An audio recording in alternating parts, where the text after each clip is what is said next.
Good morning and welcome to Pikes Peak International Raceway and Global Time Attack's Ascend Music and Motorsport Festival. Here we are out here at Pikes Peak International Raceway in Fountain, Colorado for the second annual Ascend Motorsport Festival, this year being sanctioned by Global Time Attack. PPIR and GTA came together this year to bring even more excitement.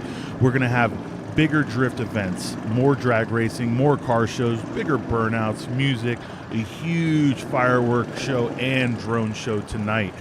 Leading this entire event is actually a Time Attack organization event that has $50,000 in cash prizes. The current production car record is actually held by Ferris Khartoumi himself with a 53.097, and he's here leading the pack trying to take that money home. He has quite a few competitors ready to go, including Cable Rosenberg and his twin-turbo Viper, but beyond that, there's plenty to see. It does look like we have a field of about 25 to 27 drivers, going from classes ranging from enthusiast all the way to unlimited. We do have max effort and GTX class here ready to go fast as well. We are here at day one. We're going to go hot on track at 8 a.m. with TA1. You're going to see the layout's a little bit different. You're usually used to group ones and sessions. We're going TA1 through TA6. These are 6 run groups of 10 minutes each, which 3 to 4 cars in each run group. It will be fast-paced. We'll try to get you as much information from the drivers as possible. We'll have Jason Dienhart down there after every session trying to pick up a driver out of their car. But here we are in Fountain, Colorado, ready for the exciting Ascend Music and Motorsport Festival. On grid, ready to go out right now already is Cable Rosenberg. A lot of you know Cable from his 9-liter Viper. This car is not the same, my friends. He's been practicing with the 9-liter for quite some time, and it's time for him to bring out his new Big Dog and Pony show. This is his twin-turbo-powered 2013 Viper SRT. He started this car a few years ago, and as competition got tougher and people such as Ferris Khartoumi came out with their twin-turbo setups, he realized he had to bring a bigger gun to the gunfight. Cable's been competing in NASA for about 8 years now. His fastest lap here in practice was a 57.270 while he was still getting used to this car and breaking in those tires. He has quite a ways to go to get to that 53.097 of the overall record, but he does feel that he has a great chance to get there. Coming up to grid right behind him is the one and only Ferris Khartoumi himself of Momo Motorsports. Ferris and this Z06 have been competing with Global Time Attack and Time Attack across not just the United States but the world over the past few years. He spent some time in Australia at World Time Attack Challenge, won his class there, and went straight to Japan to do a Time Attack event at Scuba. The only comparison here is Scuba is about a 1.3 mile course, same as here. His lap time is very similar to what he was here, though these tracks have very different layouts. It's not uncommon for Ferris to be at both very high horsepower and high speed tracks all the way to these tighter and technical courses. This 1.3 mile course does consist of 9 turns, an 11-degree embankment, and quite a wide road course. They use 3/4 of the roval into the infield and then back out around front. A majority of classes will be in the 1-minute lap range, with the fastest of cars trying to be sub 55.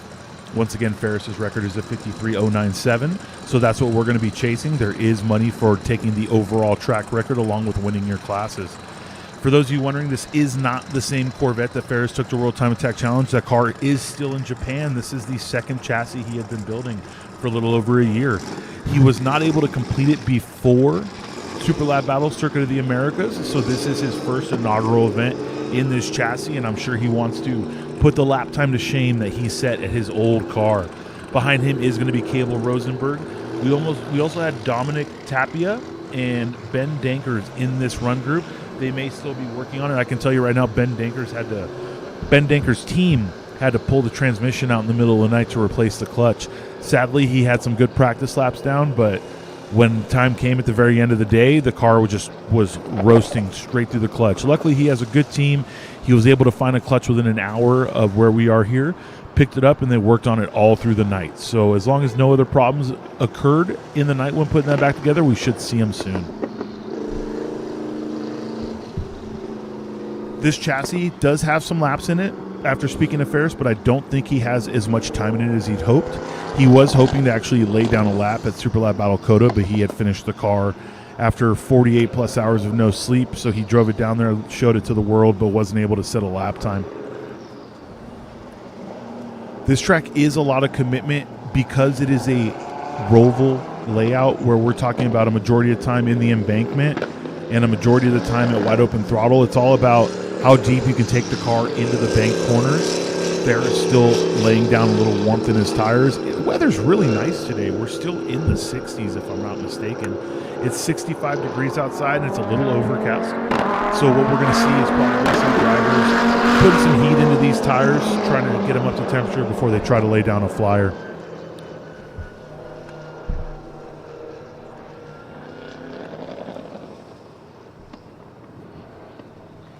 Once again, this is TA1. We are going to be running TA1 through 2A6. We could just call this Group 1 of 6. Good news for these drivers is because we run it in this layout here, it is much faster paced. You only get 10 minutes to lay down a fast lap. Luckily, with a lap time consisting of between 55 and a minute 10 seconds, that's still a lot of time to lay down a fast lap. But because of that, these drivers have a lot of stress on their shoulders to try and be able to lay down a lap in that time frame. Like most high-end time attack cars, Cable, Ben, Ferris, they can't do 5 or 6 hot laps even if the lap is this short. So their goal is to try and lay down a lap as quickly as we can. Now we do have Ferris coming into the pits. He's probably going straight to his team to have him check something out really quick. He did not make it to practice yesterday, so he was not able to actually test and tune the car. Meanwhile, we have Cable really starting to get into it. Once again, this is his twin turbo powered Viper. This is not the 9-liter car. With this car right here, 1,200 horsepower at the lowest map setting. He's really going to have to wrangle this car, get used to it, find its braking points, find how much traction he has with all the power. Now, speaking to him, he did tell me second gear is 118 miles an hour in this car. So he does spend a majority of this lap in second gear. He'll get up into third and fourth in the Roval if he's really getting it, but this whole infield section is just second gear and getting into the boost. So he's getting really used to where he needs to leave the car in the RPM range and also how well the car actually stops. Obviously, when you go from an NA, high horsepower NA car, something making 800 plus naturally aspirated to 1,200 all the way up to 15 or 16 on your twin turbo setup, it does take a little bit of time to get used to where you're braking and where you really need to turn the car in, the weight transfer, everything that has to do with that. That is a 59.494 out of Cable right there. Now, for those of you wondering where you can get this timing and scoring, we're on the Race Hero app, or you can go to racehero.io. Once again, that's Race Hero, exactly how it sounds, .io, or download the Race Hero app on your Apple or Android device. Anyone who is in or around Fountain, Colorado or the Colorado Springs area, remember, huge fireworks show tonight, huge drone light show. We are going to have drifting, drag racing, and the car show that's still yet to be set up. That's 10 for Chris, 3 for Josh.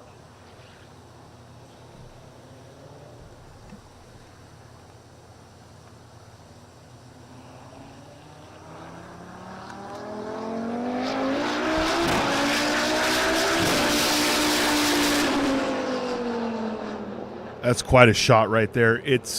There's no amount of camera work that'll show you how fast that car is going across start finish. It gets up and goes like there's no tomorrow. Has this amazing tone on the upshift. And honestly, compared to practice yesterday, you could tell Cable really is starting to get comfortable in this car. Now, for those of you looking at it, it is a very simple build exterior-wise. It does have factory ACR-style aero. All of the work has been done to the chassis, the engine, suspension. The cage work alone in this car is a masterpiece, along with the fuel system. If you guys are here and you have a chance to ask them to pop the back of this vehicle, you'll understand everything we're talking about. But what's really nice is to see how compliant his car is. Because Cable doesn't run a crazy amount of aerodynamics on his setups, he does have a car that's very compliant, something that soaks the bumps very well, and something that when he turns, the car bites in.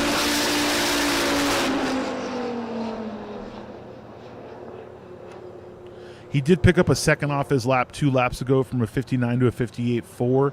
That was a 58.487, so just 2 thousandths or 1 thousandth off of his fastest lap. The consistency behind Cable is obviously very high. He is a NASA champion. He's won quite a few there, and being consistent in NASA is very big. Now here he just has to be able to wring every bit out of this car to try and take away that not only lap record but the win away from Ferris car to me.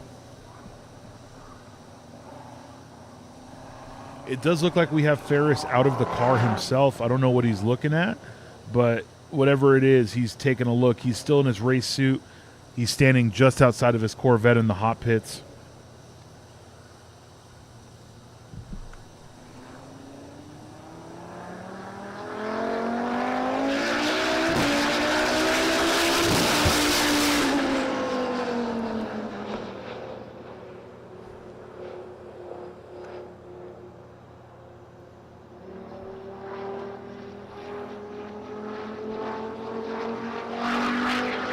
You know what? From where I can look, it was actually Ferris was plugged into his laptop. Whatever he was doing, he was trying to get as much data as he could in or out of the laptop before he went out for a hot lap. I'm not sure how much time he's going to have left on this session. It looks like we're 7 minutes in. If he gets out there right now, he may be able to lay down one lap, maybe two, depending on when he goes out.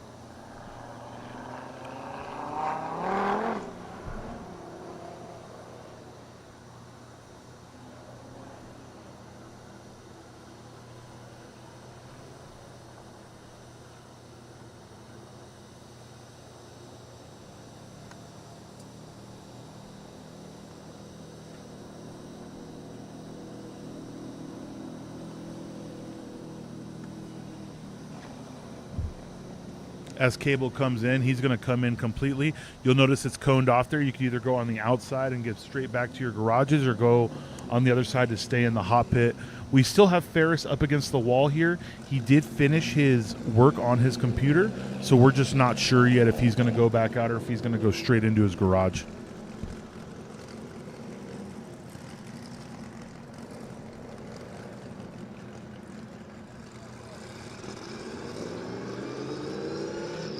There we go. It does look like Ferris is going to get a hot lap in. Now, he still has almost 2 full minutes here, so he could do a warm-up lap and lay a flyer. He may even be able to get past start-finish before the 10 minutes is up and get 2 flyers out of it. But let's see. He's obviously carrying more pace now than he was. Maybe he just had to change a map. Maybe he had to pull some data for his tuner. Who knows? But what we do know is there's not a single event Ferris goes to where he's not going to do whatever it takes to win. This man has welded the front end back on his car in Australia and won the class. The man has showed up, blown motors, hurt cooling systems. He's done everything you could possibly think of that would send somebody home and still completed the event. What really hurts is he did come to Road Atlanta with this car, and he had a fueling issue the entire time. He was not able to set down a fast lap. Not something he'd be proud of. The lap was fast, guys, but not something he'd be proud of because he just kept dropping fuel pressure down the back straight. It does look like he is in full song right now. He's sitting high up against that wall, trying to go high, low, high through the bank. Ferris is obviously very comfortable here. The lap record is his. Nothing but respect to our camera crew keeping up with him. He is flying right now. Hard braking zone into the infield. This is where 7 of the 9 turns do come from. Nice little up-down shot here for you. You can also tell this is where the drifting does happen. You can see the tire marks from last night's drift practice. He isn't using too much of the curbing. It does look like he is driving around it for the most part. You'll notice with other drivers like Tim Shepner or Ben Dankers in their Evos, they really like to ride those curbs. Car is composed. Looked like he had a little bit of reverse lock there. Let's see what kind of lap time he can lay down for his first flyer. That is going to be a 54.844. Very close to his track record already of a 53.097. Ferris came out first lap after being on the computer to check a few things and is already about a little bit under 2 seconds away from the lap record. That's going to really open up Cable's eyes and everyone else's eyes on what they have to do to try to take that lap record back from him. While he's doing his cool-down lap, it does look like our second run group of cars is starting to line up. We do have Tim Shepner over there in the hot pits right behind Tony. We have Tim Shepner in this beautiful Evo in the hot pits behind Tony. We're really blessed to have 2 gorgeous Evos here, both wide-body cars. Tim's is what you would call the JDM Fanboy Supreme. It's on JDM wheels, JDM body kit, Voltex wing. This car is gorgeous. The man standing in front of it is Tony himself. He also happened to tune that vehicle, so there's a little bit of hands in everything. That's one thing about Global Time Attack and its competitors in general. No one tries to hide anything from anyone else. If one person got their car set up by somebody and someone else needs to use that guy, they will. This is going to be Ferris coming in from his hot lap. I'm sure he's going to be really happy with that 54 for the first lap of the weekend for him.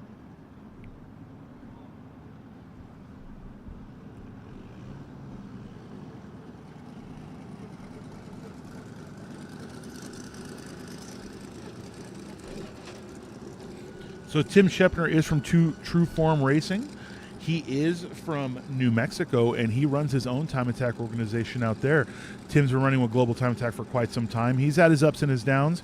He's competed at Super Lap Battle with us. He's gone to GTA Finals. He's traveled very well with us, and we're really happy to see him out there. The car pulling up to grid right now is going to be Mr. Josh Tenge. That is an Audi TT RS. It is a limited all-wheel drive car.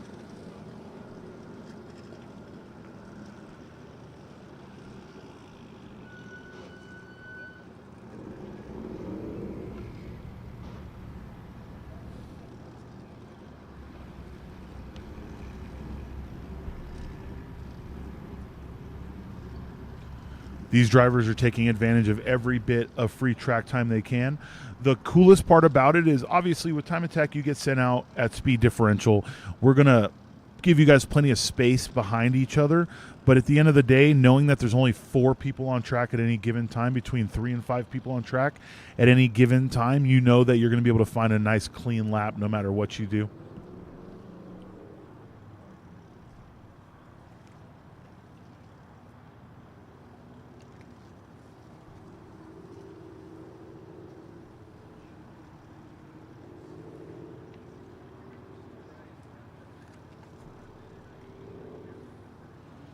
If you're wondering what that big tower is right there where we let these cars out, that's also where the drag strip is.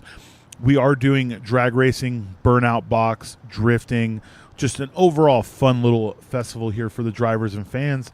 And the drag racing does happen down the hot pits. PPIR has been doing drag racing here for quite some time, and it is rather exciting to see people line up right after Time Attack is finished. You'll have the drifters go over and start their drifting event, and we'll have drag racing going down the front straight opposite way. PPIR as a whole has put in so much work to keep this venue not only constantly updated, but also with the times as far as what they're doing, what they're signing up. Having this fireworks show here this year along with this festival has just been a blast.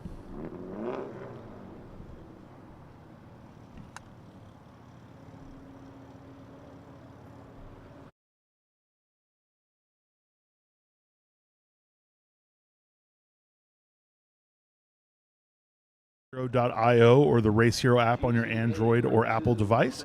This will not only show you the lap times live, but it'll also show you their grid order, who's coming out next. If you're trying to follow a specific driver or a specific team, that is definitely where you want to go to be able to pick that up.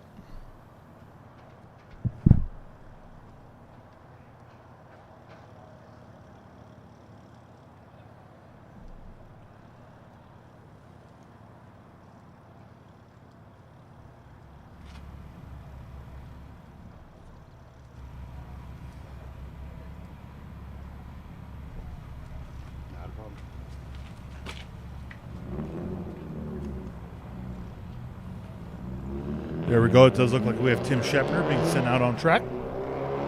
He got a little bit of practice time in the second practice session. I believe he got here right as the first one was coming to an end, so he got ready to send it out. He was speaking with Ben Dankers and a few other teammates and people that he deals with, and it looks like he was taking a couple infield corners incorrectly. He's going to fix those and probably go significantly faster.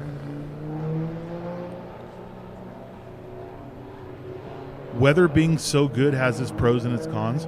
Because it's 64, 65 degrees and it's overcast on some of this track, it does take these drivers longer to get these tires up to temperature. Now, for those of you tuning in who don't necessarily understand Time Attack to the level that a lot of us do, it's very simple. Think of perpetual qualifying. These guys are going out here trying to set a fast lap. It's them against the clock. Though there are other cars out there, their whole goal is to be the fastest in their run group, the fastest in their class to be able to win and take that money. Now, getting that overall record is also very big because that has its own payout to it. But goal number one is to be the fastest in your class. Now, because of that, these cars are set up in a way that an average race car isn't. Race cars are made to do multiple laps. If you're a time trial driver, if you do NASA, SCCA, you can do 10, 20, 30 laps on your setup, where these cars are set up very high strung specifically to be able to do a fast lap. That means the toe settings are more aggressive, the alignment, the camber, all these things that will wash a tire out over time, but will give you fast 1 or 2 lap pace. That's how these cars are set up. And that's why you see a lot of them do 1 or 2 laps, bring them into the hot pits, cool them down, and then possibly go for more. Now, this Evo, when he comes into the infield, if we can get a good shot of him, you're going to see, unlike Ferris and unlike Cable, he's going to be using a lot of the curbing.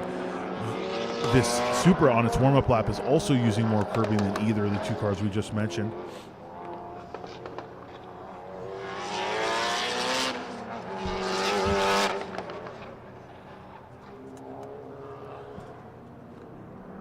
Drivers tell me the transition through into the embankment is actually very nice. Anyone who's driven a Roval in the past will tell you sometimes it can be very aggressive. That Silver Supra did belong to Rigo Grajeda, starting his first hot lap. Meanwhile, Tim Shepner finishes his first hot lap at a minute flat, .778. That car really does look great on camera. It looks even better in person. Behind Tim Shepner was Josh Tanguy in his Audi TT RS. It does look like he's finished the Roval and coming across start-finish with his minute 7.554. There's so much time to be had on this track. Obviously, power is going to help you, but being able to hold speed through the Roval into 1 and 2, that's where you're going to see a lot of drivers pick up pace. Here's what we're talking about when we were with that Evo jumping the curbs. Unlike the high aero cars, you see a lot of these limited and street class cars taking and hooking those inside curbings. Now this is going to be Rigo Grajeda. Let's see what he lays down for his first flying lap.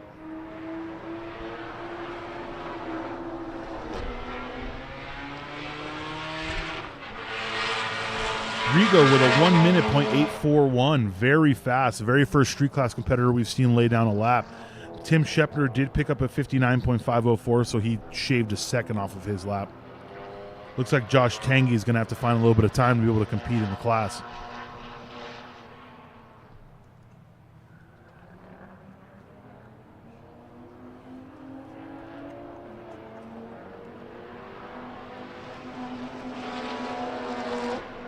He did find a second off of his lap time, though, down to a 106.205. That was a lot of curbing right there. I feel like he's definitely pushing. He felt his first lap being really good, but he shot the car over that curb. Let's see if it helped him or hurt him. The car got really unsettled, but it is a low-speed section, so it may not have affected his turn-in on the next corner.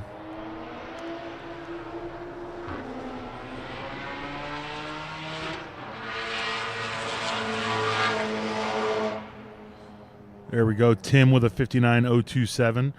Rigo did get down to a 1 minute .224, so just took a couple tenths off of his.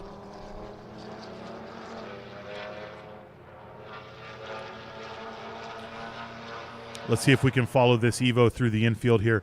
I want to see how he's taking these corners. I was watching him through practice. He was taking them much wider. The biggest one, I believe, is going to be this U-turn coming up right here. This is a big one where they want to hook the 2 inside tires through this.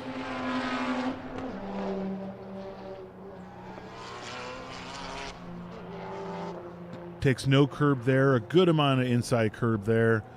He's gonna, looks like he's giving up the entry there to get a better exit, which does make sense as you're about to enter to the bank right here. So you do want to carry as much speed as possible. Obviously, you want the power of the car to pull you through, but the more speed you carry through the corner, the better for you. It's another 59, a little bit slower than his last lap.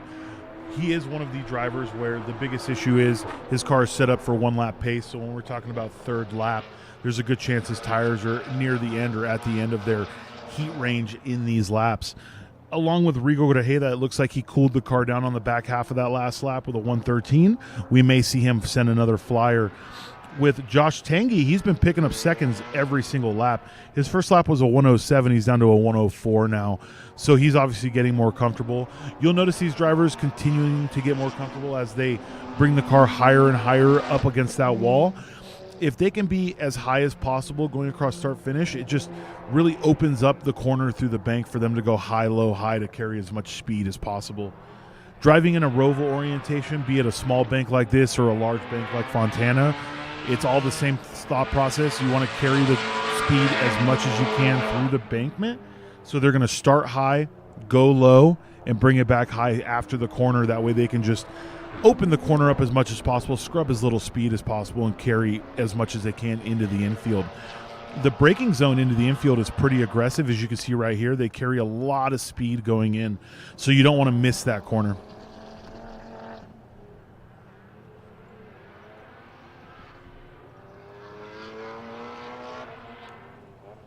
While these drivers continue their hot laps, let's talk about the breakdown on these payouts, guys.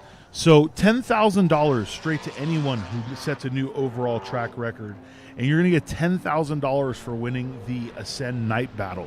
We'll get more into the Night Battle later. That does happen Saturday. That'll be with time attack competitors of every class. Fastest going out there to try and reset their fastest lap times. If you win unlimited, you get $5,000. $2,500 to second, $1,500 to third. If you win limited, you get $4,000, $2,000 to second, $1,500 to third. If you win street, you get $3,000, $1,500 to second, $1,000 to third. If you win enthusiast, you get $1,500, $750 to second, $250 to third. If you win GTX, you get $1,500, $750 for second, $500 for third. And if you win max effort, you get $1,500, $750 for second, $500 for third. So these drivers are not just competing against themselves in the clock. They're also trying very hard to get into these cash payouts. Anyone who's been doing time attack long enough knows these events with cash payouts are few and far between, and the drivers who are here are really roaring to try and get it done. We do have quite a few people who are sad they could not make it this year. It just didn't fit with the plans. A lot of people did want to show up and try to lay down laps for this money, but this is going to be a staple. We'll see you again next year.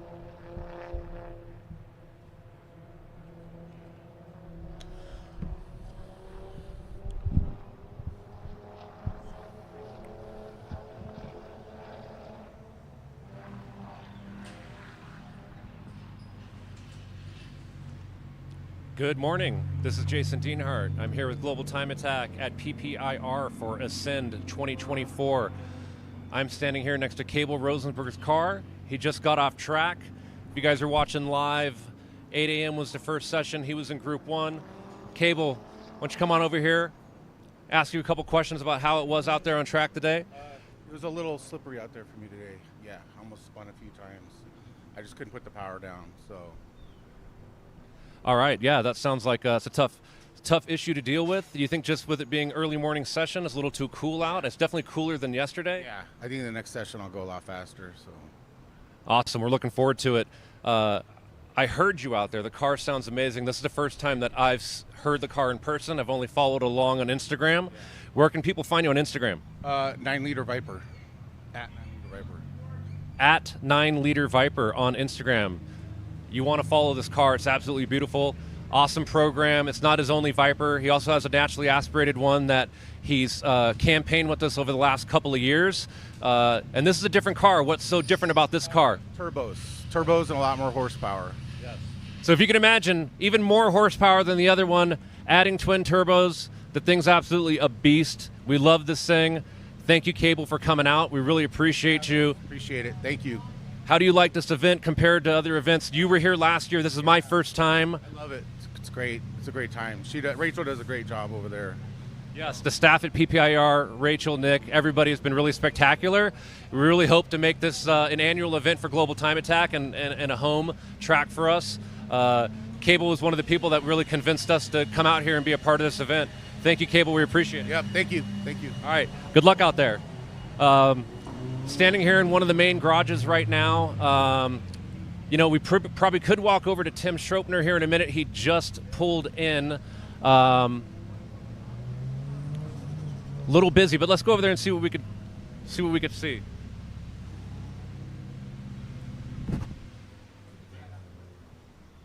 It's off. Okay.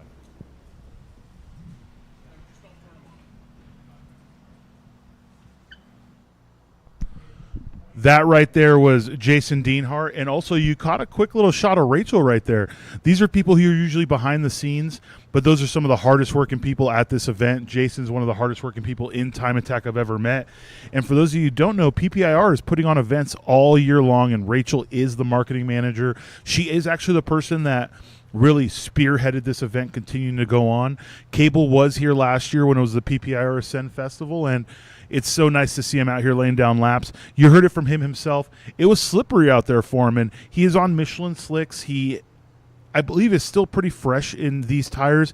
He used to run on Hoosiers on the 9-liter car, so he's still getting used to them.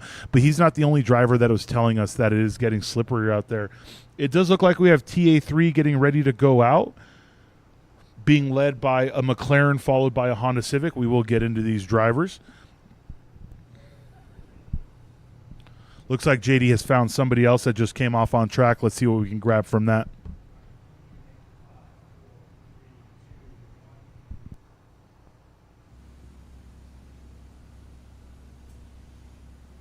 All right, I'm back in the garage over here talking to Tim Schropner, who just came off the track. He was in Group 2. Tim, how's the track this morning compared to yesterday? A lot faster. I actually went 7/10 faster this morning. PB'd my time. Track is definitely, it's grippy, it's fast. I just got to find the time now. Awesome. Anything different with the car from the last time that we've seen you? Yes. A big thing is I'm now currently running a Bosch ABS system.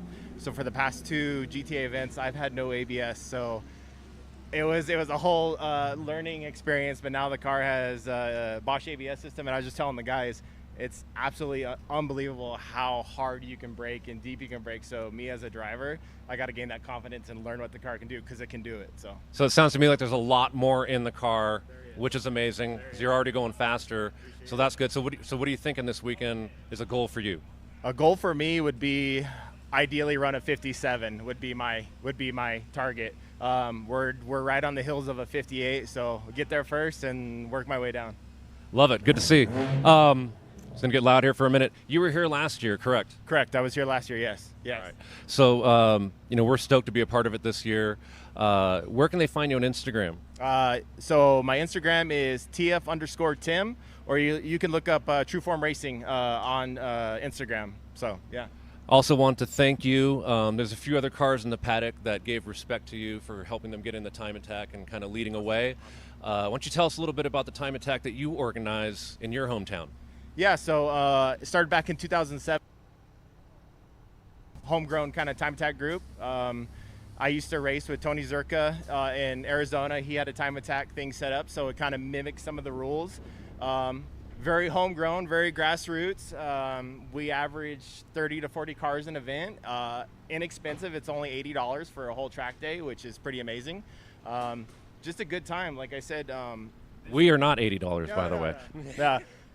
So Chris here, Rigo, and Isaac, they run at my local track. So yeah, it's cool to see them branching out and doing this bigger stuff. So it's cool. It's cool. Exactly. Thank you for that. I appreciate it. You and I and many others, Tony too, and everybody here at PPIR, we really just want to see the sport grow and have more big events like this. So thank you for helping be a part of that and that foundation. We should probably take a look at the car before we leave Tim here.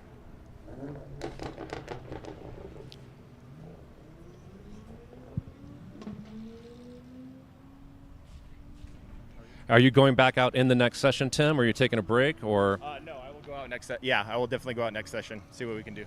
All right, guys. We'll see you later. Thank you. Thank you.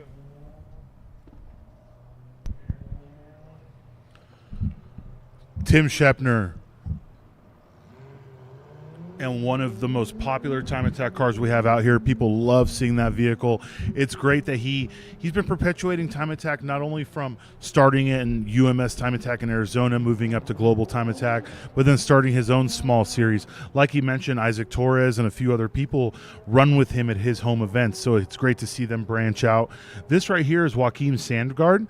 He actually usually does not run this McLaren. His vehicle did have a failure, so luckily he was able to bring his backup car. This is Shruggy Racing. It is a McLaren 720S. He's running limited rear-wheel drive, and in practice he ran a 101-190, which is a very respectable time for a car he hasn't ran out here before.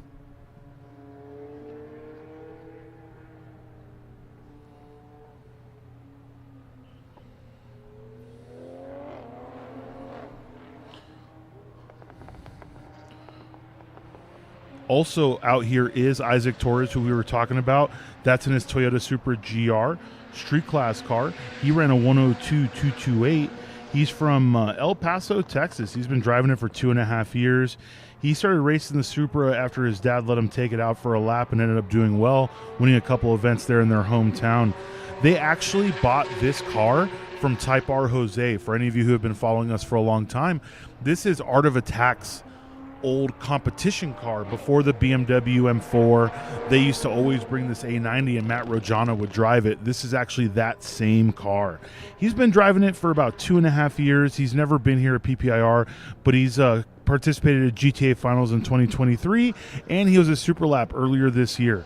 So it's really nice to see him out here. Him and his father have started to become a staple of our events, and it's great to see him. We have Michael Sims in the Porsche GT3 RS.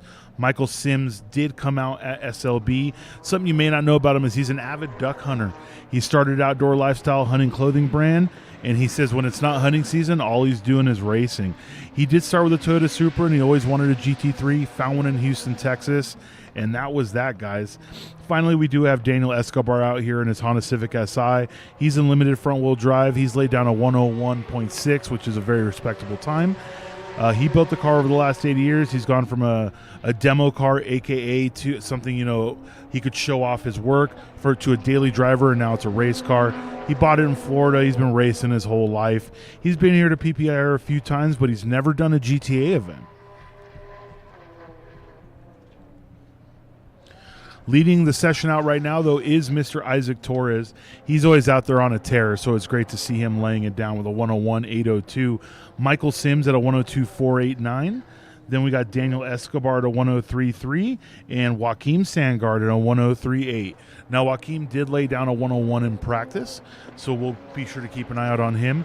It is probably a little harder to get this McLaren up to pace with a stock layout like that. He can't be as aggressive as he wants to be, but it's aggressive enough because he just jumped up to a 1 minute .781. Now, he is in limited class. He is competing against that beautiful Tim Shepner's Evo, this Honda Civic, quite a few other cars, so he is going to have to bump up that pace to keep up with those boys, but him being out here and laying down lap times is great. We do have Isaac Torres actually surpassing Joaquim when I was about to talk about. We have Michael Sims and Daniel Escobar in the hot pits. Could have been an off situation, could have just needed a little space. Isaac Torres is what we would call a young, aggressive driver, and we love to see it. Some of our best competitors over time have started this way. He just goes out there and he sends it. And you're going to see him with a lot of reverse lock. And unlike some of the older heads who work their way into speed, Isaac will go with raw speed and then kind of reel himself back a little bit. And it's been working for him. He's at a 1 minute 052.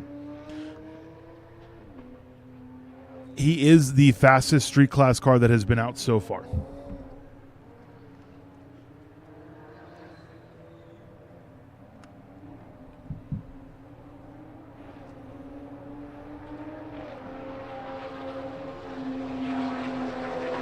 Yeah, he's absolutely getting it, guys. A 59.936. Isaac may be in street class, but he wants people to know that give him enough time, he'll be fighting for the overall track record also.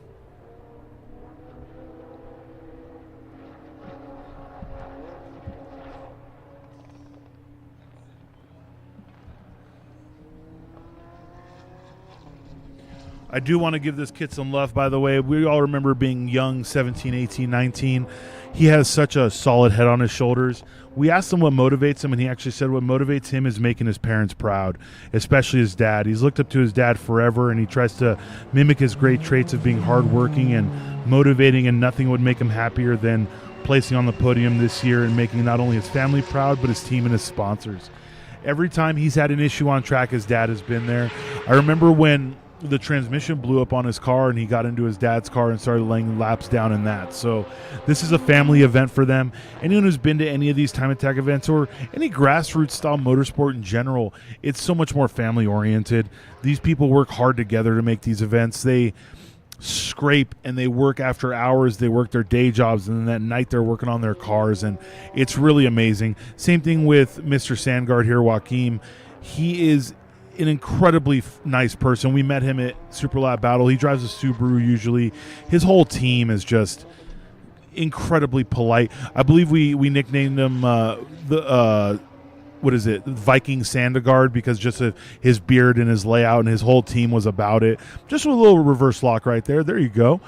And just, it was sad to hear that he had a car issue a little too late to be able to fix, but it's great to see that he was able to get a car out here and lay down some laps. Knowing him, though, it doesn't matter what car he's in. He just cares about trying to be the fastest person out on track.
Michael Sims, for those of you that don't know, is in this Porsche GT3 RS.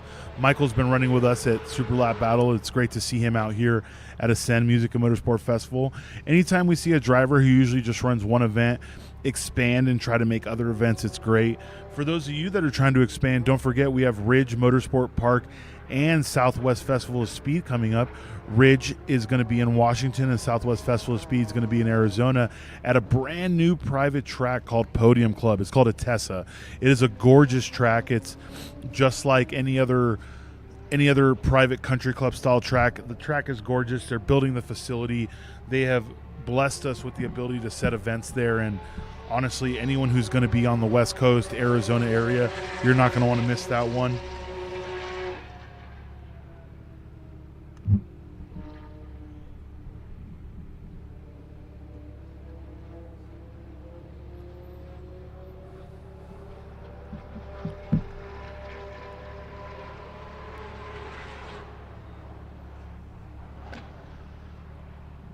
Does look like Joaquim has pushed those tires probably past their limit. He did a real long cool down and then was able to lay down another flyer, but it was about 5/10 off his fastest lap. Now, Michael Sims, anyone who's ever driven one of these Porsche GT3s will tell you they will just do lap after lap consistently. I'm not sure how aggressive his alignment settings are or any of that information, but I can tell you he's been basically within a second of every single lap. He has seen starting to get a little bit of grease in those tires, though. You could see, because in a lot of the low speed corners he's just starting to get a lot of rear slide. Anytime you got to put opposite lock in the steering wheel, you're not going faster. You want to use that inertia to go forward.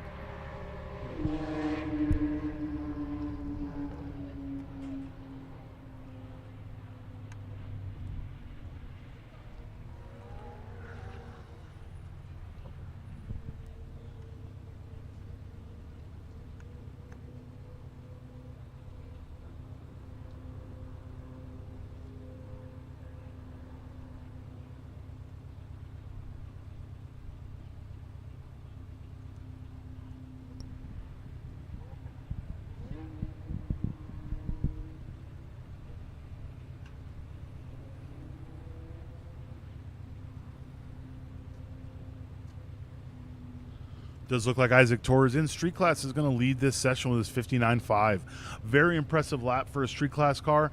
Isaac has always been known to push the limits, and honestly, with the small 1.3 mile course like this, where a lot of it comes down to how much speed are you willing to carry through the bank, and trust me, it sounds easier than it is, but carrying a little bit more speed into turn one could equate into a significantly faster lap time as that snowballs.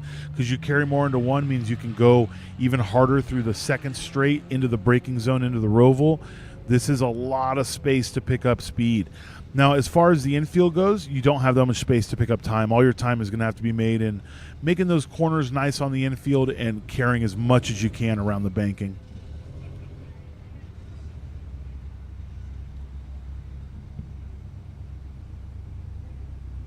It does look like Jason has found another driver. He's down there working hard. Let's see what we got information-wise out of someone that just came off track.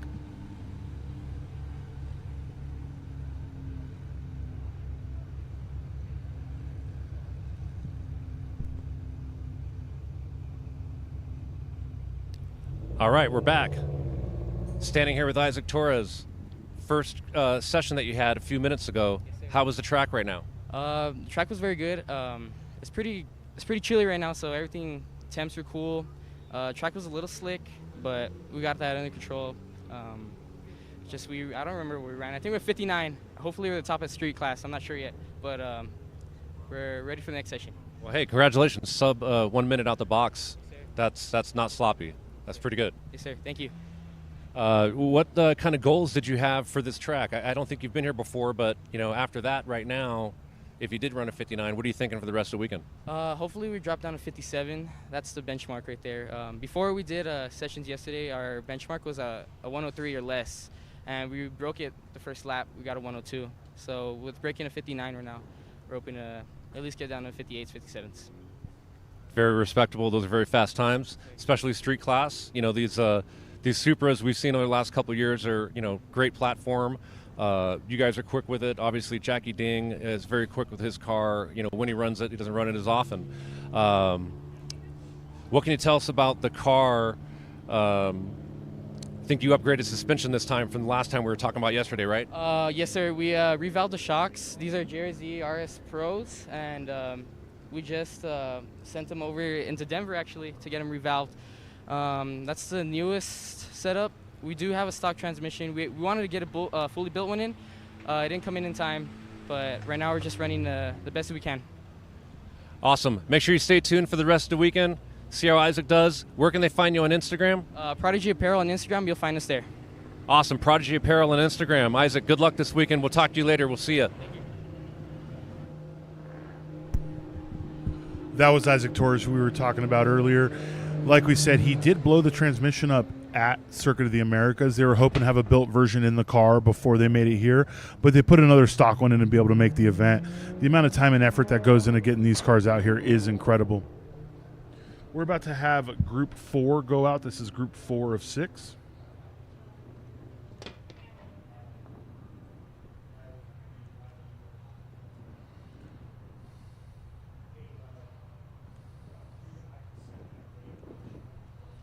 While these cars are starting to line up, we did get a chance to get a couple interviews during the practice day. I believe we have one with Ray Guerrero. He's got a killer story from Road Atlanta to Pikes Peak, Hill Climb, all the way back here to Pikes Peak International Raceway.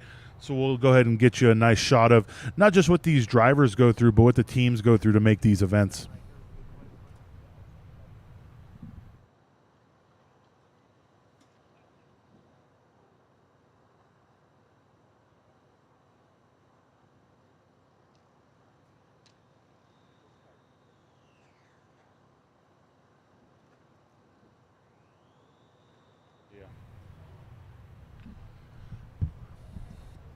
These cars are actually about to go live. We don't want to take any of this away from you. We got a great story with both him and Ben Dankers and the struggles they went through to make this event. We'll get you those when we have a little bit more of lull in the action. Now, going out right now is Group 4. Group 4 is being led out by Mr. Anthony Pearson in his lap sector Toyota Supra. He has been laying down some flyers. I believe his biggest thing is the car isn't about conforming to expectations. It's about shattering them. He takes his He takes pride in his refusal to blend in. Now, you can see that obviously he's in an A90 Supra, but it's not a cookie cutter build. He wants the thing to really shine. And I will tell you, his driving shines too. I was watching him in practice, and he's one of the drivers that stayed into turn one significantly longer than most. He has no problem, as you can see right there, even on a warm-up lap, taking as much curb as possible. I think if we can follow this yellow car through his first hot lap, we'll see really how hard he can lay it down. Woo, getting the tires warm there. That's one way to put heat in the tires, guys, being completely sideways.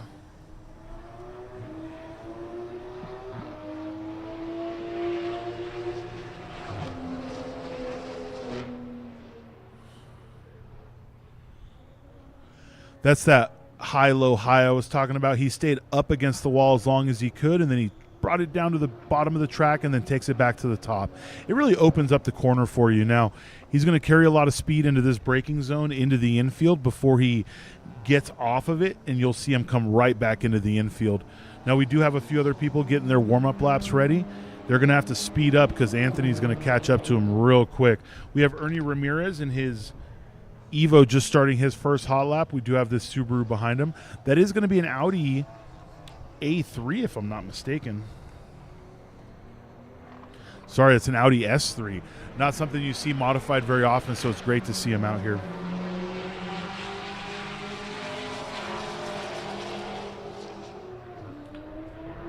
Looks like we have Anthony about to finish his first hot lap right here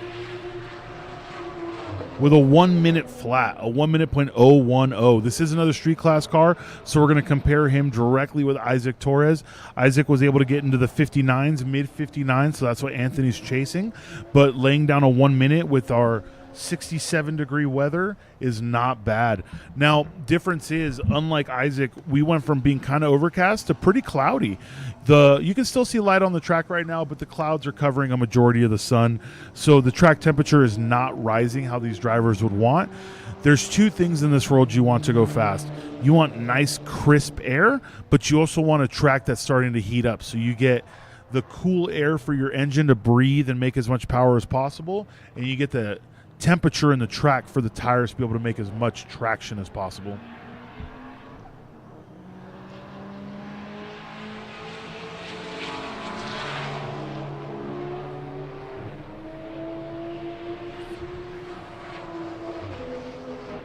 Anthony Pearson, about 4/10 off of his fastest lap. We always do have to ask ourselves when someone is super aggressive, did he make a mistake or maybe did the tires get a little greasy? It does look like we have that Audi getting out of the way for him, which is great. This is what I'm talking about, how much speed you can carry into the infield. He basically is no lift through that kink and then hard in the brakes. Now, he carries that corner wide. He is at opposite lock a lot. The rear end of this car is very twitchy. If you compare it to Isaac Torres, Isaac's car was a lot more composed on the infield. Now, does that come down to setup or does that come down to the driver's right foot? I'm not sure, to be honest with you. We'd have to talk to them about it. But he is using a lot of curbing to get the car to hook. Now, right here, he's taking a different line. A lot of drivers will be wide right there to try and carry speed, where he just lost a good amount of lap time being completely sideways through that corner. I think if he's able to clean things like that up, he can lay down a fast lap. He is obviously incredibly fast in street class, a 1 minute flat, but instead of carrying a wide line and trying to just carry speed through that corner onto the straight, he was at a 45-degree angle for a good second or two right there. So anyone who does lap time driving, anyone who does time trial, anyone who's just trying to lay down a fast lap, they will all tell you the same thing. If your car's at opposite lock trying to lay down power on a straightaway, you're just costing yourself some time.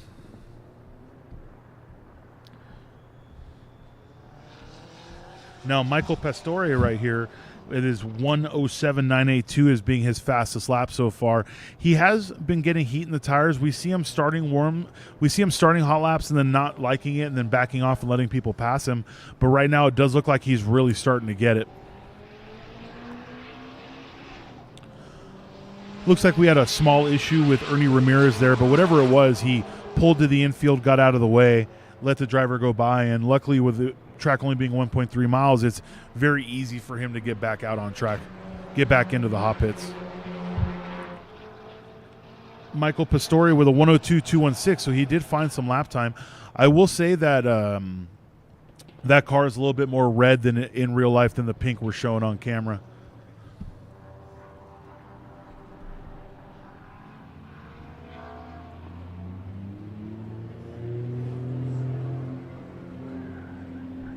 Looks like we do have Jason Dienhart down there with Michael Sims, who just got off track in his Porsche GT3. Let's see if we can feel out Michael Sims and how he thinks the track is doing.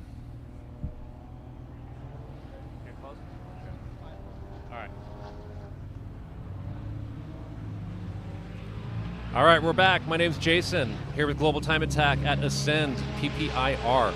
Standing here with Mr. Michael Sims. He just got off track in his beautiful Porsche. First session of the competition today. How'd it go out there today and compared to practice yesterday? Man, it went a lot better. Track's a lot cooler. Still slipping and sliding. Trying to get used to this track, all the rubber on it. But yeah, it felt good. Hopefully I can get out there for the sun bakes it. Yeah, man, super excited to be here. Awesome. Is this the first time that you've ran at this circuit? Yes, sir. First time here, and I like it. Just got to get used to it. It's a little different style than I'm used to, and yeah, get these tires dialed in, and hopefully, you know, get at my goal at 58 second mark. So, yeah. Awesome. Have you ever done a roval like how this works into the track here? Man, I haven't. Been at like Texas Motor Speedway, you know, doing trade shows. The wall looks straight up and down and very similar to this. Always curious how it felt, and I got a taste of it. So just kind of getting the, you know, not let off throttle, just stay in it. It just takes a little bit, you know, but maybe next round I won't let up. We'll see. Right. That's the thing. You know, what's cool about, you know, Time Attack, you know, even like hill climbs, you know, each one's unique depending upon, you know, either the hill or the circuit. You know, in our aspect, you know, Coda's a very long track. You know, Road Atlanta's a different animal. It's very fast. It's got some very scary parts. You know, and this has a roval. You know, so you know, we go to Buttonwillow at the end of the year. It's a very technical track. You know, that's a very cool thing. You know, to where for you, you've got to have different type of skill sets for everywhere that you go. Yeah, for sure. Kind of, you know, born.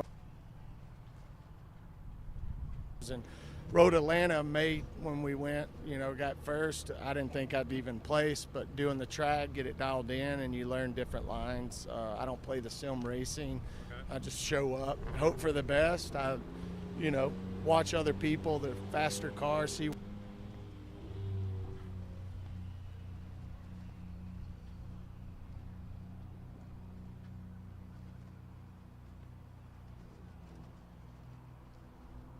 Get, you know, the easiest time. And that was Jason with Mr. Michael Sims right there, really starting to get used to all the different track layouts he's come into following GTA. He did Super Lap Battle with us, then we saw him at Road Atlanta, and like he said, it's his very first time at a roval here in Pikes Peak International Raceway. Now this roval, there's so many of them across the United States, none of them are the same. The bank angle, all of that makes the difference. These drivers who are so used to road course racing aren't going to have as much history on a roval, on a bank surface, how much speed you can carry being up top and then going down low. That's going to take time for these drivers to really find the edge and the limits of their drive. The embankment's only 11 degrees. Now, that's more than a flat corner, obviously, but we've seen embankments upwards of 15, 18 degrees. So the more the bank, the more speed you can carry, but obviously the driver has to be comfortable with that. Also, with a bank turn, the way you turn in, how much speed you carry and where is just so much different.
Welcome to Pikes Peak International Raceway, PPIR, for 2024 Ascend event. I am Jason with Global Time Attack. I'm lucky enough right now to be standing next to Ben Dankers here. He's got the beautiful Evo, car number 777 this weekend here. What can you tell me about the trip out here? You guys come from Arizona, right? So long trip. I saw that there were some issues on the way out here, unfortunately, with human beings. Oh man, yeah, it's always fun and always a challenge. You know, we decided to stop in Santa Fe, and you know, we stopped for maybe 4 or 5 hours at a Hilton, and you know, truck and trailer were broken into, and of course, like my brand new wheels that I got for this event and tires were relieved from me. I'll say stolen. Yeah. You know, but you know, luckily I had up hair on the car, and then I have some more that I'm overnighting, so we should be in pretty good shape for at least this event. Tough stuff, you know. On the production side for Global Time Attack, we have our own issues today. We showed up, our crate's not here, our event crate with our tents and our signage and things like that, but luckily PPIR here has our back. They're a great facility. They got us in a nice room with AC, so maybe we're better off. We ship the decals and the transponders separately, so we've got bare minimum what we need in order to run the Time Attack competition Friday and Saturday coming up. What can you tell me about the car? You know, the thing is Evo is a great platform. We just don't see enough of them. Why do you think that is? I mean, it's an older platform, right? So, you know, you gotta put a lot into it in order to get a lot out of it. It's a fully capable car. It just takes a lot to get it to that point where it needs to be. Right? It takes someone that's going to be fully committed to getting it to this type of level, especially. Or crazy. I hear you. I've been called the same thing for putting these things on. I know what you mean. It's definitely a great platform, and there's a lot of potential. You know, and overseas, both in Japan and Australia, there's quite a few that still race, right? Yeah. So, you know, it's older car parts can be challenging, at least in terms of OEM. Luckily for me, none of this is OEM, so a little beyond that at this point. Yeah. So it's a little bit easier in that respect, but getting it to this point definitely is a labor of love.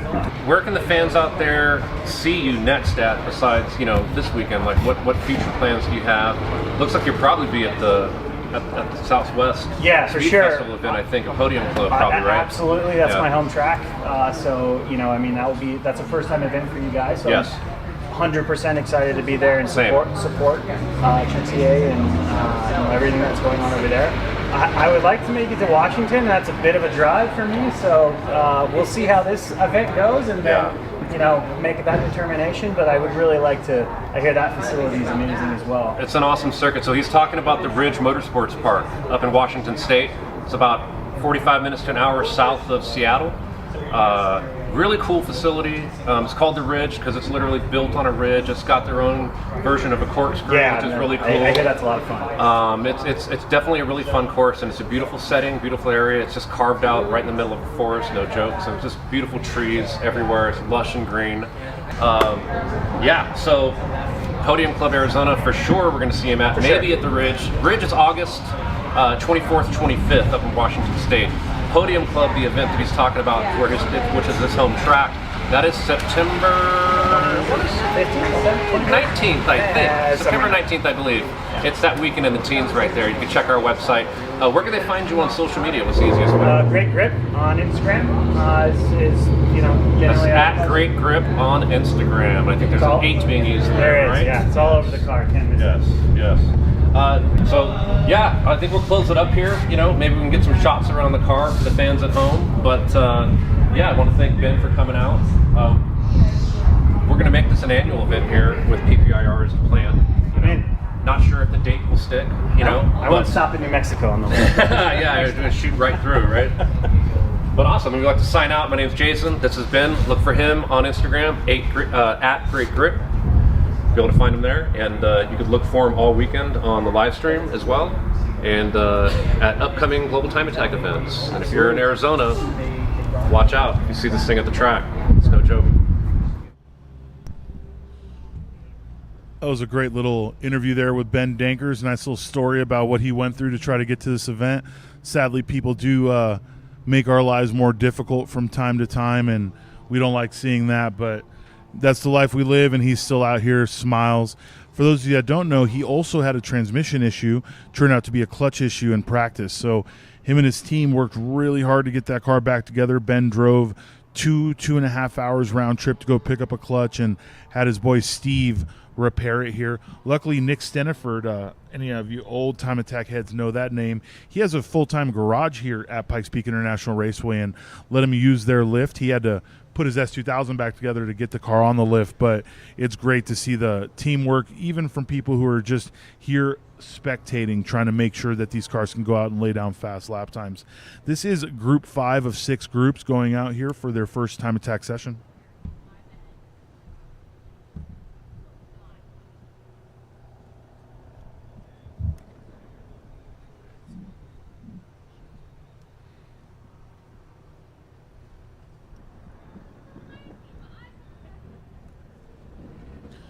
Following right now is Paul O in his Shelby GT500 running limited rear-wheel drive. Paul's actually a commercial airline pilot. Now, this is a man that obviously has a love for speed. Commercial or not, those planes do get up to quite a nice little knot there. He bought this car straight from a local Ford dealership. This is his first season racing. And honestly, he says what motivates him is just adrenaline and fast cars. And sometimes you don't need a huge reason to race. Sometimes a little bit of adrenaline takes you a long way. So Paul Orr, then we have Elijah Salberg behind him, and then Ray Guerrero in his GTX class Porsche GT2 Club Sport. For those of you that don't know what a Porsche GT2 Club Sport is, it's a cup car chassis with the GT2 drivetrain in it. The GT2 is the craziest drivetrain Porsche makes. It's twin turbo manual monster. Now his may be a PDK, but it is the car that you could get in either trim. That car on the street version is a whole lot to handle, and in the Club Sport version even more so, because it's completely uncorked, ready to go. Ray was driving a different GT2 Club Sport at Road Atlanta, and sadly he did have an incident with a barrier. That car is repairable, but to be able to make Pikes Peak in time, he did pick up another chassis, so now he's using the other one as a parts car. This car just went up Pikes Peak. You may also know Ray from his Magenta Viper that he races with us too. Now, Elijah Salberg in his enthusiast class car did lay down a 109. Paul O with a 111.871 right behind him. Looks like we have Ray Guerrero getting ready to lay down his first flying lap. Also going to be a 111.114. Ray still getting used to this. He just came off the mountain, so the man is no stranger to speed and pushing the car to the limits, but obviously he's actually never put a single lap here in a PPIR, and he was not able to make the practice yesterday, so he's going to have to get up to speed. It is still only 68 degrees, and we're back to overcast instead of cloudy. The sun is now shining in the front area of the track. There's Brody Matthews at a 122.584 in his limited class Mini Cooper.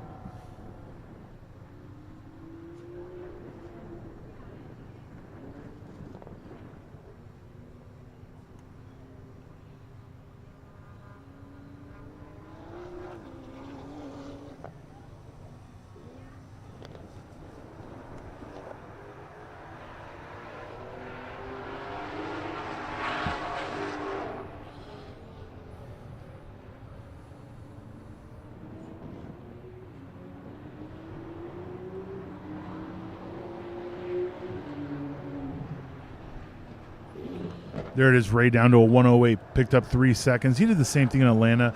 He is the driver that likes to get up to pace his first session out. That is very, very important for him. Some people can just get in it and send it to the moon. Other people just want a first session to be able to feel the track out. Obviously, with the temperatures how they are, being so cool on track, the biggest thing you want is just traction from the tires.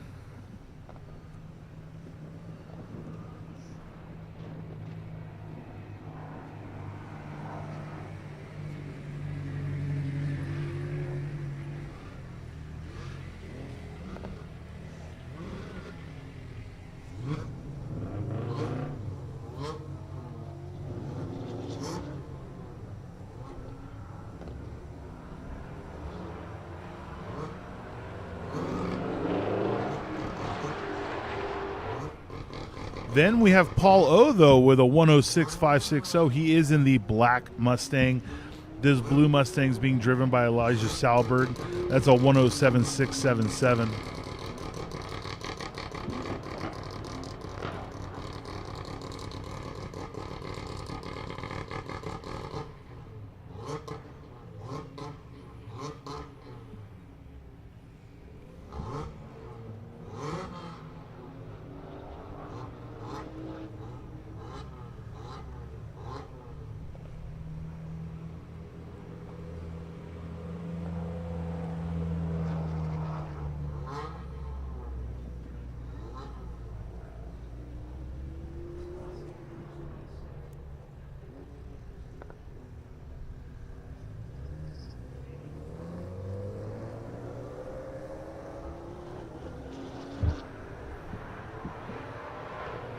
You gotta say these GT500s, these straight out of the box Ford factory performance cars do sound great.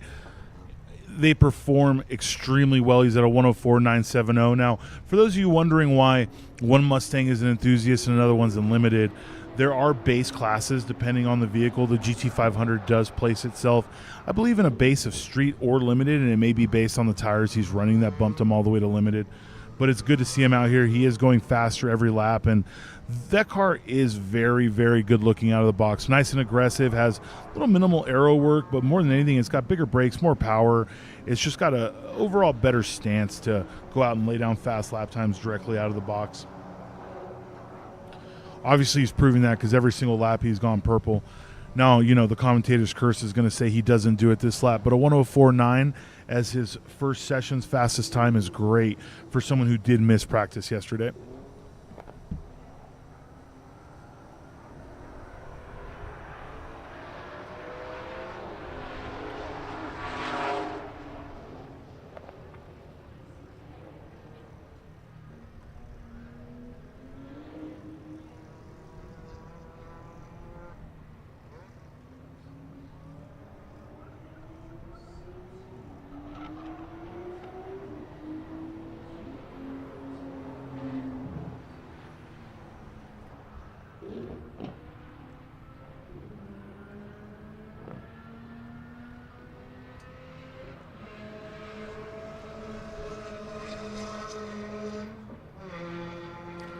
As far as Elijah goes, honestly, it's crazy. You see the different forms of these cars. We have a GT500 that's big V8 flat plane crank monster. And you have Elijah out here in his EcoBoost Mustang. He's makes around 300 horsepower, weighs 3,400 pounds. It's new to him in 2024. Livery update, brand new look, sporting KPMF gloss indulgent blue wrap. He bought this after selling his E46 M3. He was interested in going with a domestic car that made similar power and had a good balance. He was familiar with the 2.3 EcoBoost motor because it's the same one that's in his Ford Bronco. He's been racing about 5 years now. He ran Slush, Grid Life, PPIR's Track Attack. He's done track spins and a few other events. This is his first Global Time Attack event. And he just says he's a competitive person. He strives to be the best in anything that he does. That includes even fun hobbies like racing. And honestly, when people go out of their way to be the best in their hobbies, they really tend to take it to the extreme, and it's nice to see him out here.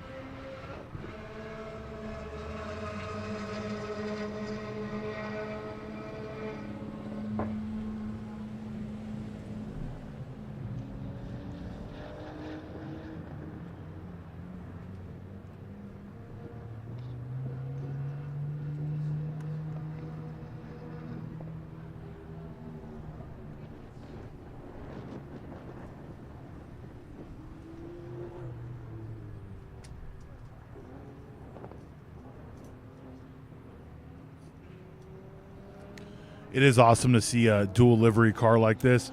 It's one of my favorite things in racing where one side's one color, another side's another. It just gives you a full different look depending on where they are on track. This little Mini is really getting it, though. Obviously, for those of you that don't understand why he may be in limited class, it's all rule-based. It's interior, aero, what you've removed from the car. Some people showed up and run what they brung, but honestly, he's out here getting every single lap he can. This is actually the president and CEO of Deco Tint and PPF Wrap here in Arvada, Colorado. He's been working on cars since he was 14 years old, and everything from motor builds to custom restorations. He bought this car off the marketplace, off Facebook Marketplace in 2022 for $2,500 and has just decided to turn it into a race car since. He's been an on and off drag strip driver for about 21 years. This is his first track build, so he's been working on it for about 2 years. This is his first time at PPIR, his first GTA event. And honestly, what motivates him is his family. Watching his kids grow up, having the same experiences he had as a kid. Sounds a car in the community that surrounds it is what really makes him love doing this. And like we said earlier, guys, this is such a family-based event. Any time attack event that's grassroots, be it us, Grid Life, Slush, all of these other organizations that put on these time attack events. You talk to these drivers and family's always around. And honestly, for those that don't come with family, they become part of the track family. People will do anything to help a competitor make sure they make time on track, and it's probably the same thing for this gentleman here out here with his family. And his tint and PPF business is probably doing great.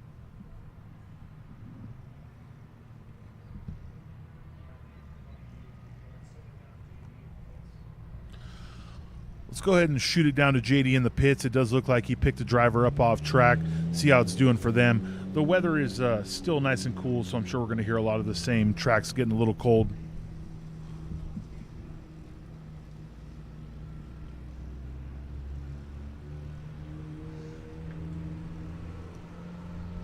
Fresh off a session, I've got Daniel Escobar right here in his limited class Honda Civic right behind me. How was that first competition session out there today here at PPIR Ascend?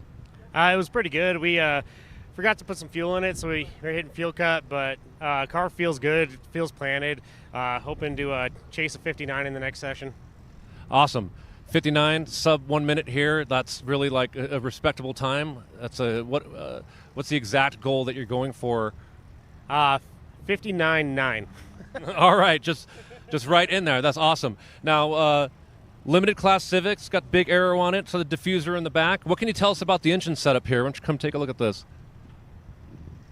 Yeah, so it's the original engine of the car. It's a built K20 Z3, 12 8-to-1 compression, short ratio gearbox.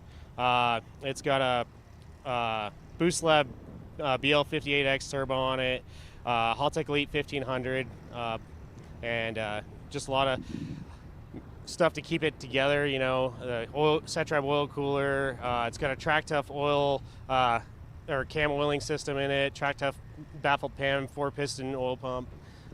You know, pretty good setup. It's held together for a couple years now with no issues, and just hoping to keep pushing it further and further. Awesome, that's what's up. To have a time attack car that's reliable is very rare. What type of horsepower numbers are you putting down with this? Right now we're still on the lower boost settings, but the last time we had it on, it was about 650 on this setup. So we're going to keep it here until we break the 59, and then we'll try turning it up to see what we can do. Now that is totally a global time attack answer right there. It's on a low boost setting at 650 horsepower. What's the high setting? So we'll probably push it to maybe around 750 to 800, just because this track doesn't really like the high horsepower with the front wheel drive. It likes to spin them, especially in the infield. So got to figure out where it's going to start spinning them, but I don't want to do that until we at least set the time we want. Copy that. Makes sense to me. Thank you for your time, Daniel. Good luck this weekend with the Honda Civic. I'm a big Honda fan, especially Civic fan, so I'll be watching for sure. Thank you.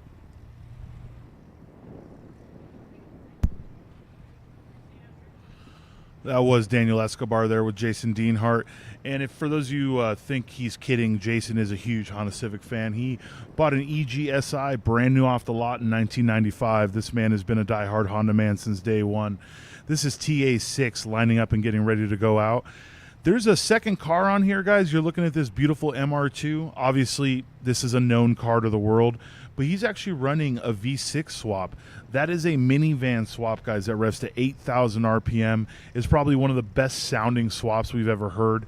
We have another driver in the Pacific Northwest that runs the Ridge with us that runs these same swaps, so it's great to see another person out here. You just figure you get an MR2 and you get real torque into it, it's a whole different world. That would be Matt Pope in his TA6 Toyota MR2. Leading out the pack is actually going to be Mr. Justin Miller in his ER Subaru engine Subaru Impreza WRX.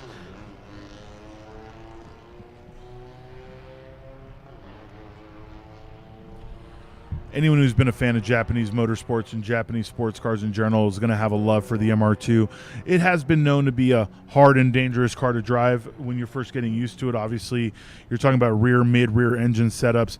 Give it a little bit too much gas and then lift. She just wants to come around on you. But you spend enough time in those cars and you really get used to them. It's like the early 911s. You just got to learn when you think it's unsafe to lift, stay in the gas.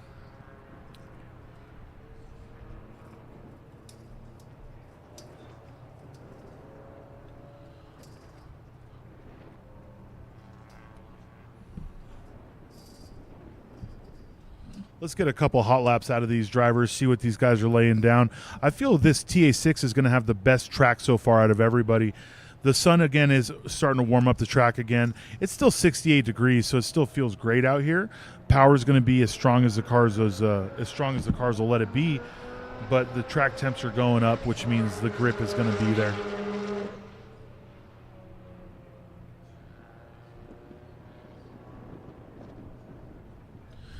Justin Miller in the 555 car starting his first hot lap. That is that black Subaru.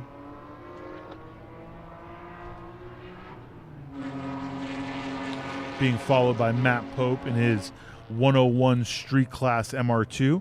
Now, these drivers are both Street Class competitors, so their times are going to be very easy to compare to each other. It does look like Justin Miller was slowing down a lot going to the infield. Not sure if he's going to do another warm-up lap or if he had some small issue there, but Matt Pope is having no problem sending it into this infield.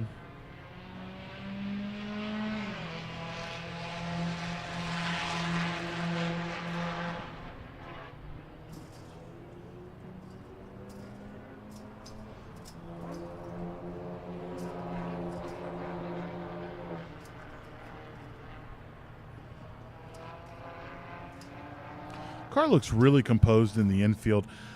They have some good time under their belt with this car. I don't think we've seen this at a GTA event before, but they absolutely have good time in it. He got the vehicle completely stock about 5 years ago. This is his first season racing this car on the track. He's never driven PPIR, and he's never driven a GTA event. So for him, he's just motivated to be able to go out here and lay down some fast laps. It does look like the Subaru is coming back in right now, so we'll see what's going on with him. But Matt Pope on his first lap with a 1:15.084. See if he can pick up some pace on these next 2 or 3 laps.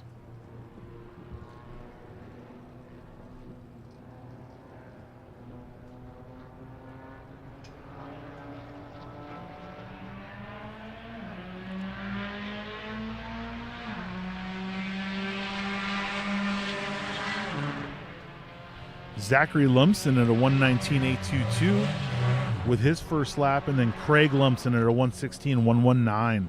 Another family endeavor going on here in limited class with the Lumpsons. Helena Sandgard with a 1:15.101, another Viking out on track.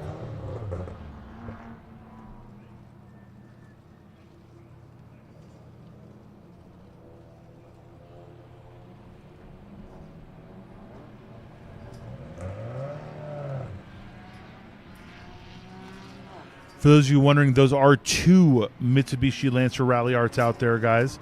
They may look very similar. They are 2 different cars being driven by Craig and Zachary Lumpson.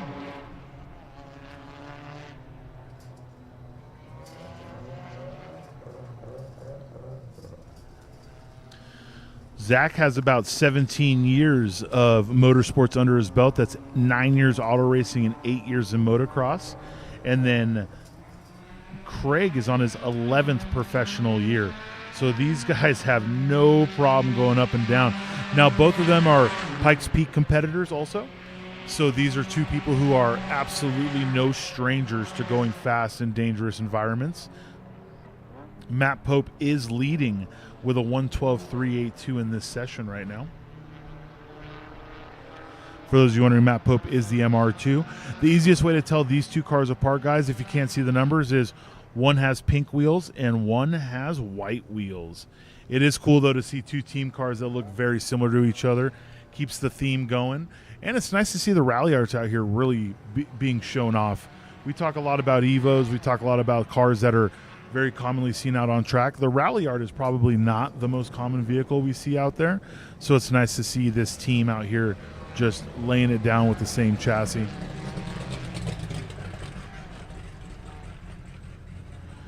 The brighter color wheels, car 413, that's Zachary.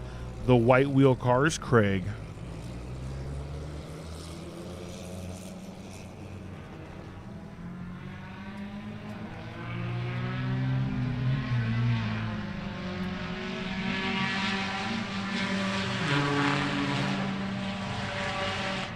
Oh, Zach took the fastest lap from him, but Craig had to one-up him with a 1:10.711. He really picked up a lot of pace. You could tell because he sucked it up to Zach. They had a good gap between them, so Craig may have the infield figured out a little bit better. He may be carrying more speed through the Roval, but no matter how you look at it, they're both picking up a lot of speed.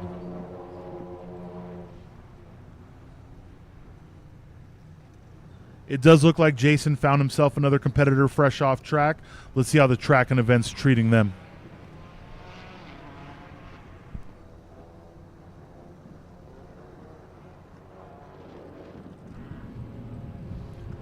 Welcome back, race fans. Standing here with Elijah Sahlberg, enthusiast class Ford Mustang right here.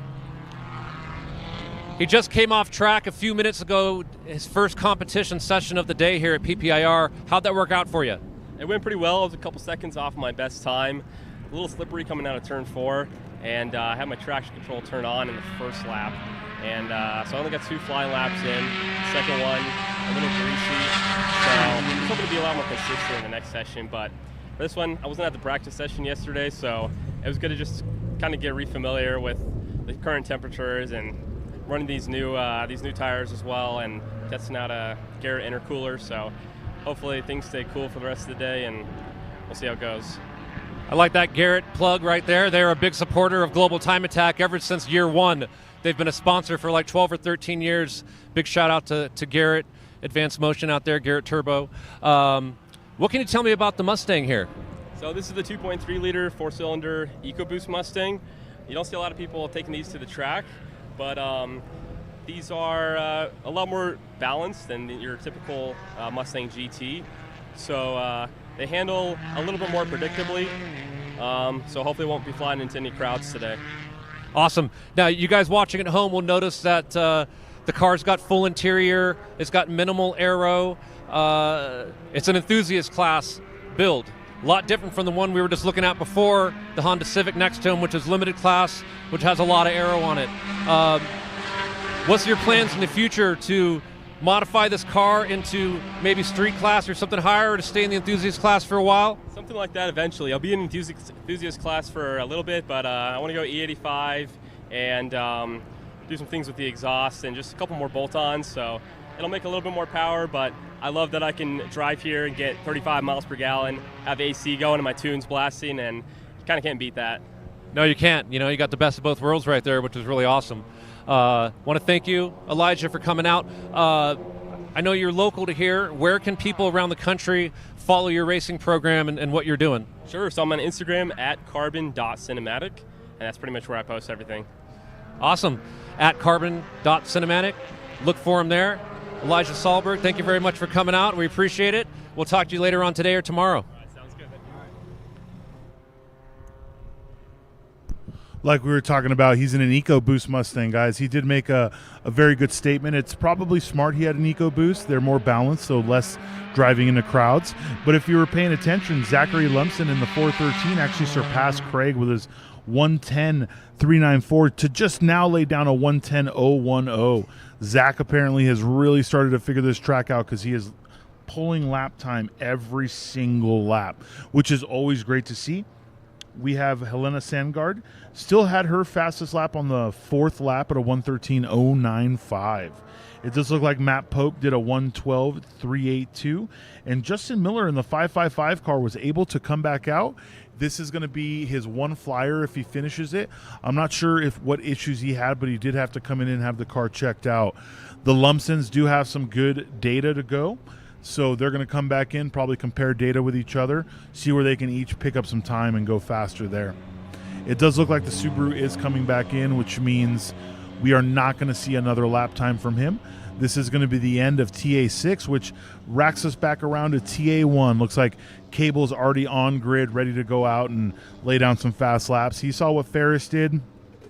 He was one of the first competitors that told us that the track's a little cold, so the car's slippery. So whatever he did in between sessions is probably going to be conducive to try and lay down a fast lap in the weather right now.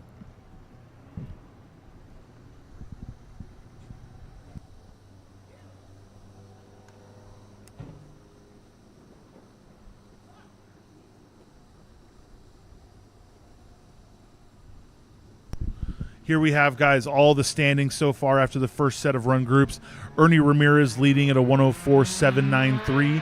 Then we have the gentleman we just spoke to, Elijah, at a 107.677. And then Helena Sandgard at a 113.095. Jumping over to street class is going to be Isaac Torres at a 59.5, being chased very closely by Anthony Pearson at a 1 minute .010. We got Rico Grajeda right behind him, 3/1000ths behind at a 1 minute .013. Chris Matthews at a 101.708. And then Matt Pope at a 112, and Justin Miller not able to lay down a lap. He has a car 555. That was him going in and out, so obviously he didn't spend 7 minutes coming around. Street podium is going to be competitive, guys. Limited class is being led by Tim Shepner at a 59.027, and Joaquim right behind him at a 59.972. Michael Sims very close at a 1 minute .389, and then Michael Pastore at a 102.216. Fifth at a 103.352 is Daniel Escobar.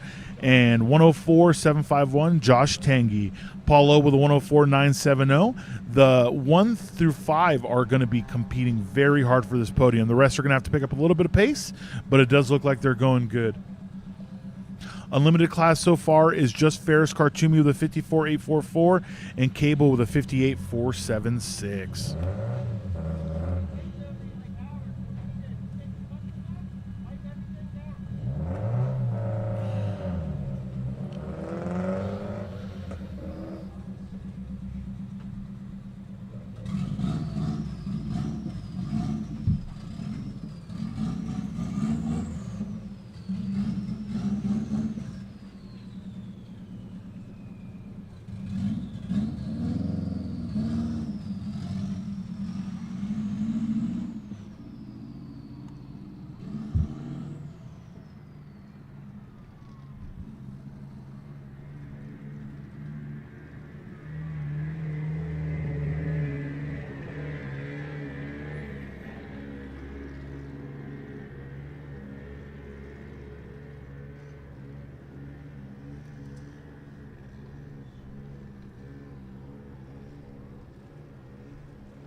Here's 2 out of your 3 unlimited competitors.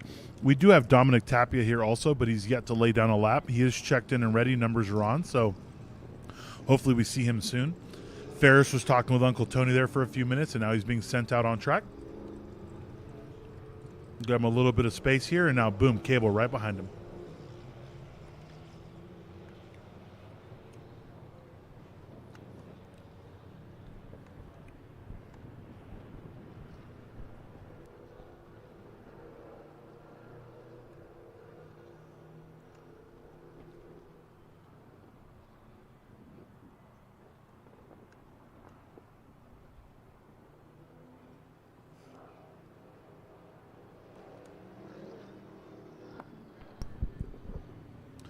Remember, guys, Ferris set the lap record here in his old chassis.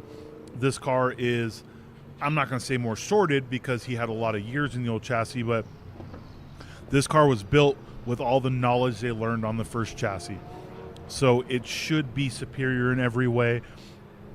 He has to go faster than a 53.097 to reset his own record.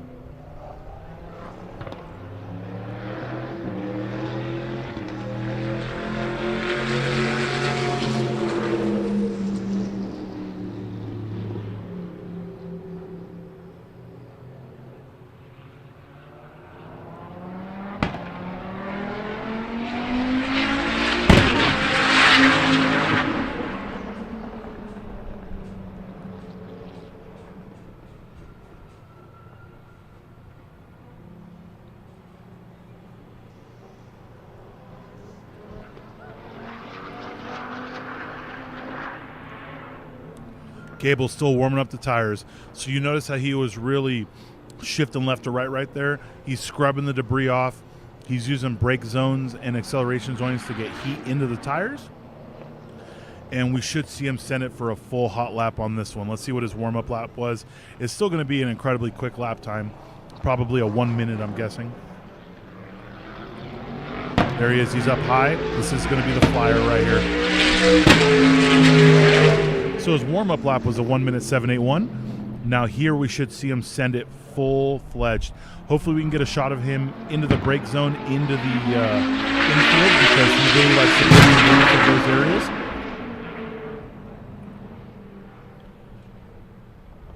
Oh, there's a great shot of him coming in. It does look like he is live. He is absolutely putting the power down now. Hard brake zone into the U-turn in the infield. He's setting up out really wide and cutting it in to try and carry as much speed. He's not using the lower power line where people are hooking the inside. He's really letting that Corvette eat. He's going to go wide here to try to have a super clean line onto the bank.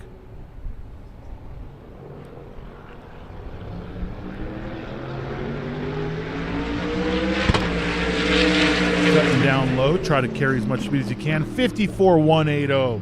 He's getting a lot closer, guys. He's about 1 second off of his record. If you'll notice there, what he did was he took it high and he cut it to the shortest line possible down to the bottom of the track so he could carry as much speed. Now that isn't going to help him set up for another lap, but it is going to try to be as fast as he can be. Cable's fastest so far is at 58.9. He's still getting comfortable with the track and the car itself. He said it was feeling slippery out there, so he's going to have to gain some comfort in the car if he wants to pick up a few seconds off his lap time.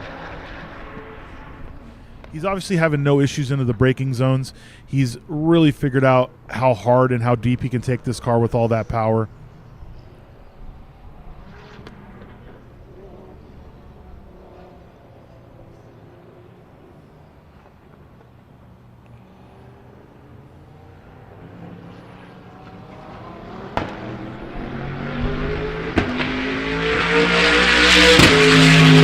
Ferris setting up for a new flyer. That cooldown was a 102. It's crazy when the cooldown laps are faster than most people's hot laps. That's Ferris, though. He just cooled it down just enough. We got a nice shot of Ferris. Look at him flying down this back straight area. Full wide open throttle into the kink, hard into the brakes there.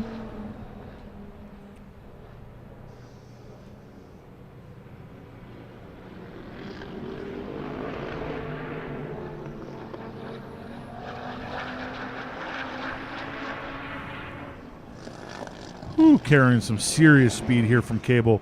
Oh, took it really deep into that braking zone. Cable was trying to find the threshold braking zone, and he blew the corner there. That's what happens here, guys, in Time Attack. We're not trying to do lap after lap. We're trying to be as fast as we can around the whole track. Now we do have Ferris finishing his hot lap. 54.255, about a tenth off of his fastest so far.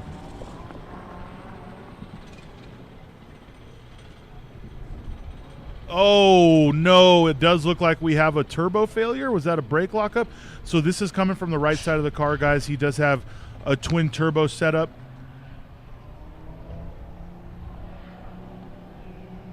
I'm waiting to hear from race control. I'm not sure if that's a tire failure or if that's a combustion failure there. We don't see any more smoke coming out of it. I'm not sure. Maybe his ABS. No, yes, that is absolutely an oil burn right there, guys, and it looks to be coming out of the right side. We may have a turbo failure on the passenger side of Ferris's car right now.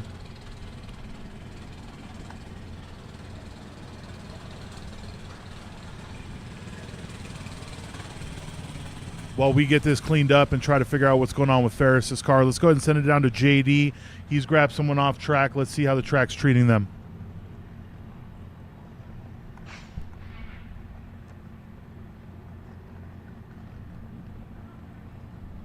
How's everybody doing out there? Fresh off the track is Helena Sandgaard right here in her Enthusiast Class Ford Focus. How was the track out there treating you on the first competition setting this morning? It was pretty good. It was a little bit cold. We had to switch out my tires, so that threw me through a loop. So I couldn't push it as hard as I wanted to, or have done previously. But get faster later on as they warm up and I get more comfortable with the tires. Have you ran this circuit before? Are you a local? Yes, so I'm a Colorado native. I do autocross I'm on my 5th season. I just started branching out to doing time attack. This year, my husband, he does time attack and has been egging me on to try to get out there, so I'm finally doing it. Well, we really appreciate you joining us this weekend and competing in the enthusiast class. What can you tell the fans at home about the car? You know, it's a pretty popular platform. We usually have a few Ford Focuses at every event. Special with yours? So mine, as of right now, because I do autocross, I have to follow the regulations. They're pretty strict, so I'm a little bit careful on modifications. So nothing super major in order for me to stay in my racing class. Hopefully.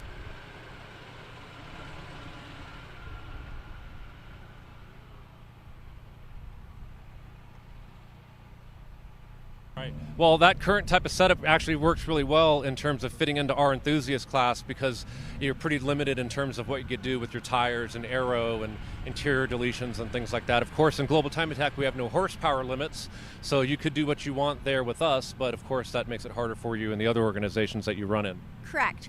So we'll see after this year, after I go to Nats, where I place there, and then how I do here, and kind of look forward from there. Where can the fans at home, you know, that aren't in a local to Colorado find you or follow along your racing career? So I'm on Instagram as Fost, F-O-S-S-S-T, 5280. I call her the Fost. It's very common for the Focus STs. Plus, she's Fost. Plus, they have a blow-off valve that goes so there's kind of a lot of names in there. That, or I'm part of the RM Solo group for autocross, and then also I'm part of the Ladies Colorado Springs group too. I'm very involved in all of those. So. Awesome. Well, we're really happy to have you join GTA and be a part of our organization and a part of our family of drivers. So it's nice meeting you. Thank you, Helena. Good luck today. We're sure to interview you another time later today or tomorrow. Thank you. Awesome. Thank you guys so much. I'm so excited to be out here. Awesome. Thanks, guys. That was Elena Sandgaard. That's the wife to the Viking himself, Joaquin Sandgaard. Obviously, Joaquin out here in his McLaren 720. Sadly, his Subaru could not make it. He had a catastrophic right before the event, but it's great. He's getting his wife into racing, and it looks like she's really starting to fall in love with it. As Jason and her spoke about, she is autocrossing the car to learn car control and get used to it, and that's a really great place to start. Those of you that don't quite understand why autocross could be so important is it just teaches you so much car control. We're talking about the ability to go out there on a car on cold tires, cold brakes, and try to lay down a fast lap in a small, tight area. We see so many national autocross champions become professional racers, become time attack drivers. There's obviously this faux pas that autocrossers don't do real racing, and from our history, I could tell you that that is as untrue as it gets. Obviously, it's a whole different breed of racing, but if you could take what you learn there and then take it onto a track, your car control, your hand control, all of that's going to be on a completely different level. Now, what you can see now is the track crew is actually going around to make sure that there is no fluid on track from Ferris's what looked like a turbo failure, making sure that the car didn't release any. Everything looked like to be burning through the exhaust, so hopefully we get a quick little rundown here and we get back out. That is the end of TA Session 1. Ferris with a 54.180, followed by Cable's 58.9. We do have Tim Shepner getting set up and ready to go out here for TA2.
There is a driver we're yet to see, and that is Benjamin Dankers. So hopefully whatever's going on with him, they get that sorted. I know they did a new clutch in it. Maybe they're still trying to get her all ready to go. He does have the rest of it today and tomorrow to get out there, but it would be nice to see him start laying down some laps. That car is very well set up, and he showed up here ready to blast.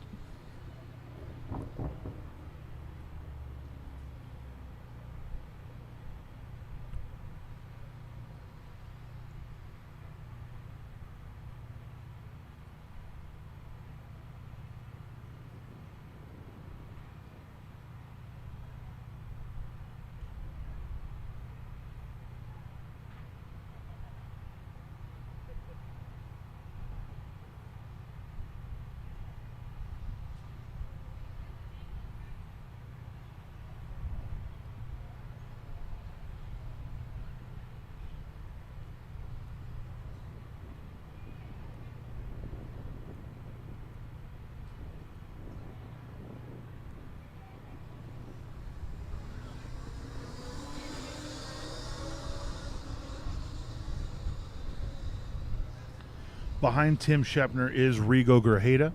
Rigo and his Toyota Supra, obviously street class car. He's born and raised in El Paso, Texas. He's been immersed in the world of cars his entire life, thanks to his father, a dedicated mechanic. His journey with the Supra began with it as a drag car, which he since transformed into a formidable time attack vehicle.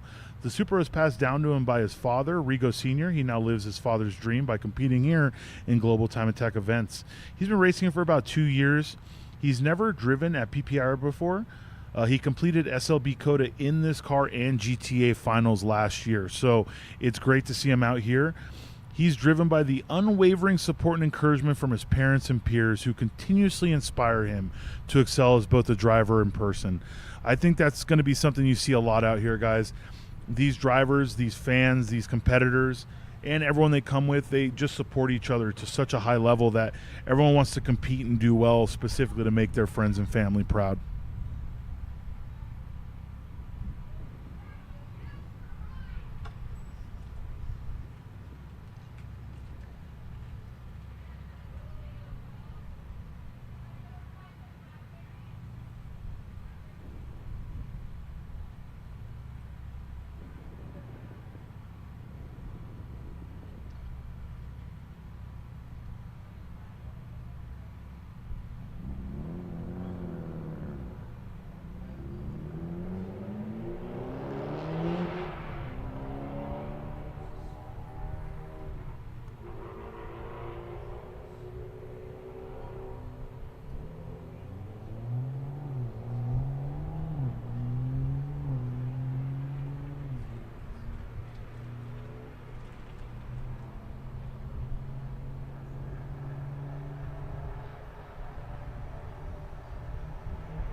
Tim Shepner out there in his first warm-up lap.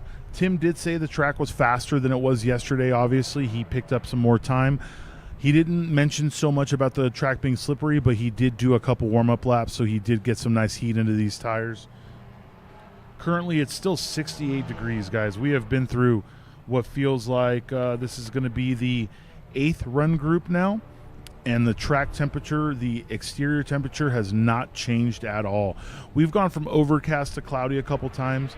The weather gods are being nice to us. Now let's get a little heat into this track so these drivers can lay down some fast laps.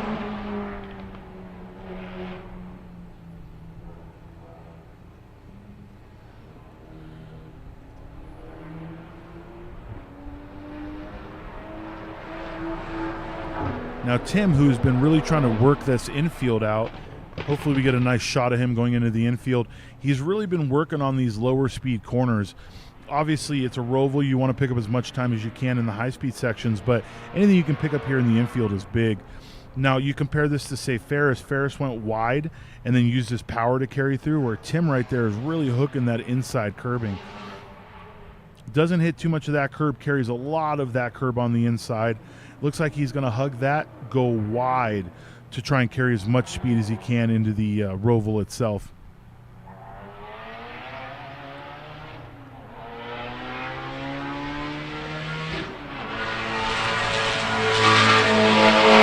first lap of a 59.453. He's starting strong. I believe Tim wants to get into the 57s in this car, maybe even a little bit faster. He was here last year. He did take home a check. He wants to do that again. But now you got Rigo Grajeda right behind him at a 1:09. So Rigo is obviously very comfortable on this track so far. He's had no problem laying down fast laps. Rigo being a street class competitor.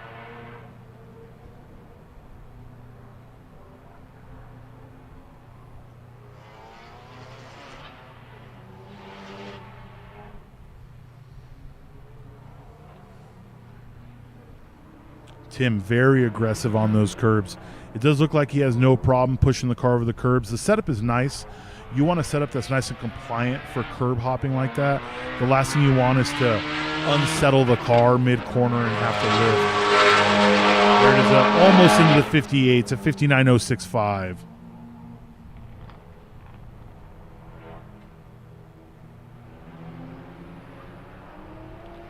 Let's see if Rigo does another hot lap after this one, see how he handles this entire course. Rigo took about 4/10 off his lap. Very nice, a 1:05.80.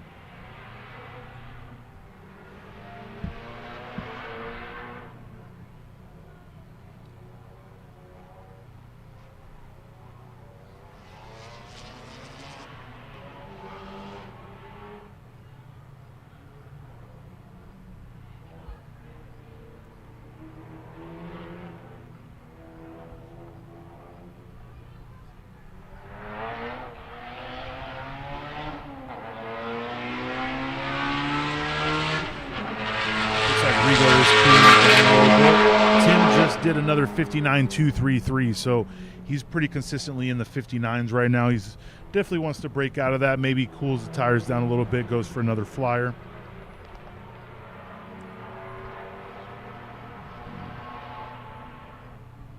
Let's see if Rigo starts another hot lap here.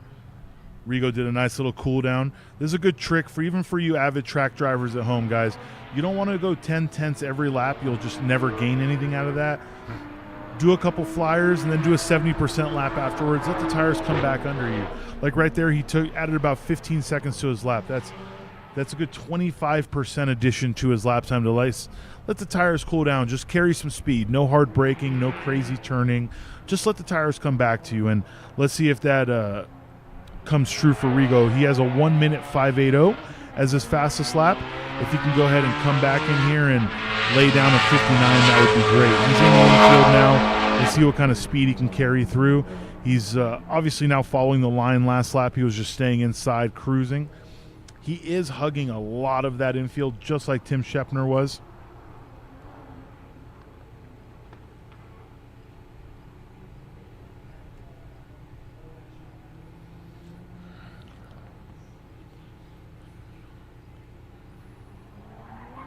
Ooh, looks like a little, oh, yeah, he was carrying too much speed.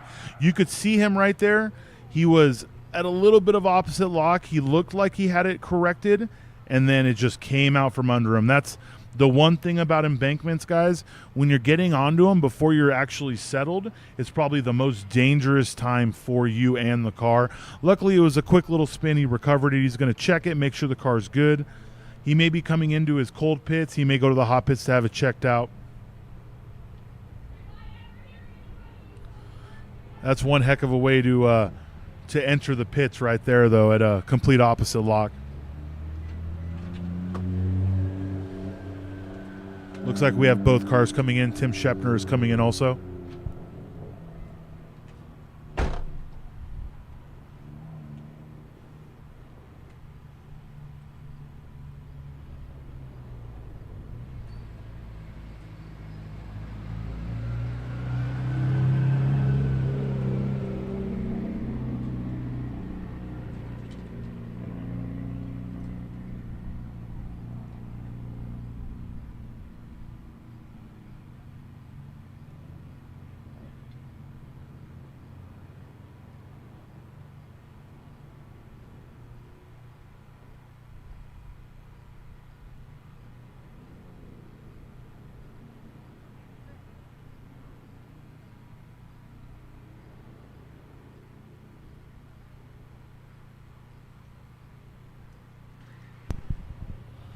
For those of you just tuning in, we are here at Pikes Peak International Raceway and Global Time Attack's Ascend and Music Motorsport Festival.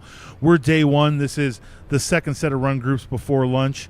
We will have drifting, car show, fireworks, drone light show, and much, much more here this weekend. So if you guys are local in the Colorado Springs area, anywhere within a drive, we highly recommend making your way down here to Pikes Peak International Raceway in Fountain, Colorado.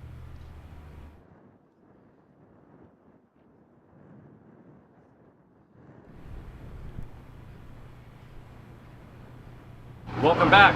My name is Jason. We're here at PPIR for the Ascend event with Global Time Attack. I'm standing here with Mr. Isaac Torres, who pilots a beautiful Toyota Supra, hailing from the city of El Paso in Texas. How was the trip out here for the event this weekend? It's a long drive from El Paso over here to Colorado. Yes, sir. So it was about 8 hours, same amount as Coda, so it wasn't too bad. My dad did all the driving, so I don't know how he's feeling right now. Well, good. So you're rested. You're ready to go. Yes, sir. That's smart teamwork right there. I like that. You know, back when I used to drag race, I was a crew chief on a team, and I played your dad's role, meaning I drove the truck there, let the driver be fresh, try to win the event. Yes, sir. That's right. So you brought up an 8-hour drive to Coda. I think that was maybe the last time that we saw you guys time attacking with us. I think was at Super Lap Battle Coda, right? Yes, sir. And what can you tell us about that track and that event? So we didn't get too much practice laps in Coda. We ended up blowing up the transmission, but I ended up getting a lot of laps in the Porsche, which is my dad's. And the Coda compared to PPIR is a totally different experience. PPIR is much smaller. You can get a lot more hot laps in, but other than that, it's driving. So we get back into it. So you were able to take a few practice laps here. We did start about an hour and a half ago. You were able to get out there a little bit? Yes, sir. Okay, so what do you think about this course? You know, have you done any rovals like this before? No, I haven't actually. This is the first time being on an oval like that. It's crazy pulling the kind of G's you're pulling in the regular street car. As you can see, other crazy cars pulling way more G's than us, so we'll see how it goes. That's right. So, anything new with the car different from when we saw you at Super Lap Battle Coda? Currently, we have nothing new. We do have a stock transmission back in ever since it blew up in Coda. We did have plan of having an upgraded one in, but unfortunately, it didn't get back in time. Other than that, we have one new fresh of tires that were supposed to be used at Coda, but we're using them here now. Nice. Where can people out there find you online at? So on Instagram, if you search up Prodigy Apparel with this logo right here, you'll find us our Instagram and everything we do over there back in El Paso. Awesome.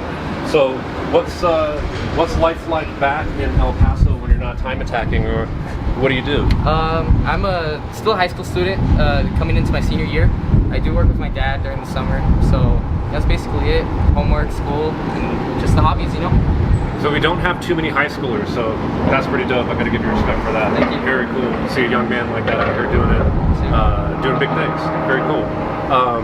What can you tell me about future plans? What's next for the team here? So what's next is to hopefully take it home at GTA Finals. We do have a podium club coming up next that we do want to end up going to the next. A few more upgrades here and there, and we'll be back in November for here with Global Time Attack. We really appreciate the support. I'm glad he brought up a couple of the next events. The next event for Global Time Attack after this weekend, we're up at the Ridge Motorsports Park up in Washington State, August 24th, 25th. And then he brought up the Podium Club. It's a new event that we're linking up with. Some friends from We Don't Lift Racing are putting on an event called Southwest Speed Festival. It's Podium Club. I believe it's September 19th, right? I think so. September 18th, 19th, 20th, that weekend, right around there. It's going to be our first time coming out. They're planning to be there. It's a spectator-friendly event, so it's just the start of something cool at the Podium Club, which is a new track. You've ever been there yet? No, sir. Yeah, so I haven't been there yet either. It's going to be my first time that weekend. Looking forward to it. And then after that, we're ending the year like we always do at Buttonwillow Raceway out in Central California. November, I think, 8th, 9th, 10th is the date this year, and it's the GTA Finals. This will be the 20th year of Time Attack, people like this guy right here, and the rest of these people gathering to Time Attack the week after SEMA. Used to be a Super Street Magazine event. We took the event over back in 2012, and we've been the purveyors of it ever since, and we're very proud to carry on the tradition. It used to be called Super Lap Battle, We changed the name about 6 years ago to GTA Finals when we started doing Super Lab Battle at COTA, which you've been to. I want to thank Isaac here for giving us some time today. One more time, tell them where they can find you online. Prodigy Apparel on Instagram. You'll find us there. All right. See you guys soon. Thank you. You know, it's not very often you get to meet someone who's still in high school and gets to race cars. That's pretty awesome of his dad, but you heard him. Their work ethic is above and beyond. He's been working with his dad over the summer, and he obviously is still doing a great job on his day in and day out. That's going to be Isaac Torres, the third car on grid right now. This is going to be TA3 going live, being led out by Joaquin Sandgard.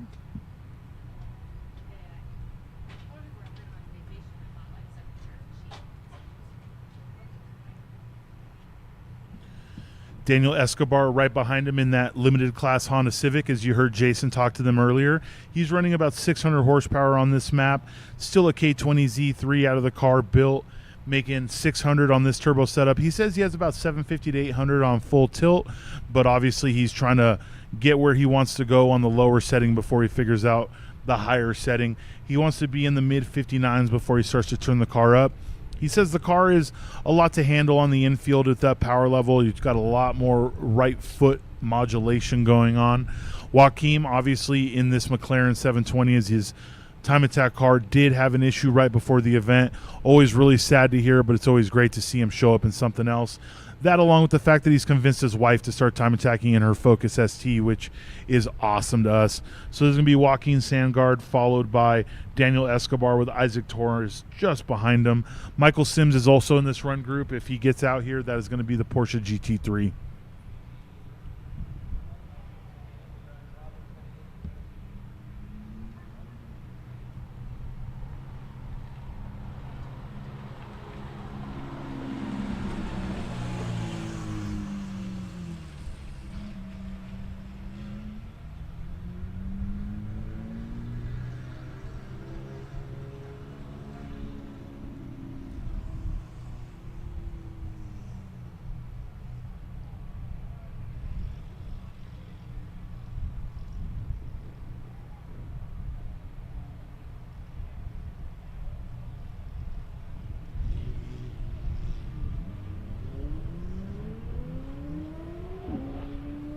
Here we are, guys, going live. This is going to be Group 3, Session 2.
Here it is. Here it is. Joaquin getting on that front straight, about to cross start finish.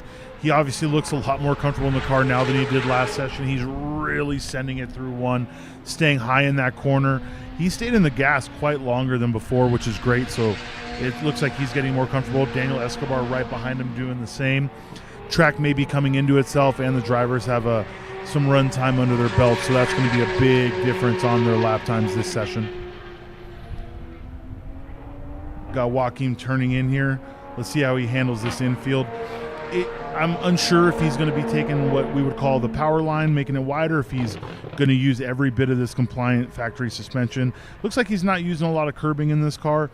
I don't have much history of McLaren, so I couldn't tell you if it's incredibly upsetting to the car to do so or not. He did have to do a little opposite lock going over that curb and this one too, so that does make sense on why he stayed away from the U-turn curbing, because it is rather aggressive.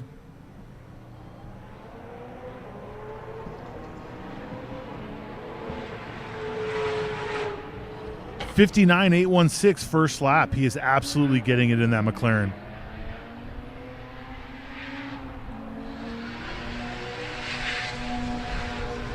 Daniel Escobar to 102.277, getting closer to his time that he is chasing. We have Michael Sims right behind him at a 101.272.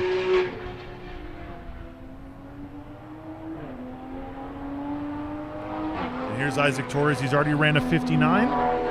He's at a 101.447.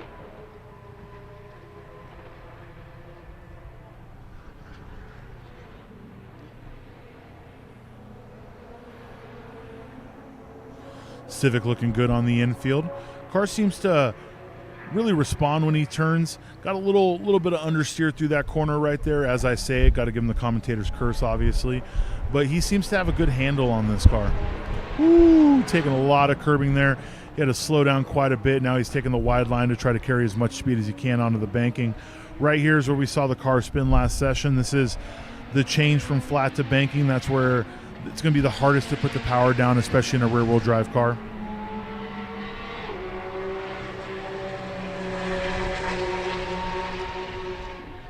Michael Sims at a 1 minute .539 on his last lap. He's picking up pace. Looks like Isaac Torres is about to cross start finish with a 1 minute .007, just shy of his 59.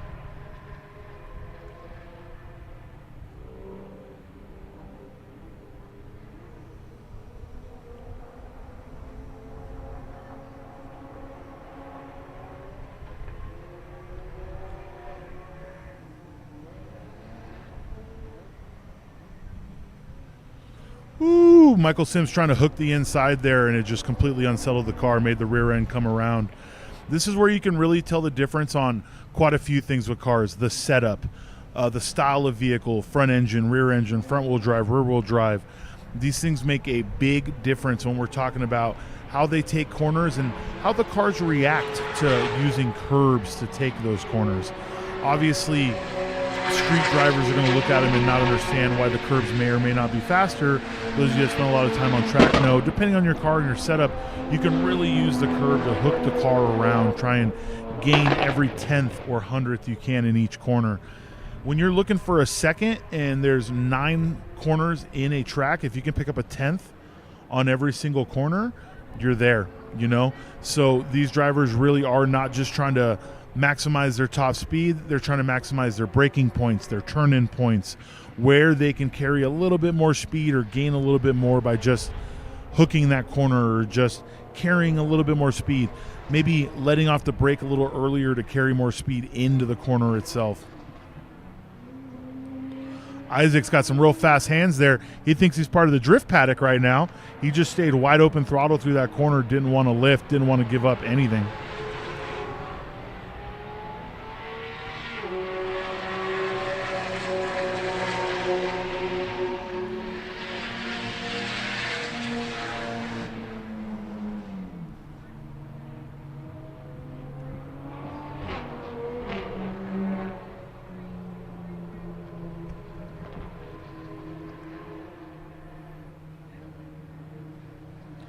Looks like Isaac did stay out after that. He's going to do a cool down lap now. He was really low on the embankment right there, so he's going to cool the car down. He did roast the tires all the way between 2 corners. He almost connected both of them. He may need to pick up drifting as a side sport.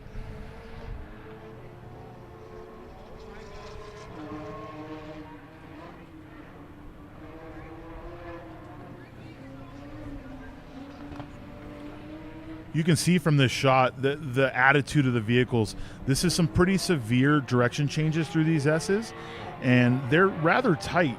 A lot of people are used to S's on tracks where you can kind of straight line through them. Here you can't. It looks like Joaquin's coming in and Daniel Escobar's following him. But if you saw those S's from up top, they are not the kind of S's where you're driving through the middle of them and hopping left to right to left to right.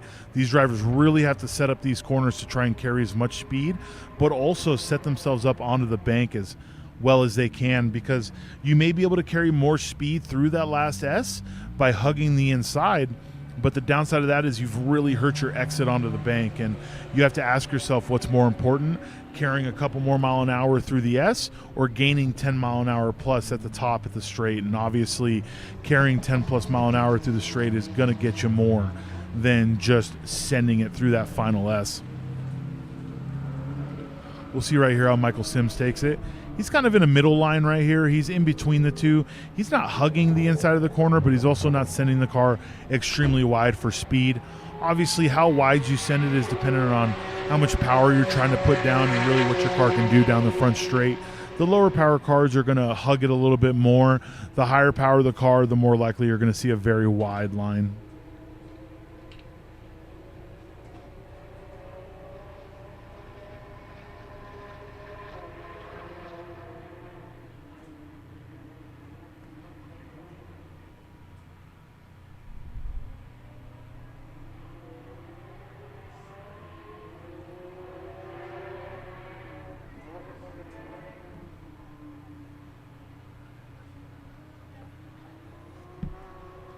Very rare you see a GT3 RS on track not looking good. The car is very composed. He took it super deep into that corner, though. It looks like he's trying to carry a little bit more speed everywhere, and there's pros and cons to that, obviously. There's the thought process of working on one small section at a time and trying to gain speed there versus trying to pick up speed in every corner. He obviously was carrying more speed into the S's he ever had, and it kind of just threw him off there in that final S. He had to take a lot more curb than he usually would have, and it slowed him down a lot on those final two corners.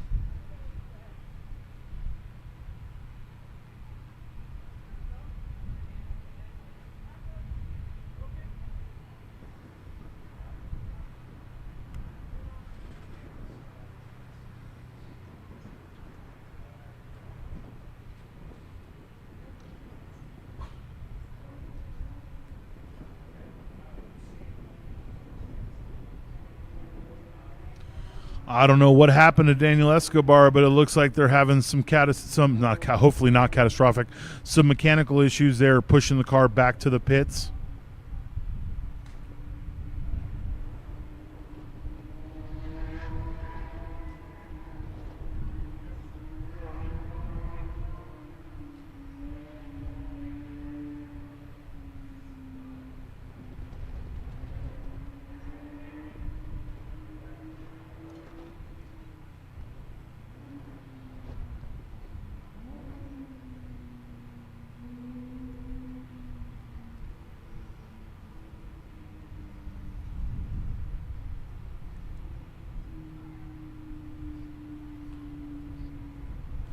We'll try to get a little bit of information. Hopefully Jason can go talk to Daniel Escobar's team, see what's going on down there with his car. That is the end of Group 3, Session 2. We're going to have TA 4, 5, and 6 coming up. It does look like they made it back to their pit. It was a little bit of a push, but not too bad.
For those of you just tuning in right now, we are at Pikes Peak International Raceway and Global Time Attack's Ascend Music and Motorsport Festival here in Fountain, Colorado at Pikes Peak International Raceway.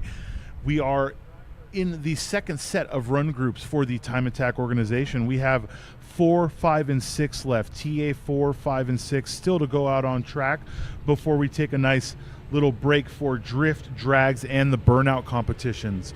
Make sure if you're near Fountain, Colorado, in Colorado Springs, or anywhere within driving distance of Pikes Peak International Raceway, you make your way out here. For those of you wondering what's going on with this Time Attack and what makes it so special, we have $50,000 in cash prizes available, guys. $50,000. The track record is held by Ferris Karchumi to 53.097. He's within half a second of that, or about 3/4 of a second so far on his second lap. He may have a small issue with the car. Hopefully, whatever it is, it can be resolved. But he's chasing after his own record to take that $10,000 prize for resetting the overall track record. On top of there being a $10,000 prize for overall, there's a $10,000 prize for the night battle that happens tomorrow. Every single class also has a payout, my guys. Unlimited taking $5,000 for first place. Limited $4,000 for first place. Street $3,000 for first place. Enthusiast, GTX, and Max Effort also all $1,500 for first place. Second and third obviously have their own payouts, but everyone's here to win. They want to see the big dollar check go into their hands. You could, in theory, take home $25,000 if you reset the overall track record, won the night battle, and won unlimited class. That's $25,000 home in a Time Attack competition, which is obviously not something you hear about very often. So these drivers in on this first year of the GTA and PPR collab here at Ascend Music Festival, they're in early to try and take this money home. If you are around, don't forget we will have a drone light show and a firework festival at night tonight. Looks like Jason did find himself someone to get a little bit of info on how this track is doing and how they're doing downstairs. While we line up the grid for TA4, let's see how our drivers are doing out in the paddock.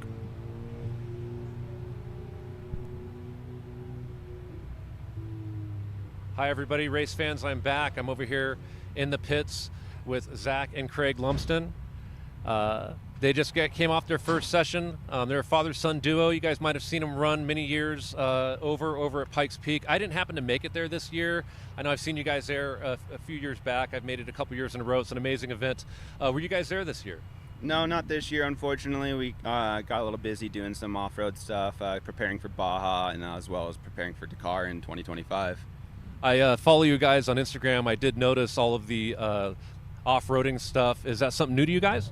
Well, we've been doing it here for a couple years now. We've sort of drifted away from the track events and everything, been concentrating a lot on the desert type racing and everything like that. And just as Zach had mentioned, we're really preparing ourselves to go overseas and race in Morocco and in Dakar this coming year. That's huge. That's awesome. Good luck to you guys on that. That's a huge endeavor. And we appreciate you guys. You know, when you still have the time, you guys have the cars, obviously, and bringing them out to our events and this awesome event, Ascend, here at PPIR. How far are you guys from this particular area or circuit? We're about an hour away north from here, so it's pretty close to home, honestly. So it makes it pretty nice, honestly. Nice. So I would assume that this isn't the first time that you guys have ran here, right?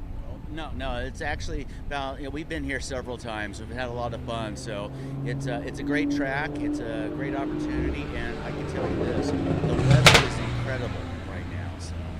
It does feel great. It's a little cool this morning, sun's out now, little wind, it is a real nice day today. Good opportunity to lay down some fast lap times. Talking about that, what was the first couple sessions like today? Yeah, you know, it was good. We just wanted to go out there, get used to the cars again. It's been a couple years since we've been inside the cars, so we just wanted to give them a good shakedown. And as well, just kind of refreshing our memory on the track. We didn't go to practice yesterday, so we just kind of utilized this time to use our practice since we have all day today and as well as tomorrow. But overall, the track was awesome, so we really appreciate you letting us be out here. So. For sure. It's always great to have you guys out here. Two different Evos. Are there huge differences with the cars? Are they set up somewhat similarly? You guys are smiling? There is a huge difference. It's all on the engine. Everything is basically the same other than what's inside that engine. His is built to put out 1,100 horsepower. I am not sure I can handle that, so I downgraded mine to 450. Gotcha. All right, so yeah, two different animals, that's for sure. Definitely two different animals. What's it like with all that power? It's crazy. I'm not gonna lie, but I gotta give mad props to my dad for going out there and being able to chase me down out there. So that was huge. Good for him. Yep.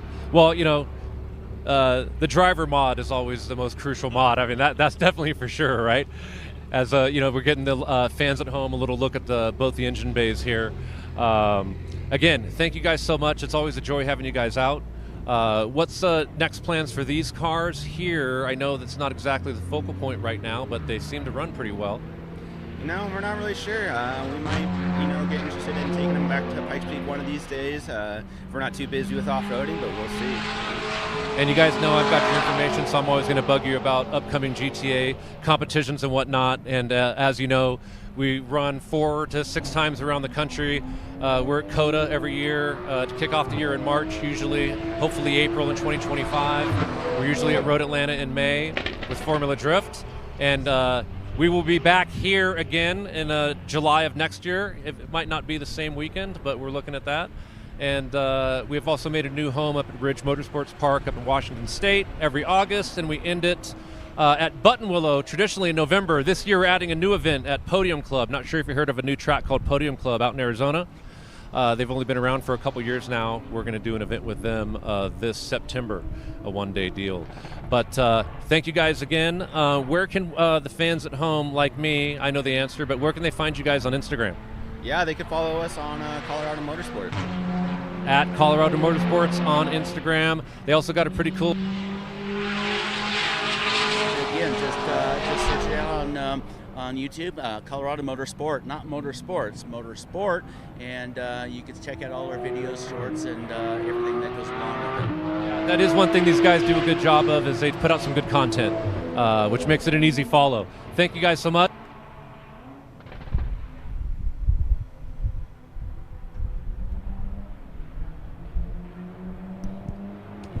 That was Craig and Zach Lumsden. It is great to see them both out there. Like he said, there's a big power difference between the two. Obviously, it looks like father's age and wisdom and track experience has helped him chase down his son. It is good to see him out here. Make sure to give those guys a follow. As you heard from them, it's not just track driving for them. They're getting ready for the Baja.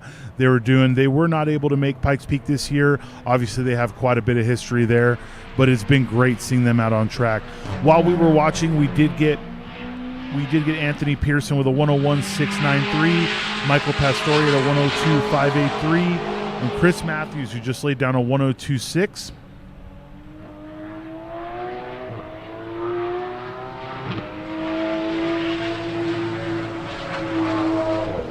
Looks like Anthony Pearson at a 101.010 in that yellow Supra. He was extremely on it in his last session. He was carrying a lot of speed, probably a little too much in a few sections, as he was at reverse lock quite a bit on the infield. There we have Ernie Ramirez with his first flying lap at a 103.908 in his enthusiast class car. For those of you wondering, this is an Evo. The two Lumsdens are actually driving Lancer Rally Arts. Very similar cars, strong power plants, just different drivetrains. So it's great to see not just one type of car out here. These guys are out here, multiple different style of cars. Michael Pastore just finished his fourth lap at a 102.9, about 4/10 off his fastest at a 102.5. But Chris Matthews in that Subaru Street Class, a 102.470.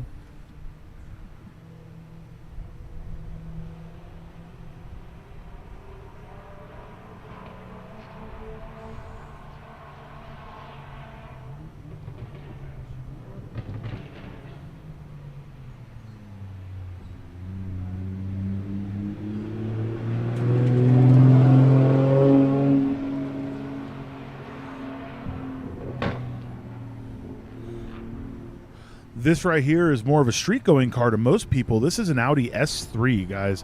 I know a lot of people know the A3 platform. The S3 is obviously very, very fun car to drive on the street. Not something you see of on the track a lot. So it's great to see one set up and built specifically to drive on track. Car 757 Ernie Ramirez coming into the hot pits. Going to talk with his crew really quick, make sure the car is good to go. Maybe get a little bit of space. It does look like he does need the front end looked at. He has people checking out the front tires. pointed out his window right there. We do have this beautiful Audi S3 coming back into the pits, Mr. Michael Pastore.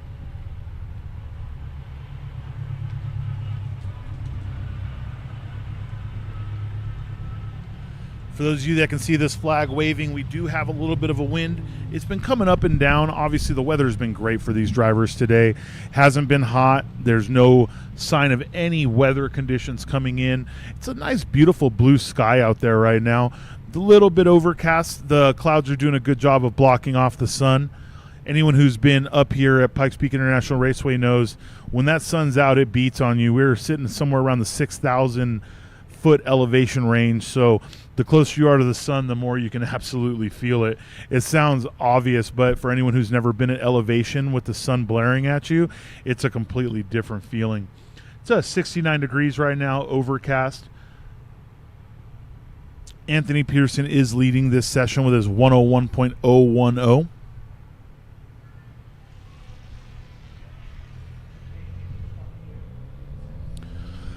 While Ernie Ramirez goes out to do another warm-up lap before he sets a flyer, it does look like we have Jason with someone fresh off track.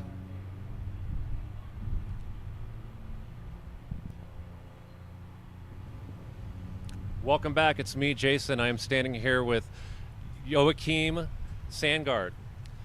Just got off the track a little while ago. We were running our first couple competition sessions this weekend here for Ascend at PPIR. What can you tell me about the track out there, this first couple sessions of the day? The first session was really good. The track felt really nice. It wasn't too hot. The second session, it started getting a little squirrely. I'm understeering a little bit. This was a sort of a last-minute car for me. I was planning on running my Subaru, but Subaru was going to do Subaru things, and the Subaru blew up. So I last minute got some tires for this, and we're running a McLaren 720S and trying to put down some good lap times. Awesome. Yeah, I was going to ask you about that. Obviously, we saw the registration come through when you signed up for the competition, and it was a Subaru. Saw an email come through asking if you could switch cars at the last minute, which is allowed. You just got to fit in a class and fit safety, which you were able to do. What exactly happened to the Subaru?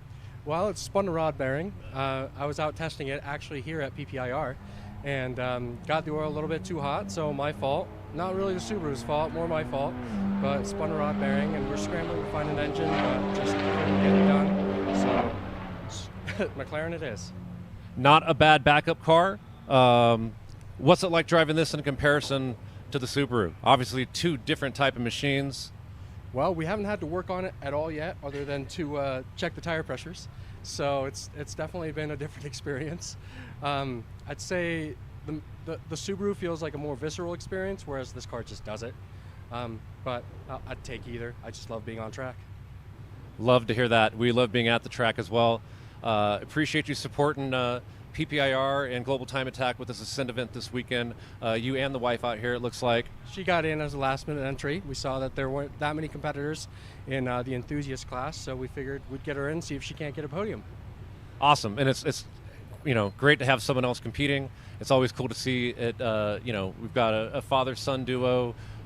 We've got a father and his son. So pretty cool. Thank you guys for coming out and supporting the event, and good luck this weekend, and good luck with getting the Subaru back, and we'll see you at another Time Attack soon. Absolutely. I'm hoping to at least make Super Lap Battle next year with the Subaru. So. Awesome. That's a mega event, and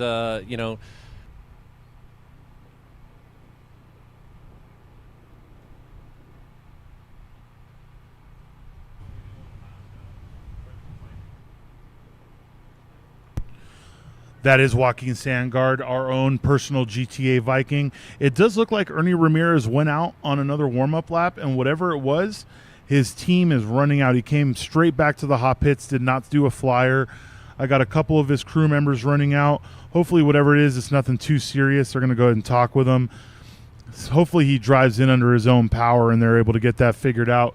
That is the end of TA4. This is Group 4. It was led by Anthony Pearson at a 101.010.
Looks like we have Elijah Salberg lining up in TA5 in his EcoBoost Mustang. We heard from him and JD earlier. He really likes this EcoBoost platform, per his exact words. It is incredibly balanced. Obviously, that has a lot to do with the lighter weight engine in the front. Obviously, the car does not make the same power as the 5.0 or the Voodoo engine in the Shelby GT500 being driven by Paul O. But with that comes a car that's much more responsive in turn-in, obviously a lot better on brakes. This is his first season driving this car. He said he'd like to stay an enthusiast for a little bit, get more comfortable, and then start throwing some more mods on it. He did mention things like wanting to run the 85, do some exhaust work, some more modifications to the chassis as a whole. So I'm sure we have a lot coming out of Mr. Salberg in the future.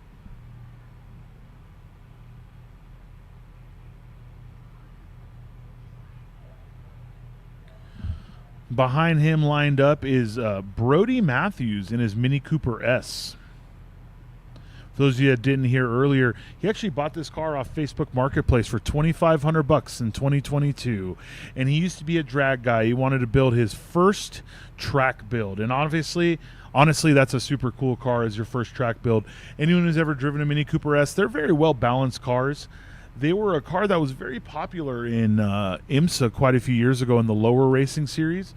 And they are super competitive, really fun to drive, very well balanced cars. If you're going to choose something as your first true track experience car, it's always great to pick a car with good balance, something that's easy to drive, something that will help you develop as a driver as opposed to you having to fight the car all the time to learn to get used to it. Ray Guerrero getting ready to line up on grid in his GT2 Club Sport.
We got Elijah Salberg. He's going to be the first one out here laying down a fast lap. We'll go ahead and see if we can follow him around.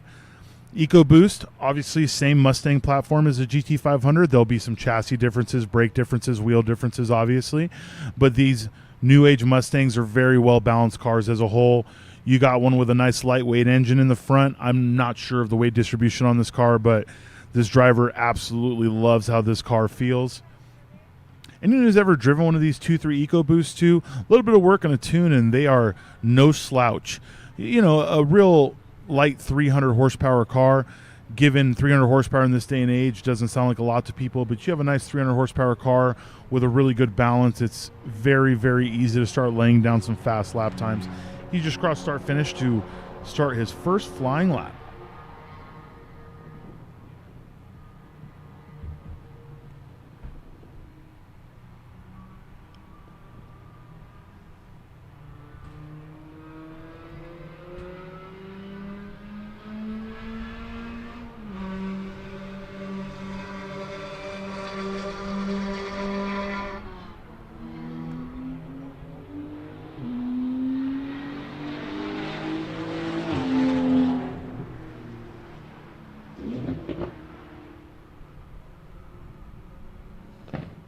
Carrying a whole bunch of speed into that corner. Does look like he overcooked it. Obviously, no one wants to run the drifting line in a road course car. He usually would have wanted to take a lot more inside there, so that's going to hurt his lap time. He was complaining of understeer when he was talking to JD, so that's something he's going to have to figure out with his team. maybe a tire pressure change. I think he's still on factory suspension, so we're not going to see a shock change out of the car, but he may have to adjust his driving style along with pressures and whatever he can on his end to try to alleviate that understeer. A 108, 109 as his first lap. This right here is Ray Guerrero in his 888 GT2 Club Sport, just fresh off of Pikes Peak. He has 8 years running Pikes Peak hill climb, and not just this car, his Viper and other chassis. Ray has traveled with us for many years. He started with an Alfa Romeo 4C, went into a Porsche Turbo, into his Viper that he still runs to this day. The Viper was a Pikes Peak car for quite a few years, and now he's moved on to this Porsche GT2 Club Sport. He's still learning this car, learning this chassis. He was laying down some flyers at Atlanta before he had an incident. Obviously, that car he had to write off at the time because he had to be ready for Pikes Peak, so he bought another car, and now they're just using that car as a parts car for this one.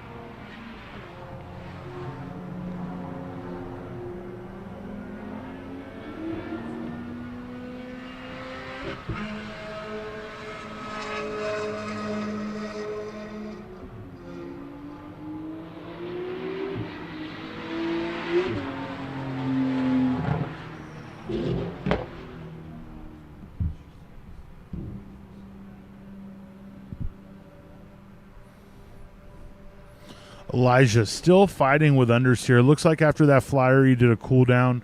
Maybe he thought he got too much heat into those front tires. He did a 124.9. Looks like he's going through the infield. He's still keeping that really wide line even on his cool down lap. So that may be just the line he's most comfortable with, but it definitely looked like he was understeering. Tires were turned, but the car itself wasn't turning.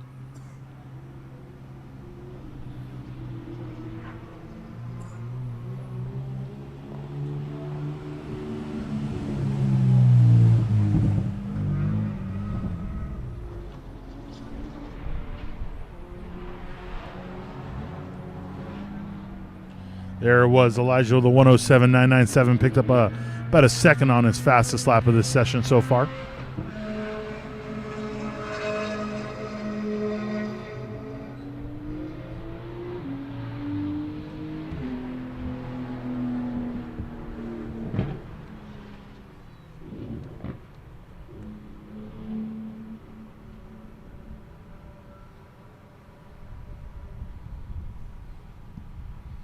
For those of you wondering the format, we're not running 15 or 20-minute sessions. We're running 6 10-minute sessions.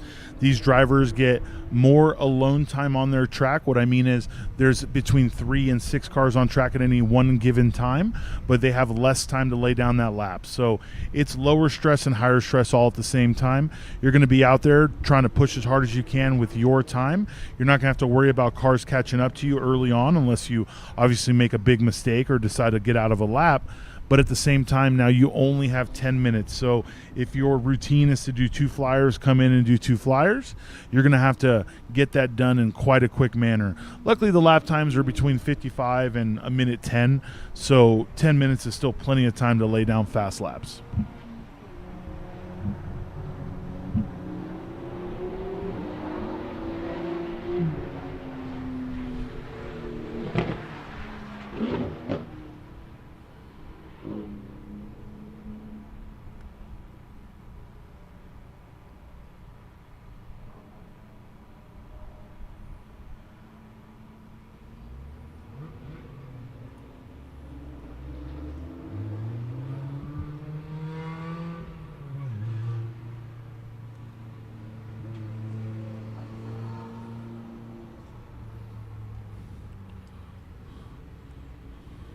Hopefully we have a chance to talk to Ray at some point after these laps, see how comfortable he is in the car at this event. This is his first time at PPIR, though, well, not his first. He raced it, I think he raced here in 2016, got some laps under his belt. but since then he has not seen this track. They have repaved the Roval a few times. It used to have a very aggressive bump in it, made it very hard to get on there with any kind of clean line without the car really getting unsettled.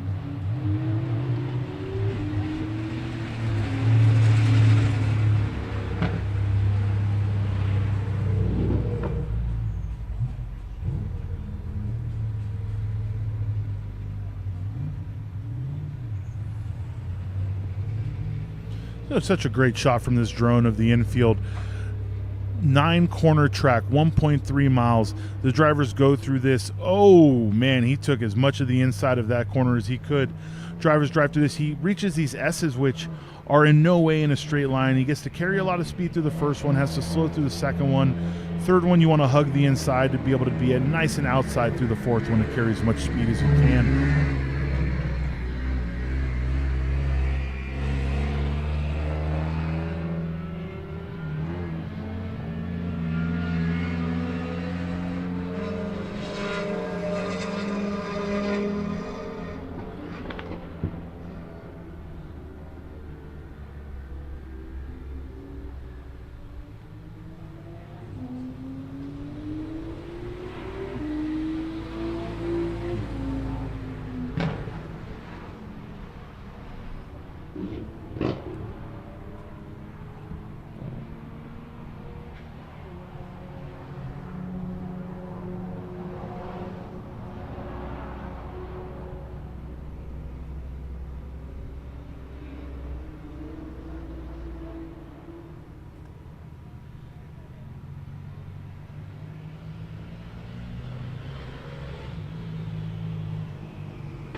Got Brody Matthews out here.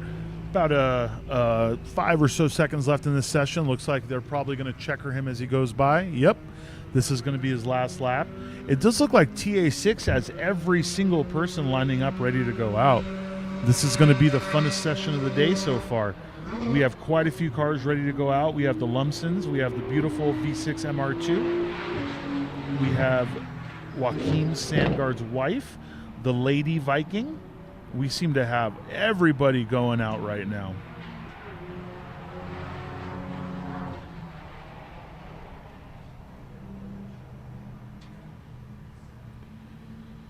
We have Matt Pope in the MR2. We have Zachary and Craig Lumsden in their Rally Arts. We have Justin Miller in his ER Subaru Engines WRX.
Here we are, TA6, ready to go live.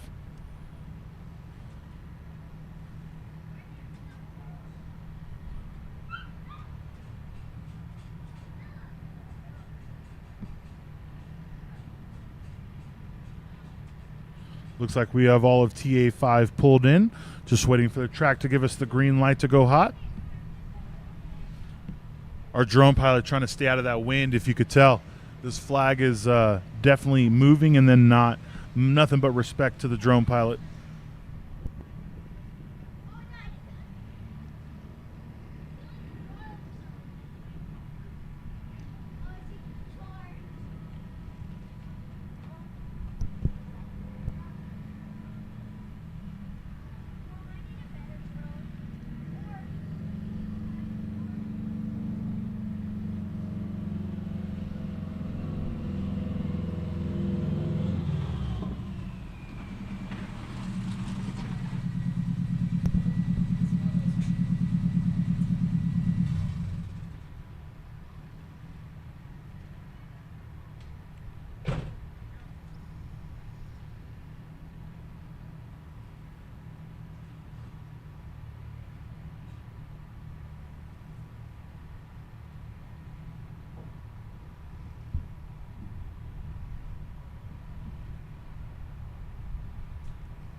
And here we go, TA6, final run group, final time attack group of run group 2. This is going to be the final run before we go to our lunch break. For those of you that are here at the event or close, we're going to go into the drifts, drags, and the burnout box.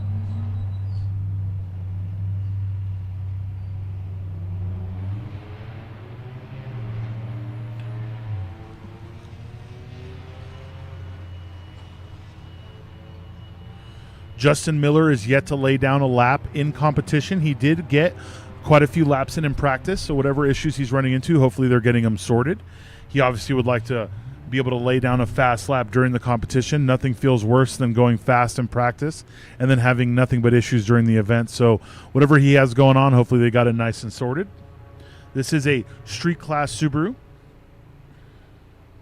Behind him is Matt Pope in his street class Toyota MR2.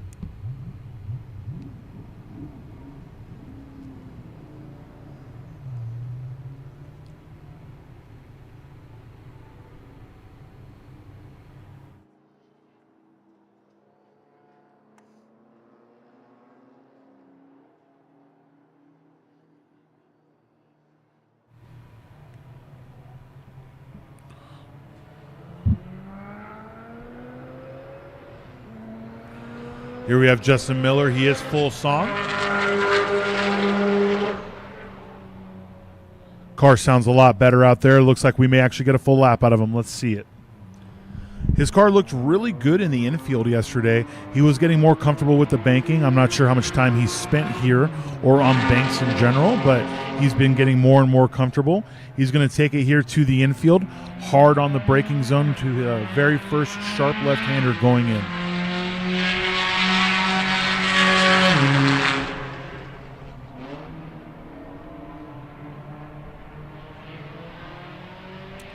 It does look like we have some smoke coming out on deceleration.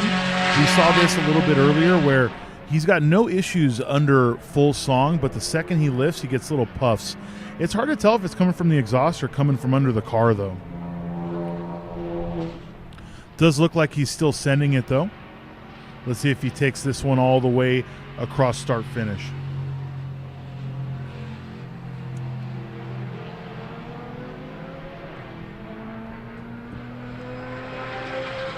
And Justin Miller in the car 555 with a 110.371. For those of you that are Subaru fans, you know 555, that is a very historical Subaru number. It's probably the number most fought over anytime a Subaru signs up to an event. Just behind him, Matt Pope was able to lay down a 110.276, about a tenth faster than Justin Miller.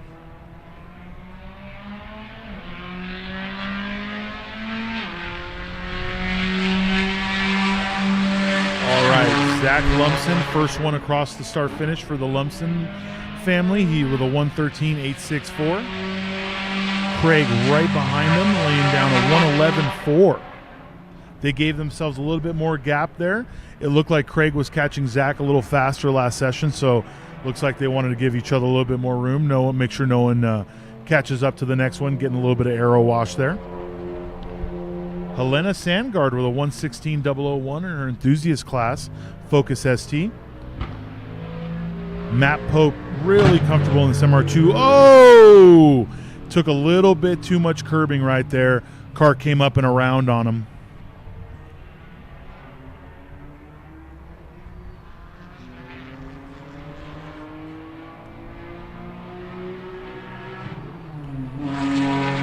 It does look like Justin Miller had an issue. He pulled it in right there at the very end of the start.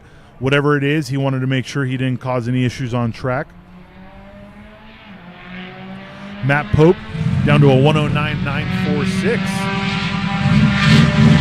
Oh, Mr. Shellhart and his GTX DTM style BMW losing it in the infield.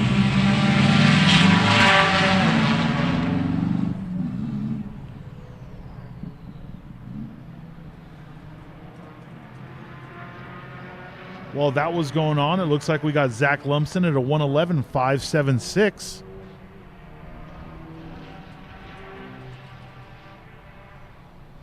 Craig Lumsden, though, a 109.423, fastest of the session now between the two Lumsdens.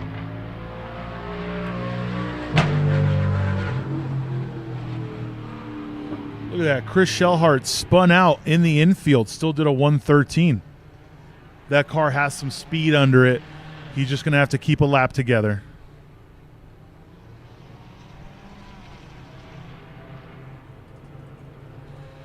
It's always great to see this father-son duo out here battling it on track. Isaac Torres, his father races too in a Porsche. When we see them at events driving together, it's always great to see both father and son out on track together, keeping racing in the family. Zach Lumsden at a 110.617, catching up to Craig. Let's see if Craig can surpass his 109. 110.096, so his fastest lap is still his second lap, while Zach is picking up pace every single lap. It looks like Matt Pope is done. He's brought it in. It's 109.946. He's very happy with that for this first one. Now, that MR2 is running a V6 swap that's basically stock. It's a stock ECM flash, so he's just using the power that comes out of that Toyota V6.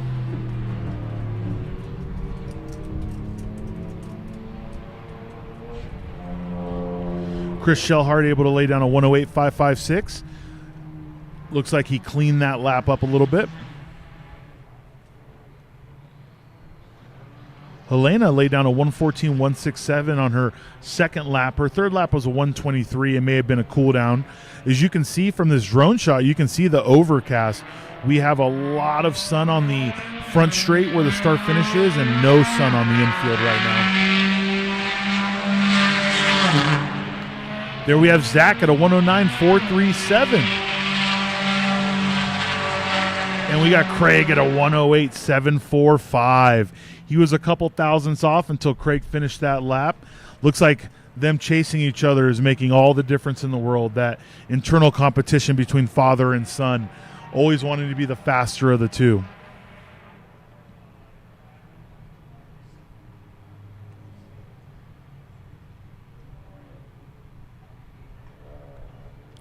Helena really using that wide line right there to try and carry as much speed as she can onto the front straight.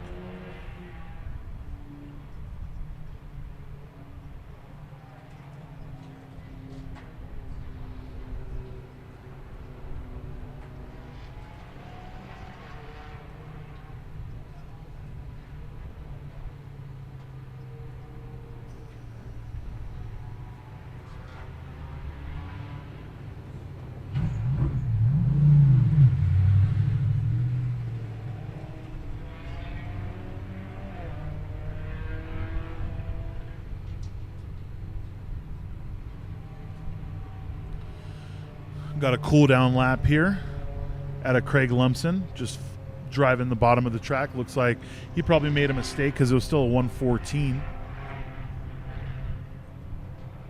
While these drivers are cooling down out here, maybe getting another hot lap, getting ready. Let's shoot it down to Jason and see what drivers are feeling out there in the hot pits.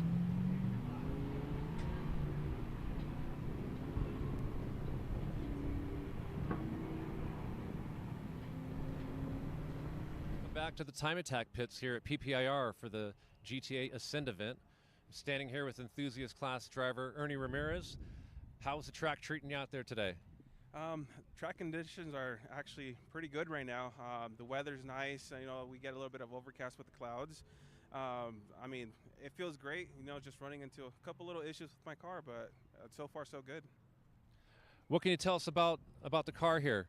You know, it's always good to see an Evo. We've got a few of them here this weekend. That's a rarity. What's up with yours? So my car is pretty much just your basic bolt-ons and stuff, but we are finding a transmission issue, so I'm only able to get one lap at a time, but we're making the best out of it. So right now we're P1, about 4 seconds ahead of enthusiast class, so hopefully we stay there until tomorrow. So awesome. Yes. KISS fan.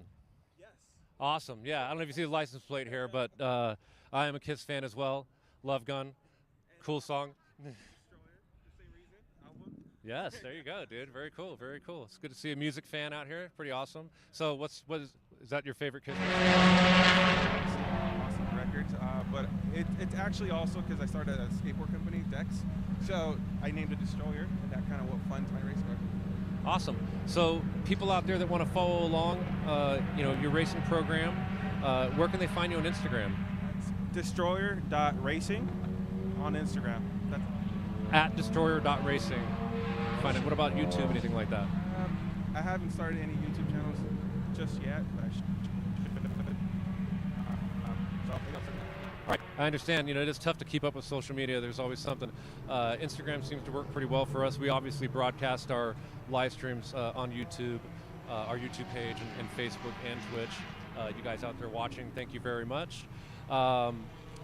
What plans you have for the car in the future? Obviously, it sounds like transmissions coming up soon. What else plans? You plan to stay in the enthusiast class for a while? Moving up in class? Any plans for that? Yeah, so this is actually going to be one of my last events because so right after this, it's going to go straight into surgery, get a cage done, fuel cell, fire suppressant. So I mean, that's a dream of mine. Left California to move closer here, and hopefully I get accepted for next year. Awesome. Well, you definitely will get the nod and the recommendation from us. We've recommended many drivers to Pikes Peak. It's a friendly event. It's an awesome event. Definitely a bucket list type situation. I drove up there a couple years ago in a rental car. It's absolutely amazing drive. To do it at speed in a car like this, what a dream come true. I don't blame you. Where were you from in Colorado? I'm sorry, in California. Where'd you come from? So I was born in South Central, raised in East LA, so Los Angeles area. That's where I grew up, and I mean, just growing up in the Time Attack scene with influences like Will and Amir. I was always part of their team, helping them build the car in the pits and stuff. And finally, it's my turn. So I'm here, and I'm trying to, proving grounds. Awesome. Obviously, not your first GTA. We appreciate the support over the years. Once you're done running this thing up Pikes Peak and it's in that type of trim, we'll have to see you back out at our events in Unlimited class. It sounds like it would probably fit into. Oh, definitely. Actually, I'm building a 3000 GT VR4 for that. So something a little different. I know it's heavy, but you know what? It's time to have fun. Exactly, and that's also a very unique thing about Time Attack is that a lot of the cars that represent cars that team or that driver just wants to go fast in. It doesn't always have to be a certain platform that everybody knows is like the golden platform, right? Exactly, yeah. For me, it's pushing the boundary of that vehicle and not trying to cater to a vehicle that's already fast. Love it. Good to hear it. Good to hear it. Good luck this weekend. We'll talk to you soon, either later today or tomorrow. Thank you. While that interview went out, it looks like we had a couple fast laps, guys. Craig Lumsden with a 108.162 able to pass Zach. And we had Chris Shellhart lay down a full flyer at a 103.461 in his BMW DTM style GTX race car. So Chris Shellhart led that session at a 103.461. Craig was able to pull out a 108.162 on his final lap to surpass Zach at a 109.437. Matt Pope with a 109.946. Justin Miller with a 110.371, and Helena Sandgaard at a 113.251. That is the end of Group 6 here.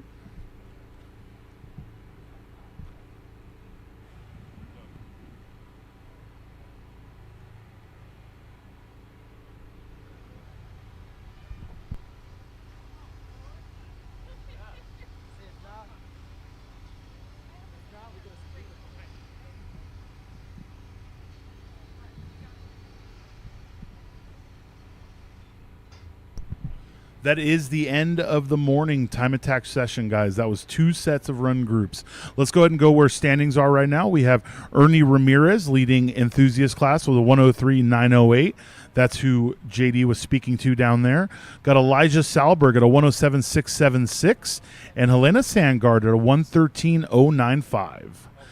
Street class, still a very tight pack. We have Isaac Torres at a 59.5 with Anthony Pearson about a half a second behind at a 1 minute .010. Rico Grajeda, 3 thousandths off of Anthony Pearson's time, so that second and third place is as close as it can be, with Chris Matthews really knocking on the door at a 101.708. Limited with a 59.027 from Tim Shepner, but Joaquin Sandgaard with a 59.816, really knocking on the door of first place.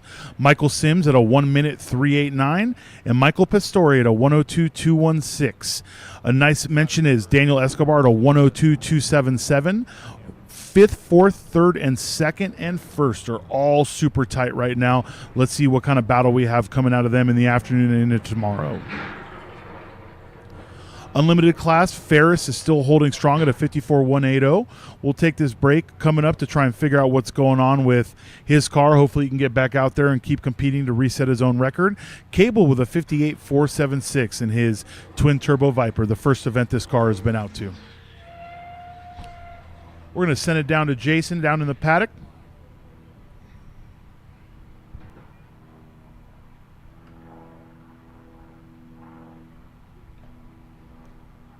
Welcome back to the Time Attack Pits, everybody.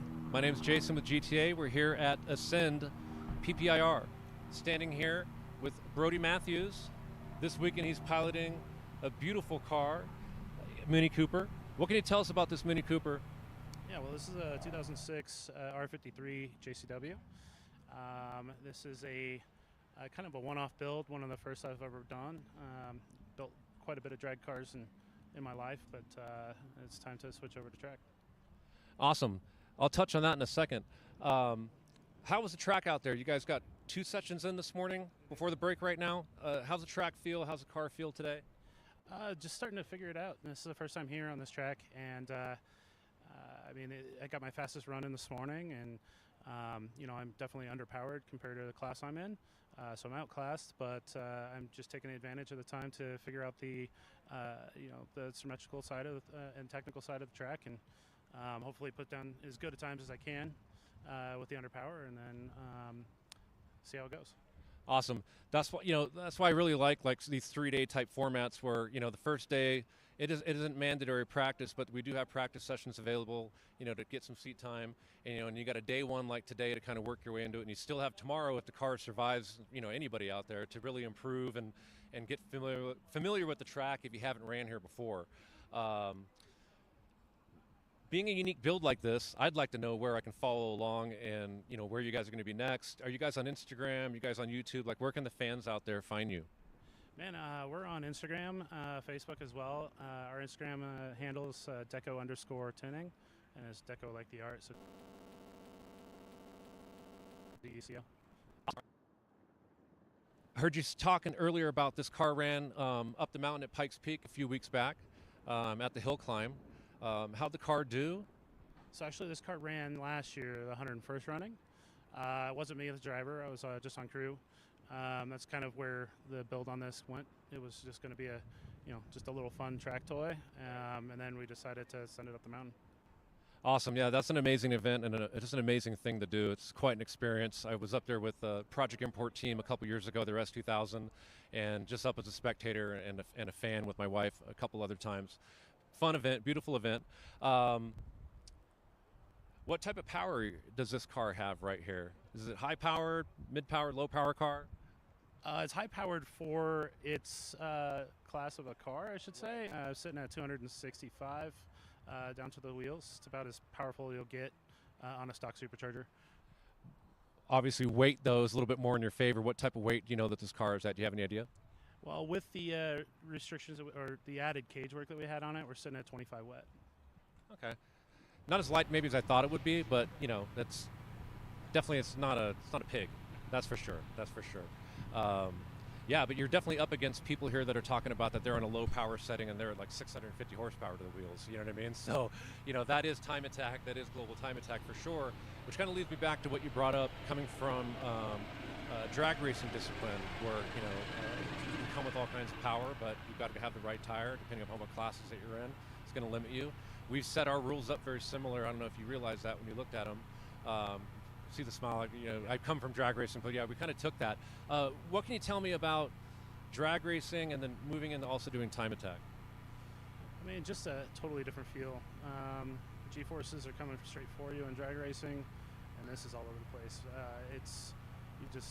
You're hitting bumps, you're hitting, you know, apexes, and it's just really, really fast all the time. Right. It's fun.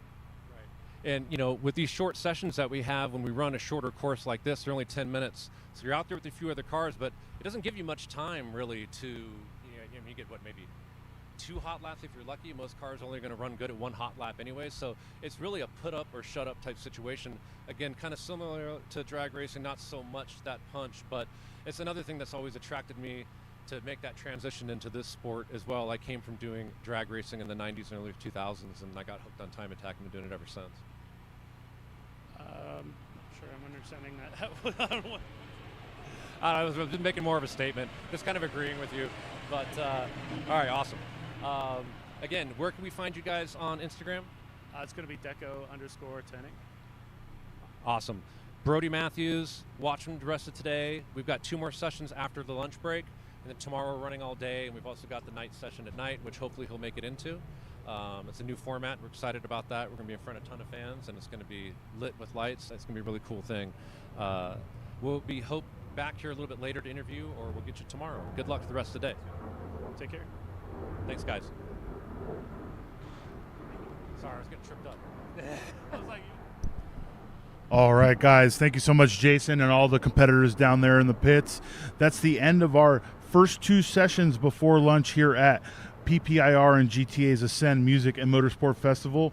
We will be back at 1 p.m. for more time attack action. If you guys are here, we'll be doing drift, drags, and burnouts from 11 to 12:30. 12:30 to 1, the track will be cold for a sweep and lunch, and we'll be back here at 1 p.m. for the time attack. Be sure to catch us again, and we'll go over all the standings, where we are, and hopefully we get a lot more fast lap times here coming in the afternoon.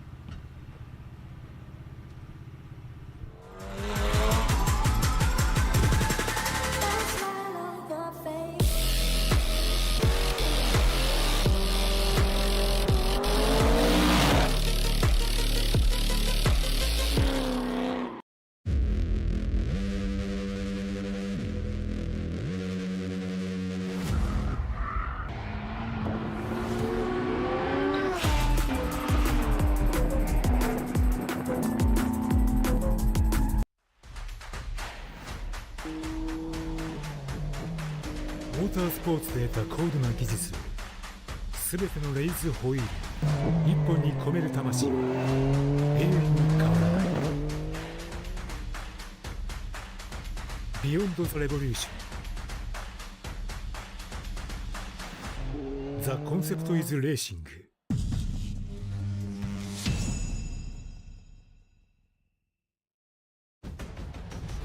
Link is the engine management solution for champions the world over. We know what it takes to win, pushing boundaries, performing under pressure, and having the best people on your team.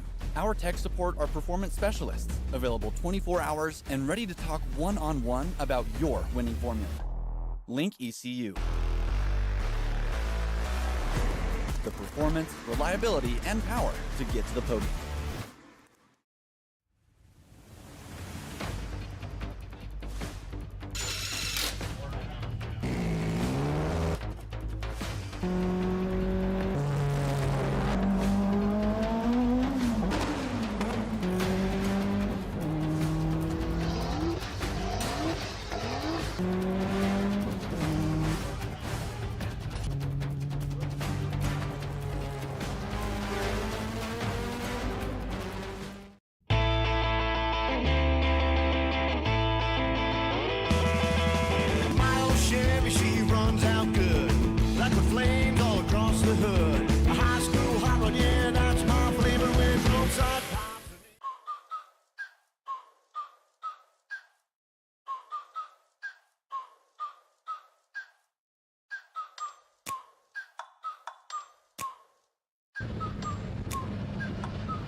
that's a deal, right? Ride with me if you ride with me, you can slide with me if you feel like 550 and the 5 stick, you can get high with me, that's a deal, right? That's a deal, right? That's a bet, right? That's a bet, right? That's a deal, right? That's a deal, right? That's a bet, right? That's a deal, right? That's a deal, right? That's a bet, right? That's a deal, right? That's a deal, right? Ayy, coming down like precipitation. I ain't never met a limitation. Hate applying my elimination. Gotta go to Google for the information. I'm a superstar, so I gotta shine.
And here we are back at Global Time Attack Pike Peak International Raceway Ascend Music and Motorsport Festival. We are here after lunch. We're ready for Time Attack Group 1 to go back out. It does look like we have a Ben Dankers and a Dominic Tapia ready to go out on track. Ben Dankers ran into some issues during practice where they actually had to replace a clutch on this vehicle. Ben had to drive 2.5 hours to bring one back, and his team rushed and got that thing back together to be able to compete today. Dominic, I have not seen on track since practice. I don't know if they had any issues, but whatever they have resolved, it is ready to go back out. I have no word on Ferris Khartoumi's car. We did see a big smoke pillow out of the passenger bank on that car. Hopefully whatever it is can be sorted. Cable in his twin-turbo Viper has been running well all weekend. Now he just has to buckle down and get some time out of that. For those of you wondering where we are, where the standings are, what your drivers have done, never hesitate to go to racehero.io or the Race Hero app on your Android or Apple device. This will not only tell you the laps they've run, it'll also tell you where they're gridded and when they will be running the next time.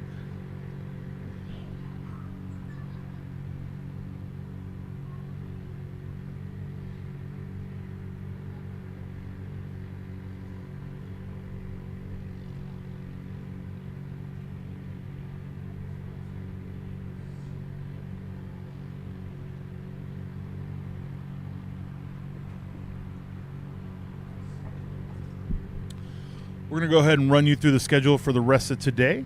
This is going to be the the third and fourth set of Time Attack groups. We're going to go from 1 p.m. to 3:55 here at the Ascend Music and Motorsport Festival. We will also be doing drift, drag, and burnouts from 4:15 to 10. Coming back in tomorrow at 8 a.m. again. We'll go from 8 to 10:55. 10:55 for the Time Attack. We'll take lunch at 11. And then we will do our first set of Time Attack Awards at 11:30. For those of you wondering why I said first set, it's because from 6:30 p.m. to 8, we will have a late night Time Attack battle. We'll get more into that tomorrow so you guys understand, but there are payouts for both the Time Attack up until 11 a.m. tomorrow, and then another set of payouts for the late night track battle. For those of you curious about these payouts, current track record held by Ferris Khartoumi is a 53.067. That, if you come here and you beat that, 097, you get a $10,000 payout right off the bat. If you win the late night battle, you get another $10,000 payout right off the bat. And if you win unlimited class, there's a $5,000 payout right off the bat. So let's say Cable Rosenberg comes out, resets the overall track record, wins unlimited class, and then wins the night battle. He's leaving here with $25,000. Every class does have a payout. First through third, unlimited starting at $5,000, limited starting at $4,000, street at $3,000, enthusiast at $15,000, GTX at $15,000, and max effort at $15,000. So these drivers are excited to go out here and they are pushing for purpose. Obviously, every Time Attack driver does this out of passion, so they want to go fast no matter what. But knowing that there's money on the table is definitely a great motivating factor. We got Cable going out. Weather has still been great. It is 77 degrees now. It was 68 to 69 the whole first set of run groups, but we are overcast, so it's nice. No sun on the track right now. During lunch and during the end of the sessions earlier, the sun was shining bright, so hopefully some of that heat is still in the track, so these drivers have plenty of traction to go ahead and set their fast laps. This is Cable's twin-turbo Viper, not to be confused with his 9-liter Viper. You can tell the difference because the back end of the twin-turbo car is black. He likes to keep the liveries very similar, but at the same time very different. Anyone who's ever heard either of his cars know it's probably one of the best sounding cars on track no matter where he's at, whether it's the twin turbo car or the 9-liter car.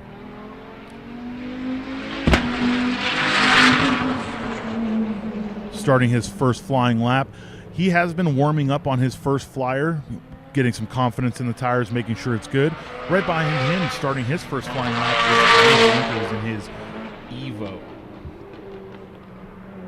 Ben did podium here last year. I believe he took first place in limited, so he did leave here with a check last year. I know he wants to do that again. Also is Dominic Tapia.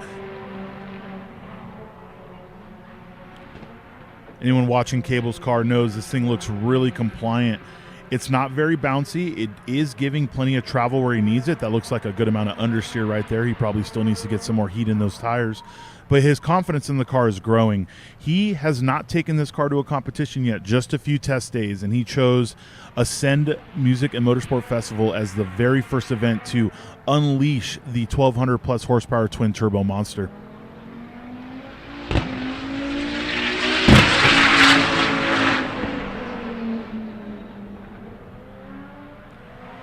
Him with a 102, 106 on his first lap. He's already ran in the 57, so he is working his way up. Ben Dankers with a 1 minute flat on his first lap in competition.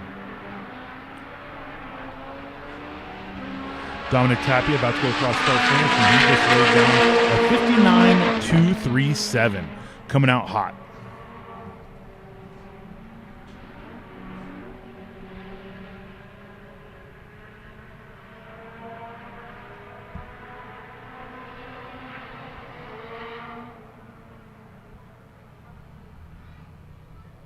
For those of you wondering, this is the same car that was driven many years by Derek Boyd up Pikes Peak International Hill Climb. Derek has also competed in many GTA events in this car, be it at COTA, at Road Atlanta, etc. This Dominic Tapia is very excited. He spent the last 10 years being part of the campaign with Derek Boyd, and he's very excited for the opportunity to campaign this car in the 2024 season. He's been racing in one form or another, from drag, autocross, road racing, time attack for the last 20 years. If you wonder if he's driven this track as a Colorado native, as a native to the area, this is his home track. He has never competed in a GTA before, and he says the thing that motivates him the most is pushing himself to become better in all aspects of life. So you can take that motivation to racing, to your family, to work, and it's great to see these guys out here really doing so. Speaking of pushing himself to be better, he just laid down his second lap at a 57.705. Ben Dankers with a 58.541 right behind him. Ben is an aggressive driver. He likes to find every bit of time he can. You'll see him using as much of those curbs as possible to hook the car around and be able to set himself up for down the front straight. Looks like Cable's down to a 59.072. And Ben's down to a 58.439. Ben being the limited class competitor in this run group, Dominic will be competing for position here. So when you're looking at these times, you can look at both the color of the car. On Race Hero, it will also show you the class they're in, but Unlimited will always have the black marker, Limited will always have the blue.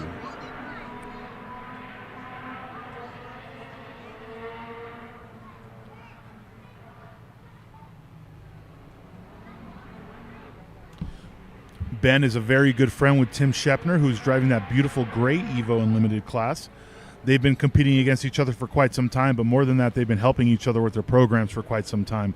Like a lot of forms of racing where competitors are hiding their setups, time attack is very different. These competitors really help each other try to find their fastest lap times.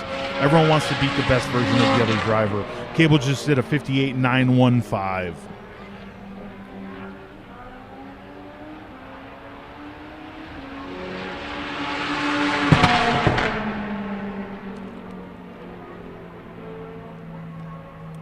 You can really see these drivers in the higher horsepower cars. They're cutting down to the bottom of the track as soon as they're up to speed on the oval. They really want to use every bit of advantage. Cutting down to the bottom shortens that path just a little bit. It's the same kind of thing you'll see when drivers are qualifying for oval racing, be it in NASCAR or Indy, where they want to get max mile an hour or max time at the last lap. They will cut to the bottom to try and shorten it as much as possible. It doesn't help you set up the next lap, but if you feel that was your lap, you're going to take every advantage to gain a tenth if you can. Ben's car transitioning very well onto the bank. Not bouncy, not bumpy. This setup is much different than it was last year. Big aero car this year with it being a GTA season event and GTA rules. He has the opportunity to run his actual time attack setup as opposed to what he ran last year for the Ascend rule set.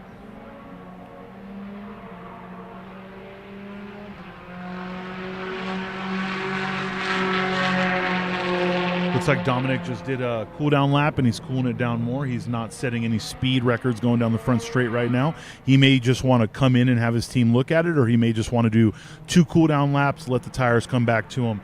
Being 10-minute sessions, these times go by very quickly. And whatever tape Ben's team used, they need a little bit stronger. It's dangling there at the bottom. Ben's car is a complete flat bottom car. We're talking coverage from splitter all the way to diffuser.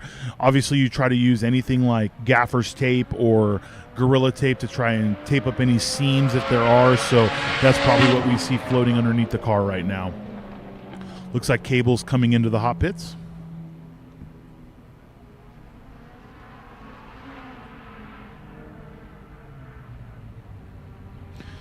These cars look incredibly aggressive. Even in factory ACR style aero, they look great.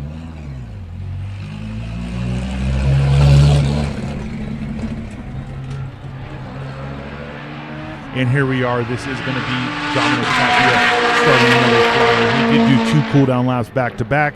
So let's see if he's able to surpass his 57.705 on this lap. Dominic's car is an unlimited class car. It does have big rear wing from everyone we've talked about, especially when Derek Boyd ran this car, because we have a lot of history talking to him. He's always felt the balance of this car is incredible. You could see that he's running a splitter that's actually smaller than Ben's. In unlimited class, he has a lot more aero he can work with, but this team running up Pikes Peak and being so multifaceted with this vehicle, they have found the ability to gain as much as they can with chassis setup over aero setup and using the aero as an addition. Obviously, if Dom and his team decided that they wanted to be a full-time time attack team, they would absolutely throw some more aero at it, but you need to be able to go up the mountain. You need to be able to do everything the car is set up to do. It does look like Ben Dankers has also come in from his flyers. It's good that him and his team were able to set down some laps.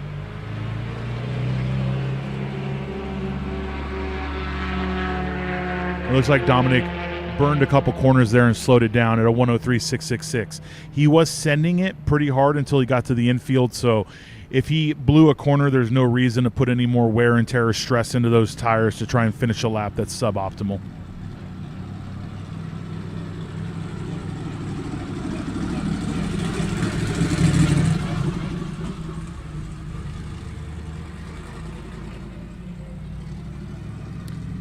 It does look like we caught Ferris Khartoumi out and about. His team may have been able to fix this vehicle. I don't know if he'll be able to get a warm-up lap in time to start a flyer, but this is great news for him in the competition right here. If he can't set a lap now, he'll be able to set one in the next one.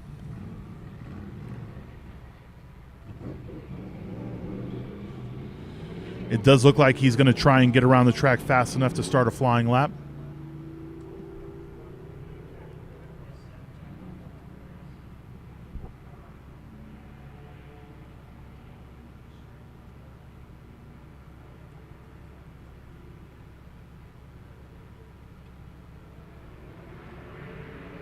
For those of you wondering, this is not the same car that he ran at World Time Attack Challenge or around Japan.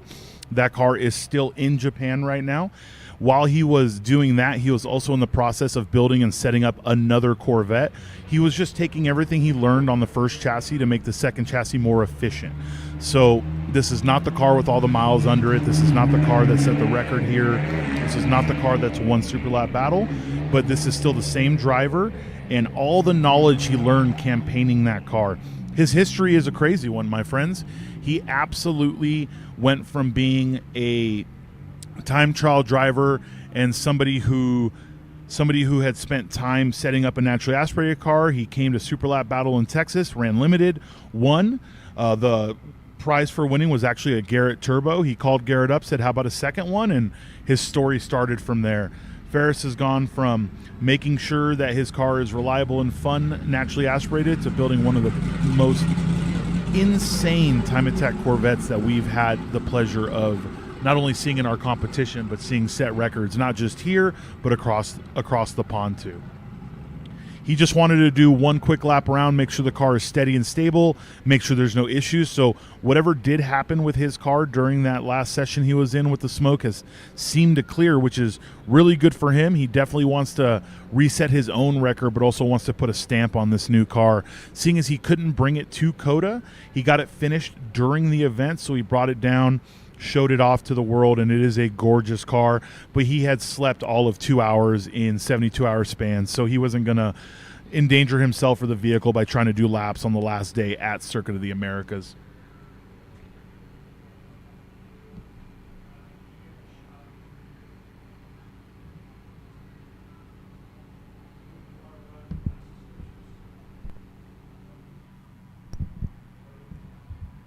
So while we're waiting for the next run group to get ready, I know some of you are wondering about the colors, the black Tapia, the blue Dankers. Let's throw up how Global Time Attack classes their vehicles.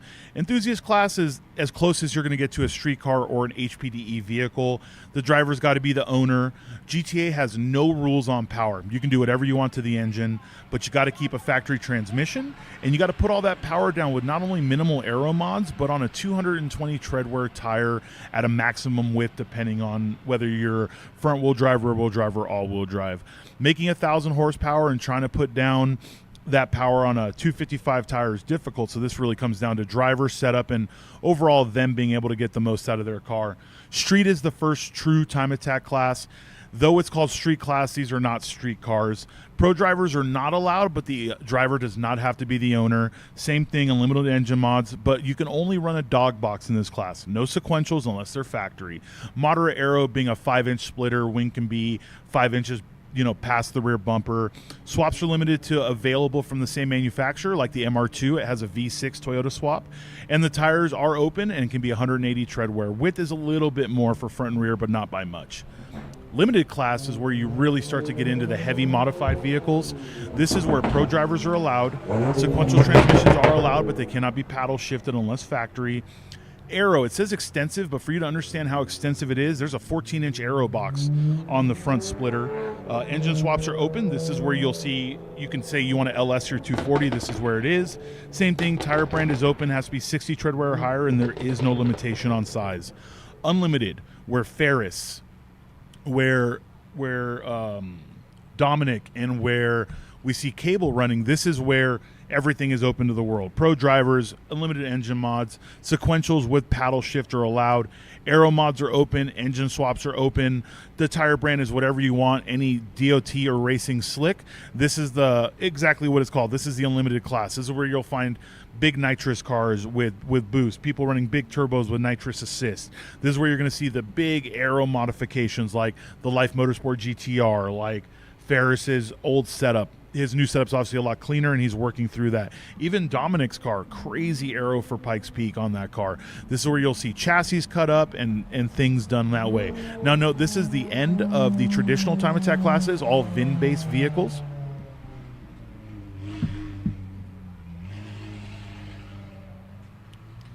Moving past that, we're going to go ahead and get into the next run group. Now, they are starting to line up. It does look like we are sending Isaac Torres out on track as we speak, being followed by Joaquim Sandgaard. Isaac, who laid down some good laps at Super Lap Battle Coda, but blew up his transmission, was not able to get a built variant in time. So he's on another factory transmission. Obviously, he's not going to baby it per se, but he definitely wants this bad boy to last until his built transmission shows up. He was and is currently leading street class, so he's not going to rest on his laurels. He wants to make sure he takes that #1 spot home.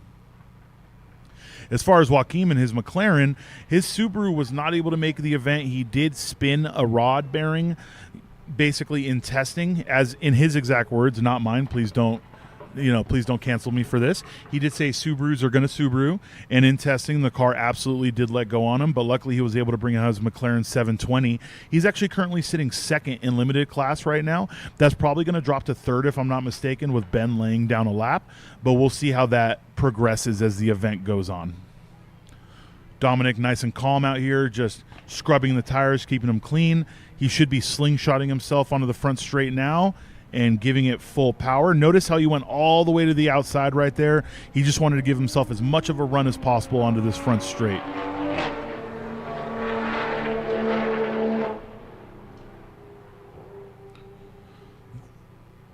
the history on this car has been Time Attack since it was purchased. Art of Attack used to actually campaign this car. He bought this car directly from Type R Jose, which is one of the coolest things to know. Taking a Time Attack car from the West Coast to Texas and continuing to Time Attack in it, that's such an awesome heritage right there. Him and his father compete. His father does drive a Porsche. It's just Isaac competing today, though. But we have another father-son combo out here. We have a husband-wife combo. Time Attack has just done everything it can to keep this niche sport strong, keep its competitors running everywhere that they possibly can, and also just making sure that we can bring families and friends out here to enjoy doing what we do on a regular basis. It does look like he is a lot calmer than he was last session. He was smoking the heck out of the tires in the infield, and he was just kind of all over the place. I'm sure he sat down, looked at some data, and went, I just got to be a little bit smarter on when I give the car power. There's no gain in smoking the rear tires on the infield. He just did a 102.570 right there. Nice little warm-up preamble. He's done a 59 already, and I'm sure he'd love to crack into the 58s. Joaquin with a 101.397.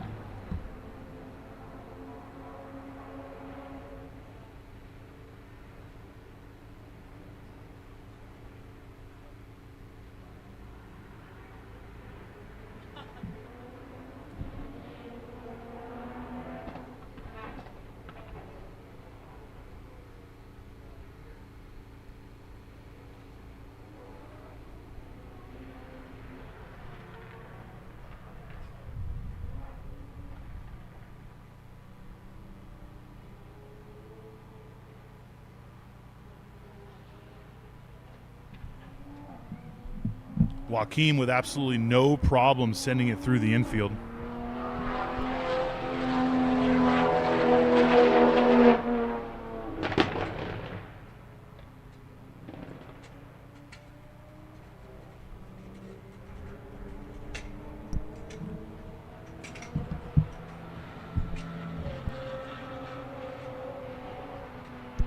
Joaquin with a 1:07.99. For those of you that saw him going through the infield there, it's really nice to see someone take a performance car like a McLaren and actually drive it in anger how it was designed to be driven. Obviously, people do that a lot. We don't have a chance to see it very often in Time Attack competitions. It's not the car that he wanted to bring, but having him out here pushing the limits of it is absolutely a pleasure to watch.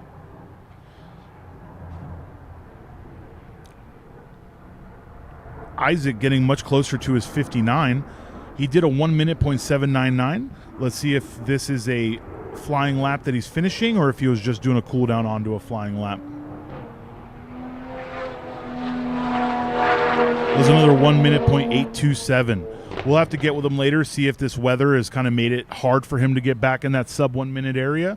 He was really flying in the morning. He took big advantage of the cool weather, and he was just able to gain grip out of the car when others weren't.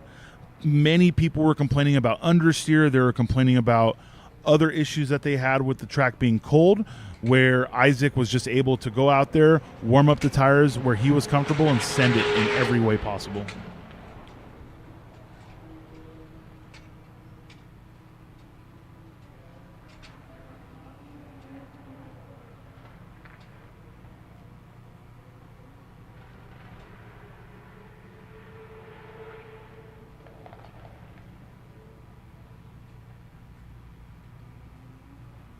Looks like he's getting a little spicy with that gas pedal again.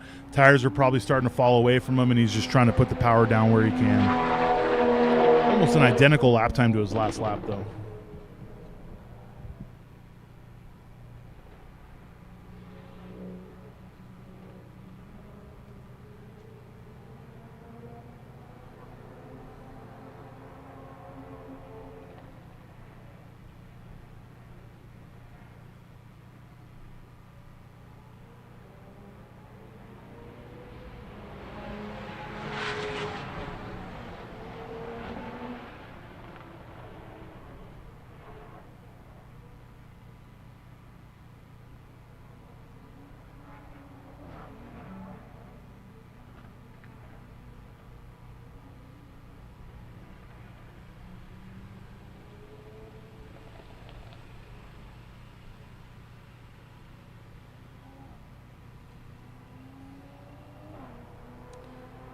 While we were watching Isaac finish another lap, we got Joaquim getting into a 59.871 back in the sub-minute area.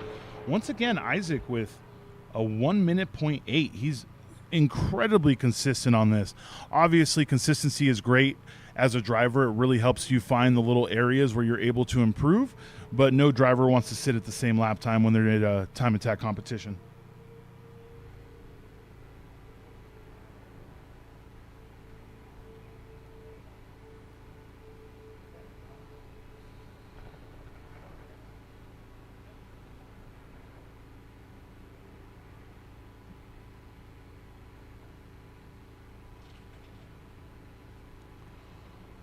For a factory car, those McLaren 720Ss look incredibly stable on track. Obviously, with the racing pedigree that McLaren has, that's going to be what you expect, but it's great to see it out here, and Joaquim trying to get every bit of it out of it.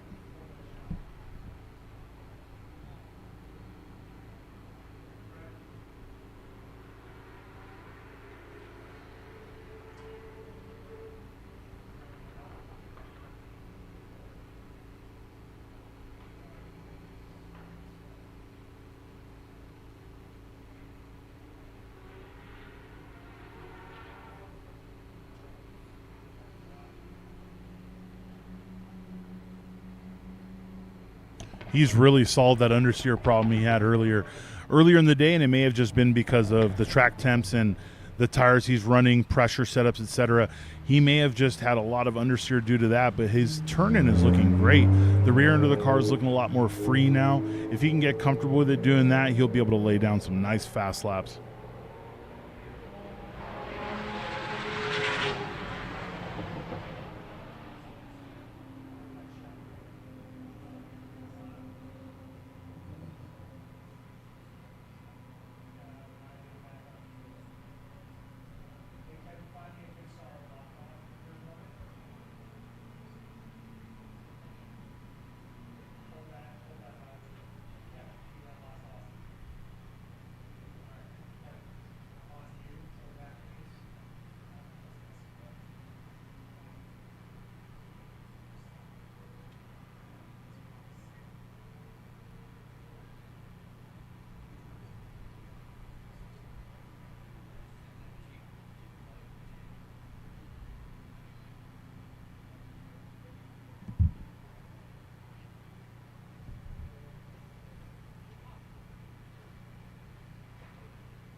Coming to an end here on the second group of session 3. Once again, we're going to have session 3 and session 4 before the end of the day, and then 5 and 6 tomorrow morning.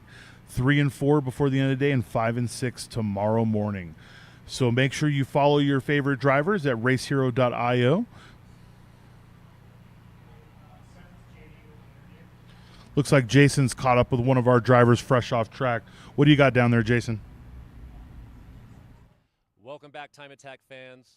We're here out in front of Dominic Tapia's garage. We're stoked to see him out on course. We just had our lunch break. We didn't see him yet today. Can you explain maybe to the fans why we missed you this morning? This morning I went out first thing at 8, and I was having an issue with the car misfiring. I got it back in the garage and started tearing it apart and looking into it. We found a broken ground wire on one of our coil packs. So I missed the first 2 sessions this morning, but we ran over to the shop, got the stuff we needed, came back, got it fixed, and got back out there. Sounds like some typical Time Attack things to overcome at a race weekend, right? Yeah. Oh, yeah, definitely. It's always something, but the good thing is we can always overcome it, get back out on track, and turn some laps. Yes, the sport is a lot about perseverance. Now, you guys just are fresh off the hill climb, Pikes Peak hill climb. How'd that go for you guys? It went really well. It was my rookie year competing in this car. It's 10 years with this car total with Derek Boyd. He's the owner and driver of it. He put me in the seat this year for my rookie year, and we had a good showing. I ran out of brakes 2 miles from the summit, but I still finished with a 10-minute, 20-second lap for the hill climb, so I was pretty happy with how the event went. That's awesome, man. Congratulations. That's quite an accomplishment. And this track here, have you ran this circuit many times before? Yes, this is actually my local track, so I spend half my summers here, whether it's helping out with the motorsports events and the staff and the autocross stuff, and I've turned many laps here with the infield and the road course, so very comfortable. Awesome. That's good. So you didn't really need too much of those early morning sessions probably in order to lay it down. You're pretty familiar. You know, a lot of fans of the car, a lot of fans of Evos in general, and, you know, we don't see enough of them. I say that a lot because we actually have a few of them here today, which is kind of rare, right? What can you tell us about this car, you know, that the fans might find really interesting? I think the biggest thing, I mean, it kind of goes against this event today, but Evo 10s aren't really a common race car that's used. It's usually the 8s or 9s that are most popular. I say it's kind of goes against what I say today because we actually have, I think, 4 of them here today, 4 Evo 10s. So we're kind of outnumbering the Evo 8s and 9s. So that's kind of a rarity to see one of these cars that's heavier, a little less ideal. But we're making it work and just proving that they can still be just as fast. Right on. Where can fans at home follow the Evo, follow you? My personal page, Instagram, is Dom Tapia, Tapia 86. That's Instagram. Kind of any of the hashtags from Helona Farms is kind of been our previous sponsor. They're currently the car owner. Even hashtags with Bob Pincus, they're my current sponsor. But I think my page probably has the most content that you can look at and follow. Awesome. Be sure to follow them and check it out.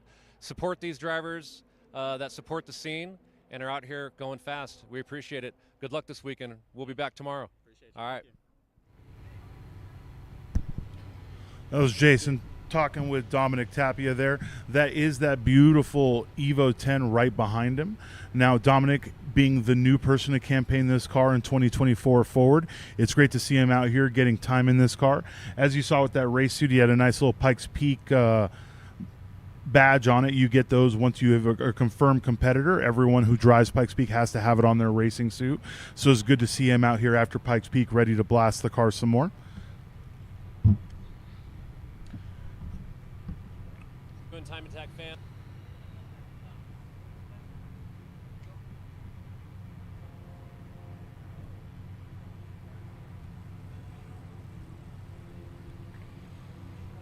Coming out in TA3, it looks like Rigo Grajeda is going to go ahead and lead this group out in his Supra. Michael Sims in his GT3 RS has removed his rear bumper. I'm not sure if maybe it caught on something, started dragging. Obviously, you break tabs off on the side, all it's going to do is create a big air dam, and then, you know, God forbid, doing high speeds down the straight, it just pulls the bumper off. It's just easier to pull it off in the beginning. Then you got Chris Matthews in his Subaru STI, followed by Michael Pastore in his Audi S3.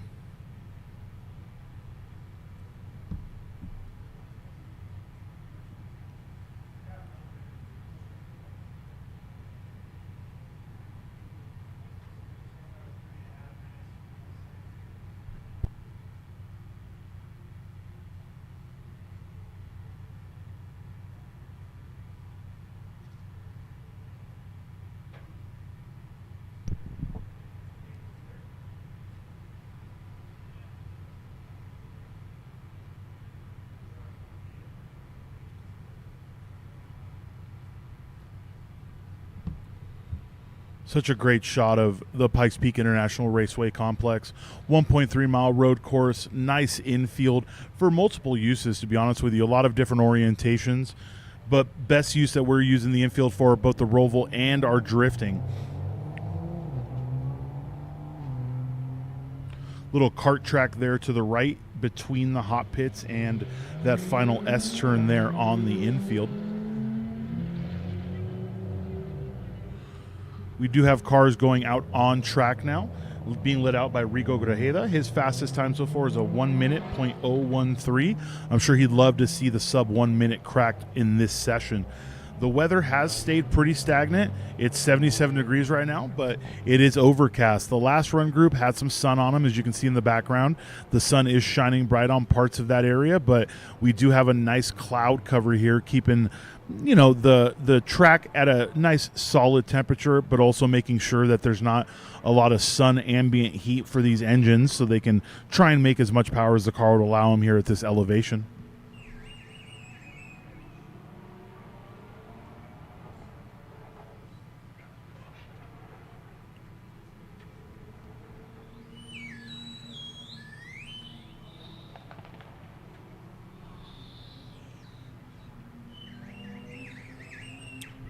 And the track is green. Rigo going full throttle here down the front straight.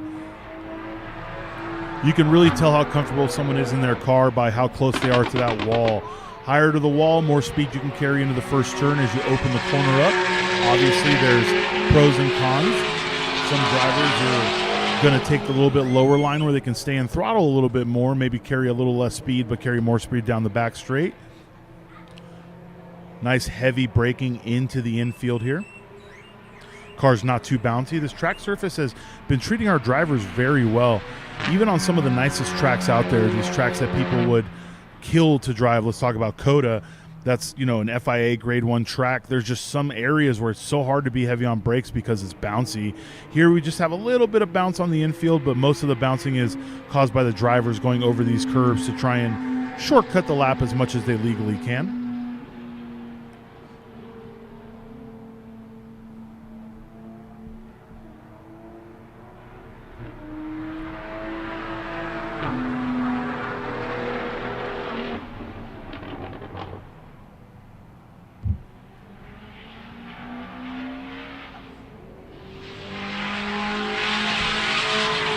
Looks like Regal set a 1 minute .585, followed by Chris Matthews at a 102.138.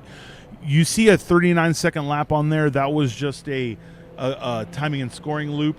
He was actually on a warm-up there, so his next lap will be his most legit lap. Running a 1.3-mile course in 39 seconds, that would be incredible. Michael Pastore with a 102.828. So currently leading this run group is Rigo Grajeda with a 1 minute .585. It's about 4/10 off his fastest lap, and we know he really wants to get into that sub 1 minute time frame. Chris Matthews on the infield trying to skirt that corner as well as he can. Anyone who's driven a all-wheel drive vehicle knows where you put the power down in the corner is very important. You can have a car that rotates great, or you can have a car that pushes.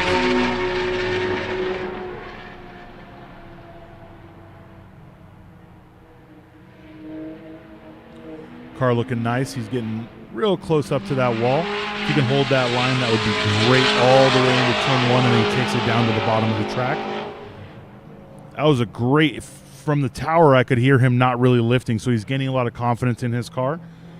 Chris Matthews with a 101.674, Michael Pastore with a 102.828, and Michael Sims with a 113.284. Michael Pastore with a 102.528, picked up a little bit of time.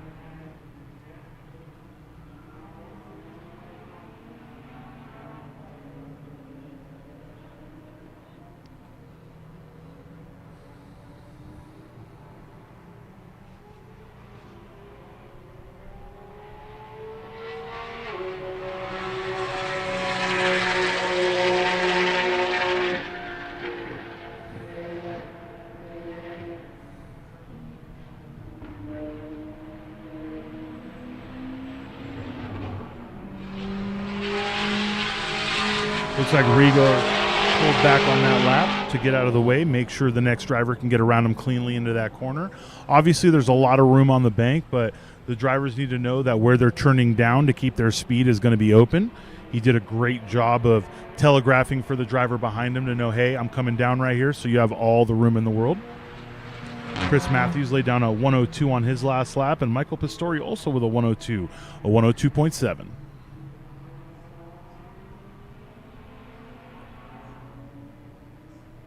Nice little mix of street and limited class competition in here.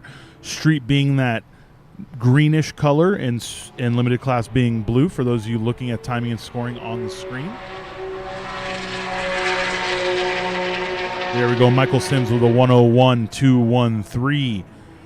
I'm going to try and find out for you guys why the rear bumper's off that car. Maybe see if it's causing him any small issues with the aerodynamics. The car is all factory based, but everything about Porsche GT3s is designed around how the car is set up out of the box. Removing a body panel may very easily give him a little bit of looseness in the rear. This is an Audi S3. It's nice to see a more comfort-based street car out here being pushed to the limits. As you can see, it's got TT2 numbers on it, so this car is driven in NASA or SCCA as a time trial car, so it obviously has miles underneath him and the driver on this platform.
out who he's interviewing.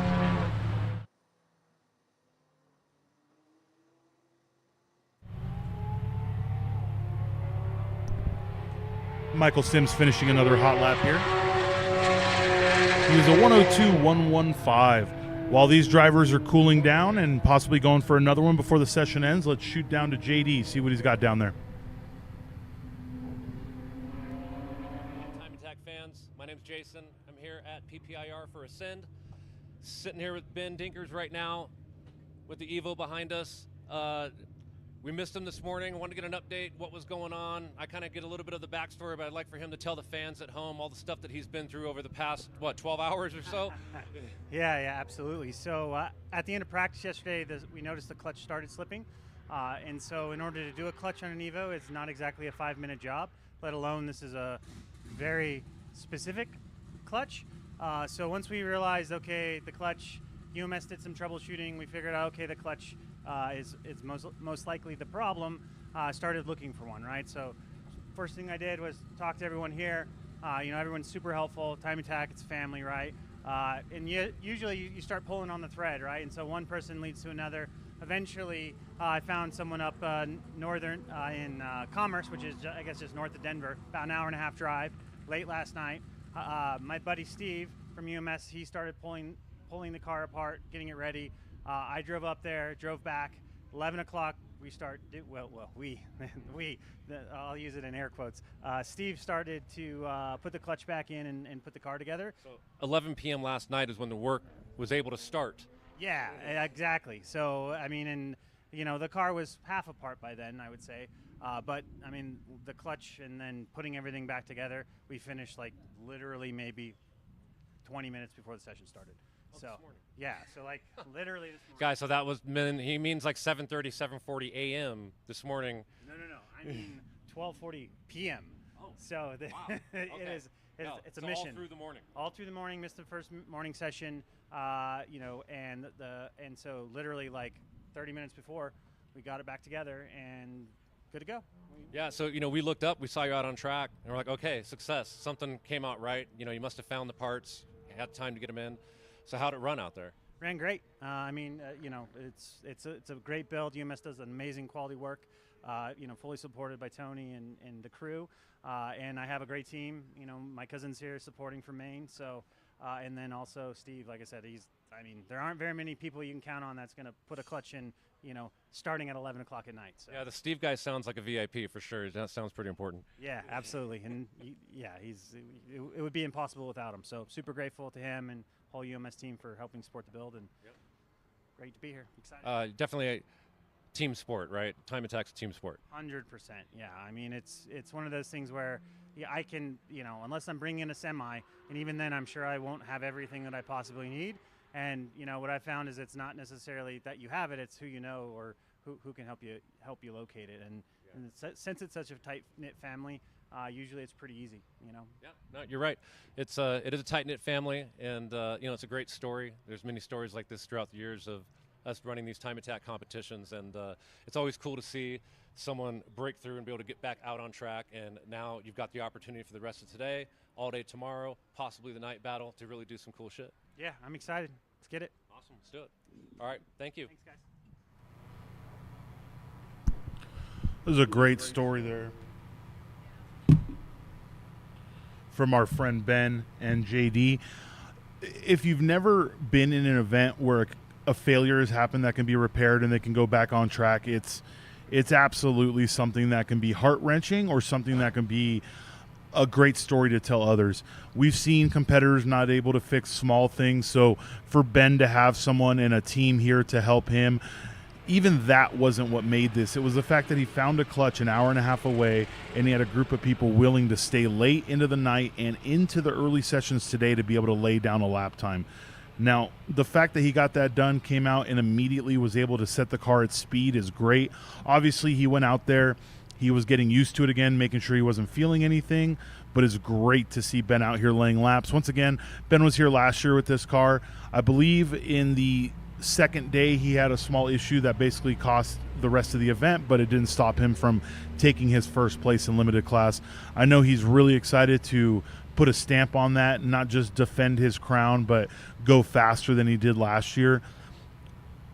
More than anything, this just shows you that this sport is all about just anyone and everyone trying everything they can to get you back on track. There's stories all across the states of time attack competitors having issues and people in the paddock coming together and making sure that no matter what happens, that person can get back out on track. And honestly, you hear me talking a lot about how this is a family sport. We're not just talking about blood. We're talking about the people who give you their blood, sweat, and tears outside of their own family. That was the end of Group 3, their third session of the day. The one thing that we did miss at the very end is Michael Pastore laying down his fastest lap on his 5th lap at a 1:02.354. So great job on him.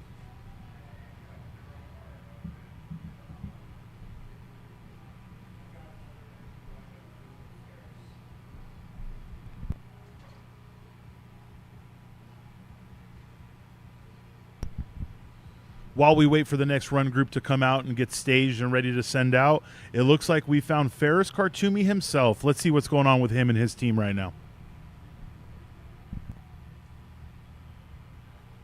Race fans, I am excited to be standing here next to Mr. Ferris Khartoumi, current record holder at this track, fastest man ever at the PPIR road circuit.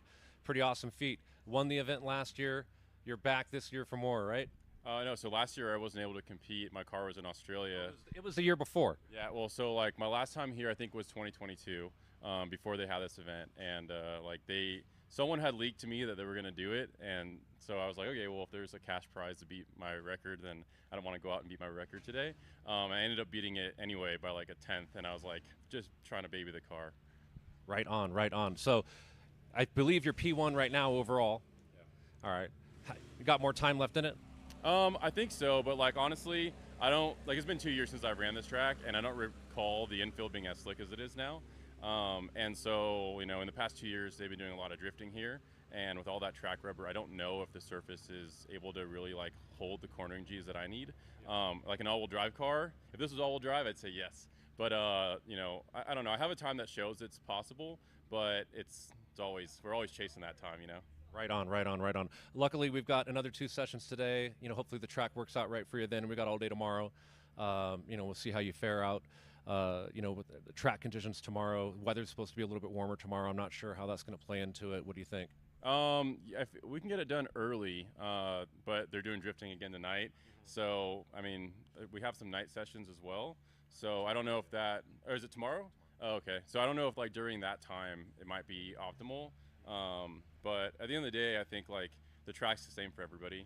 So, if someone can do it, awesome. If we can't do it, oh well.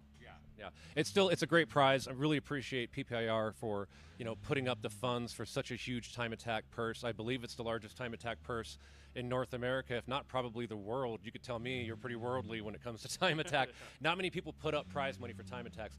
Us with Global Time Attack, you've ran with us for many, many years. We've been doing it since 2011. We used to do small prize money, like $500 for first place back then. And now, after a while, we couldn't even afford it, and we stopped doing it. So huge ups to, you and I have talked about that personally, that we think it's really special for the scene, and it helps put a mark and a stamp on this sport and taking it to the next level. And I appreciate you coming out. You have an amazing build, one of the fastest cars in the world.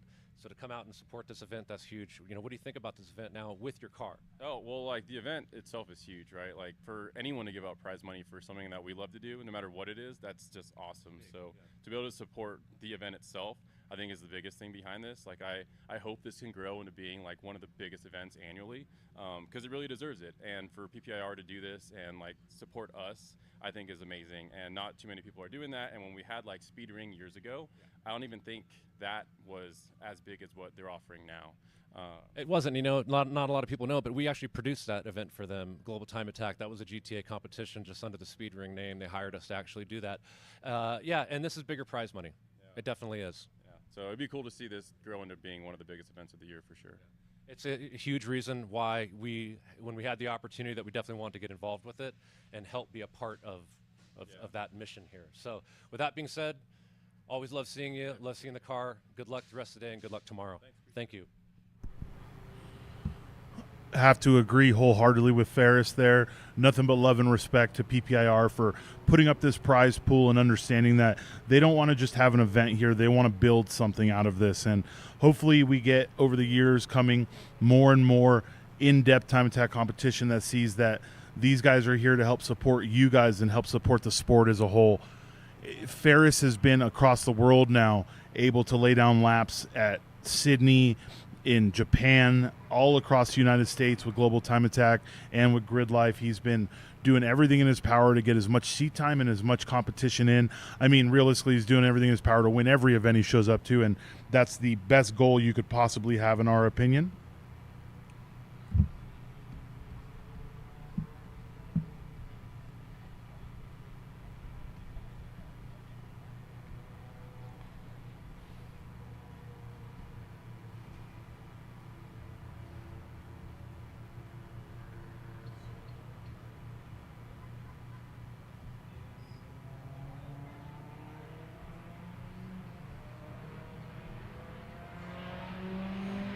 Currently on track is Mr. Craig Lumpson in his Car 610 Colorado Motorsport Lancer Rally Art.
A 1:10.962, a little bit slower than his fastest lap time so far. If it has anything to do like it has the last sessions, he's been really ramping his way up into the times. Now, obviously, these guys, him and his father, are known to go to Pikes Peak. They're about consistency drives, so them being able to go out there and feel comfortable in the car is super important.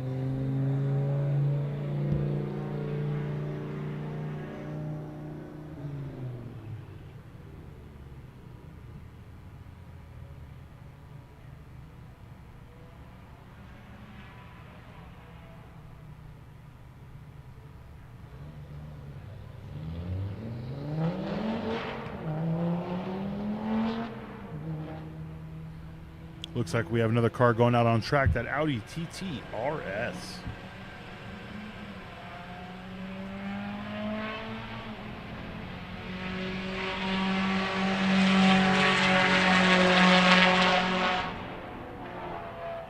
That's being driven by Josh Tanguy. Fastest lap so far, a 104.751.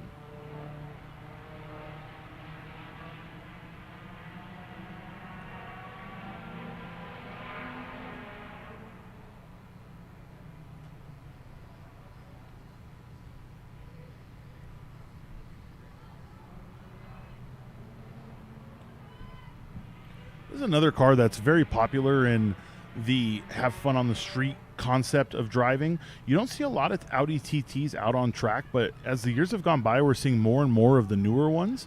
The platform is pretty formidable for making power. That's one thing that people have been learning over time.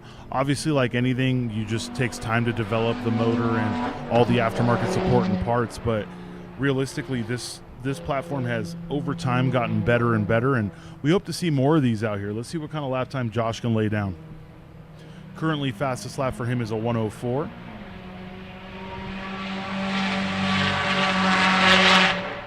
Craig taking 2 seconds off his lap time with a 108.017.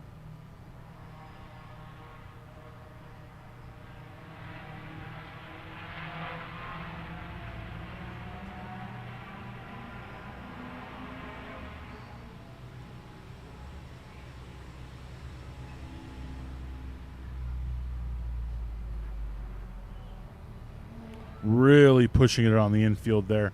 That's someone that's super comfortable with their car.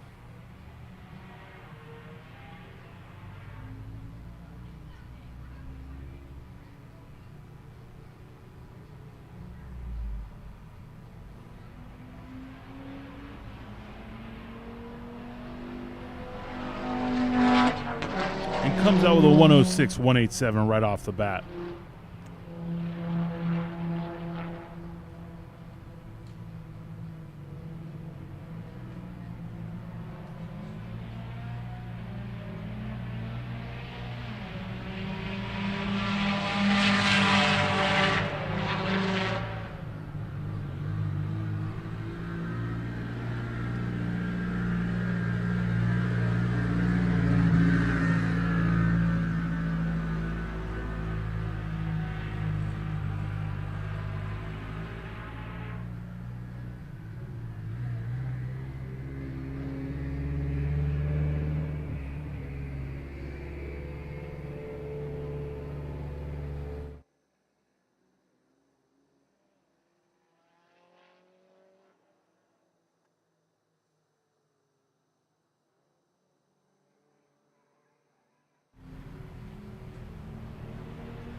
Down to a 106.087. Let's see if he's still on a flyer. This is going to be probably his last flying lap of the session, unless he's able to really lay it down sub 105 based on how much time is left. We also have Craig going across start finish right there at 108.488, about 4/10 off his fastest lap. Zach lining up for the next run group. It looks like we've split up the Lumpsons. For those of you that are wondering, we do everything based on speed differentials. So we grid them up based on their historic lap times or their lap times in practice. And then after lunch, we re-rack them. And then at the end of the day, we'll re-rack them again for tomorrow.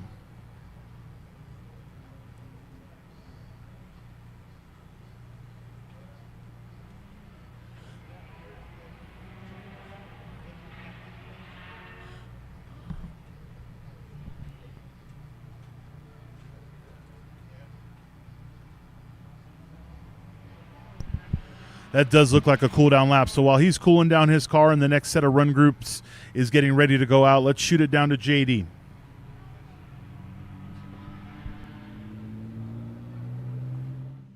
I am Jason, and I'm standing here with Chris Matthews, who just got off track right now. How's it feel out there today? It feels amazing.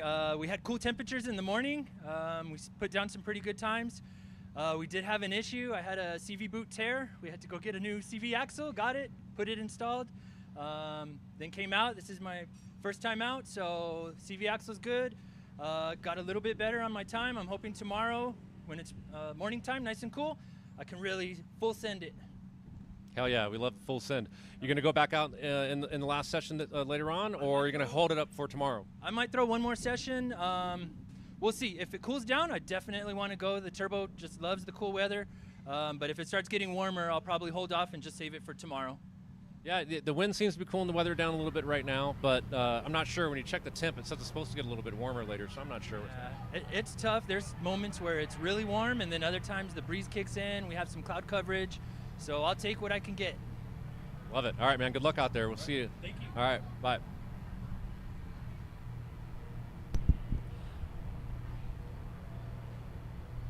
Exactly what we're talking about the difference from when the sun is shining on the track and we have cloud cover and breeze. Though the weather isn't changing too much on the weather report, when you're out here, when the sun is out and the air is stagnant, it gets hot. These turbo cars want nice, cold, dense air to make as much combustion as possible. But like he said, he'll take any advantage he can get, just like any other driver out here. Obviously, any car is going to run better in the cold, but these forced induction vehicles, they yearn for it. They scream for it. Colder the weather, denser the air, more boost, more power. Currently on grid right now, we do have Group 5 lined up. It does look like it's being led out by Ray Guerrero.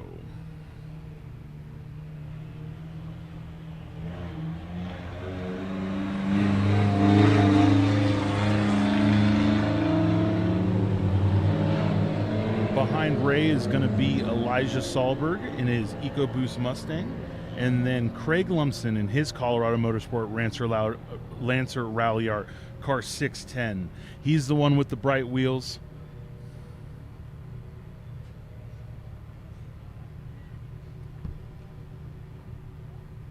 No, my apologies. That's actually Zach going out. Craig was out in the last session. See, I even know the wheels are different, and I made the mistake.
We got Ray leading this run group out.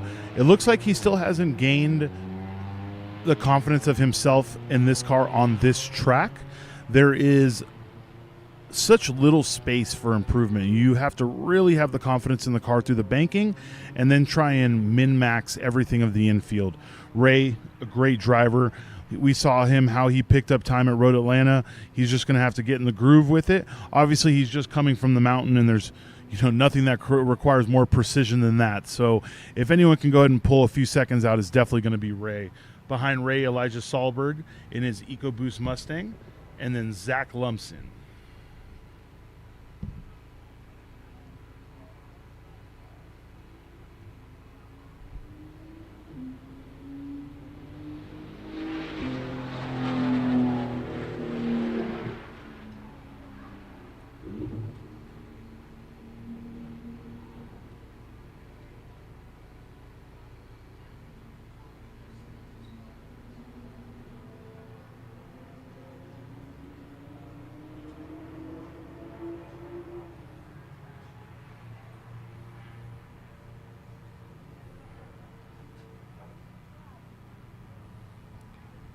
Taking a nice smooth line into the infield.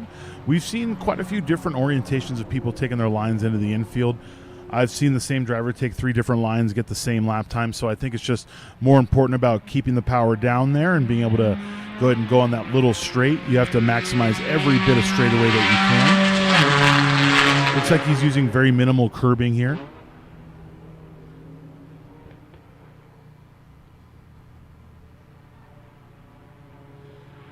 Then a nice smooth transition onto the banking.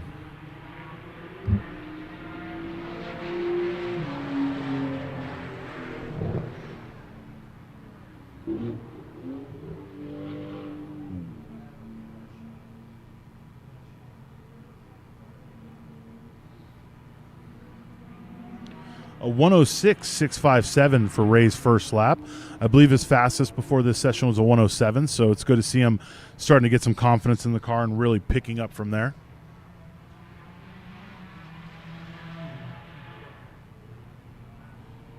Elijah Sahlberg about to finish his first lap in his EcoBoost Enthusiast Class Mustang with a 107.739.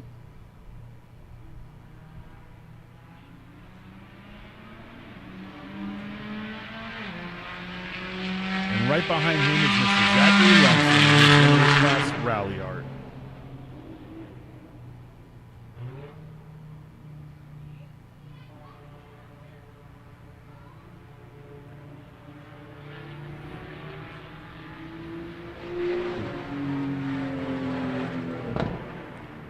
There we go, Ray with a 106.448, just a skosh faster in his last lap.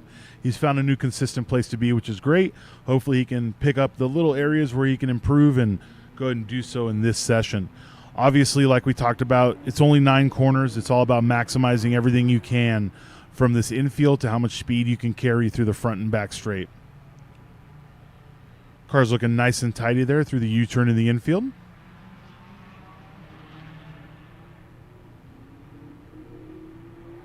A little bit of outside curbing there. Good amount of inside curbing here.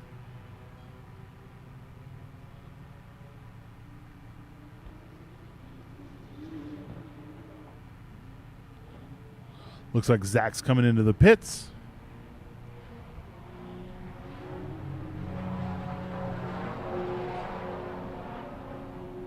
And Elijah's starting a new hot lap. He cooled it down on that one, and now he's starting another flyer. Goes nice and low there. Lets the speed carry the car upwards, so he's not using any more steering input than he has to. And then he's going to go ahead and go wide open throttle through the kink, and then boom, straight into the braking zone here. Same thing, staying nice and tidy, picking up the very end of that late apex right there, and then trying to carry as much speed as he can through this straightaway before the U-turn. It's another driver that was complaining of understeer, actually. Hopefully the track temp has helped him out a little bit, and he has a little bit more work in on those tire pressures. A lot of curb on the inside there, a little bit of curb on the outside.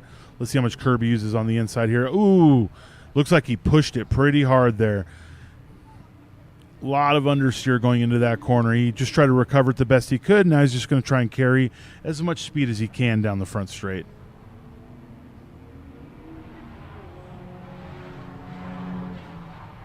Carried it down to a 107.151. Still in the 107s, but a bit faster than his first lap.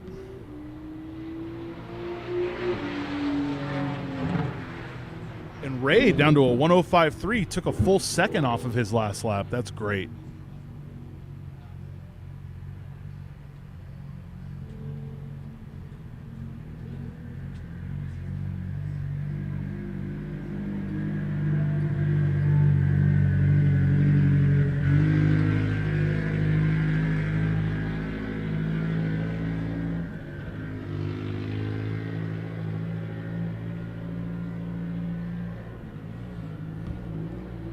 Elijah doing a good job of staying on the inside after he exited that corner, allow Ray the proper racing line to get past him.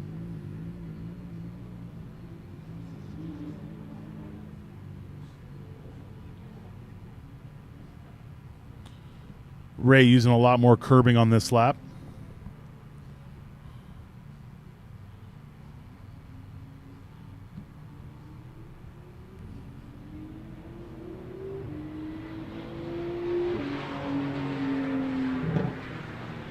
Another 105, 105.9. Looks like he's slowing down through that corner a little bit.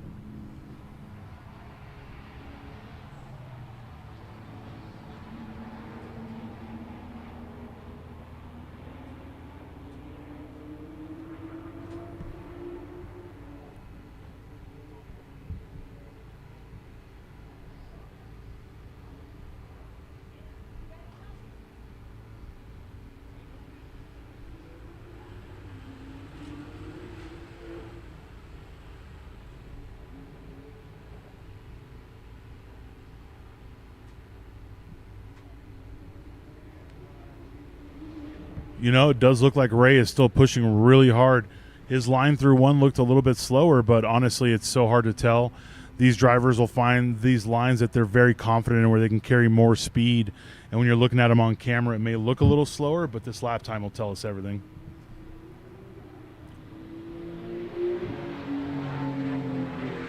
Still 106.097, so he's still pushing it.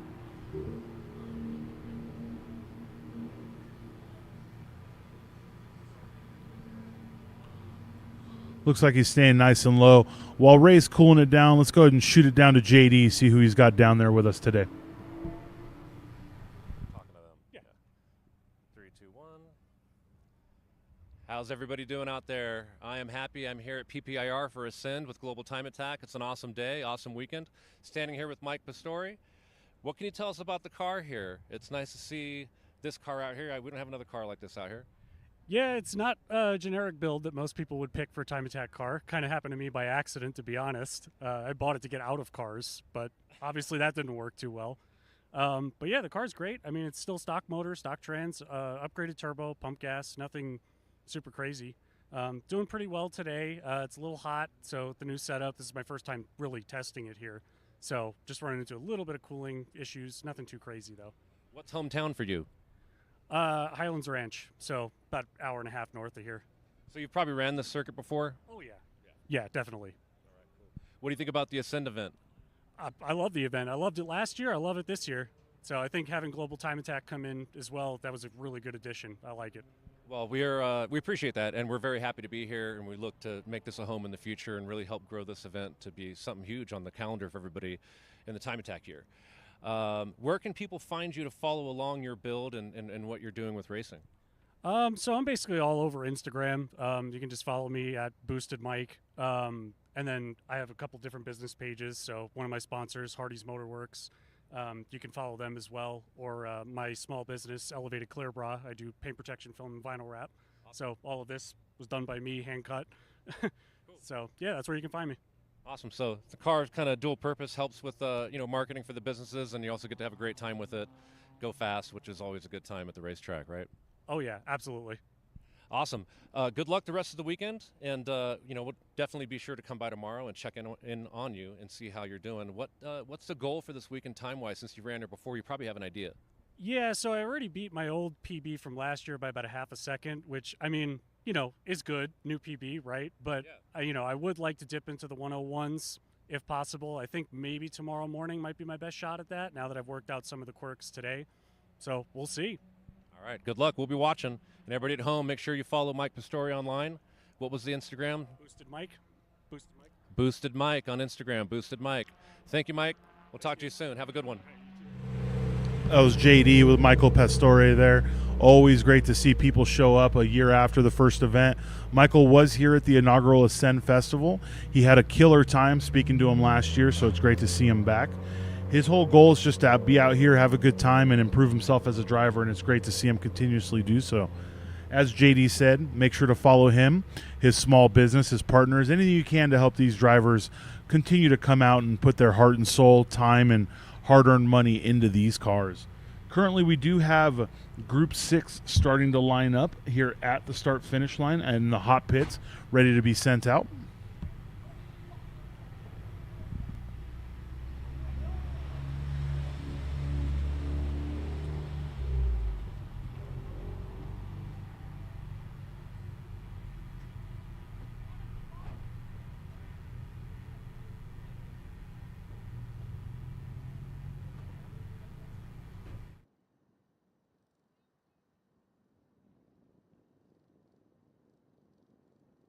And grab a quick conversation we had with Jason and car 555 Justin before he goes out on track. Hi, everybody. My name is Jason. I'm here with Jay Miller in the pits over here in the garages, actually, at Ascend for PPIR. And how many sessions were you able to go out in today? We've had 3 so far. Did you make all of them? Well, my third session starts here in about 15 minutes. My bad, my bad. No, you're good. I've been in the first couple of sessions. Keep having some issues with couplers popping off. So we got some changes to make for next year. But otherwise, the car's been running really, really well. So. Where are you based out of? Are you a local guy, or did you come from out of state? We're here in Colorado Springs, actually. I own ER Super Engines and a tow company called Six Star Towing. Helps finance all this stuff. Yes, all these guys need financing in some sort of way, whether it's a business, their own business, wives, family, whatever. It's tough. It's even the same thing for us as an organization. That being said, where can fans at home follow your racing efforts and what you're doing as a driver? Well, we do have a TikTok, we have a Instagram, we've got Facebook, we've got a Google page, all that stuff. It's all at ER Super Engines. So we even have a drift page because we have drift cars as well. So you guys are out here doing double duty, which he could probably show here. You guys are you driving the drift car too? You got another driver doing that? Me. Yeah, we actually have 3 drift cars. This is the only one we could get here today. The other one, one of the other ones has an engine problem, and the second one will actually be here later on today for night drifting. Awesome. So with the Time Attack car here, since you're local, I'm sure you've driven the course before. What's the goal this weekend? Well, this is our first time competing, so it's more about just a learning experience, trying to see how fast of a lap I can get. I've been watching all the other drivers as they go around, see where their braking points are, where their acceleration points are, how they're handling corners and things of that nature. It's more of a learning experience for me than anything else. So while I'm competing, doing the best I can. Right. The goal is really just to kind of get acclimated to the whole situation and how it works, learn how it works, and then start to thrive in it. Yeah, I get it. That makes sense. We really appreciate you coming out. How you feeling about this Ascend event? This is my this is my first time coming here, so this whole thing's new to me. I'm really having a good time. Okay. We were actually here last year. I didn't compete in the Global Time Attack portion last year. I was just in the car show and just having some fun with one of the other wide body cars we have that we keep out front of the shop.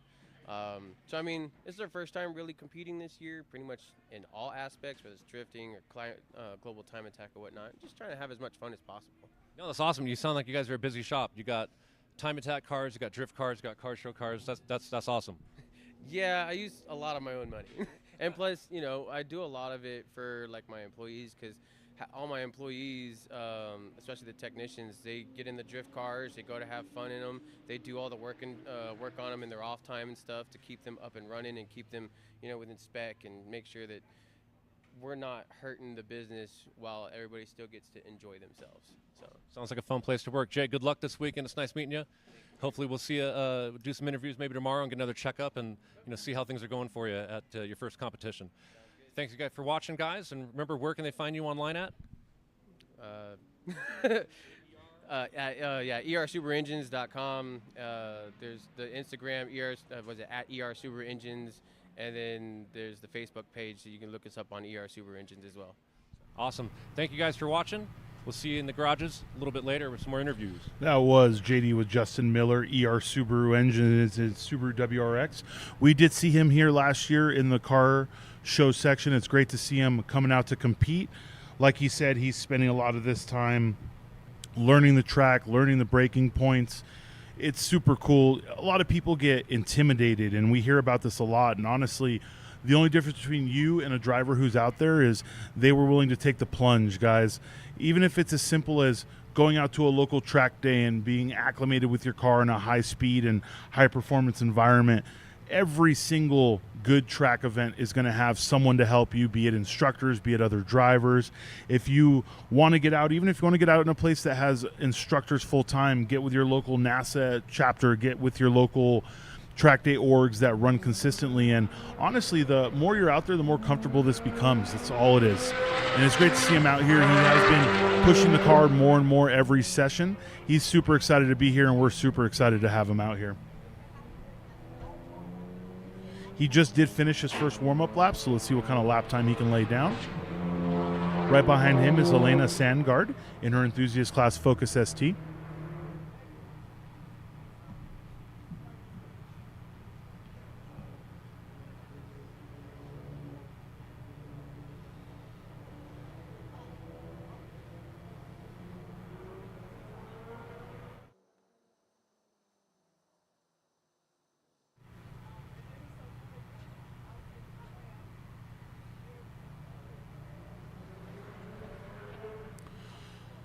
Looks like he's a lot more comfortable in this car than he was the last couple sessions. He's probably sat down, looked at some information, gone over in his head what the other drivers are doing and where he needs to improve. But he is absolutely picking up time on this lap just by the looks of it. Let's see what kind of lap time he lays down. 108.467 first lap. He's absolutely getting more comfortable in this car. And anyone will tell you it looks simple, but man, being on the bank, you got to be up close to the wall. You're doing this at wide open throttle in third, fourth, fifth gear on these straightaways. Someone who has no problem with the comfort, though, is Elena. She is up against that wall through the front straight with a 114.086.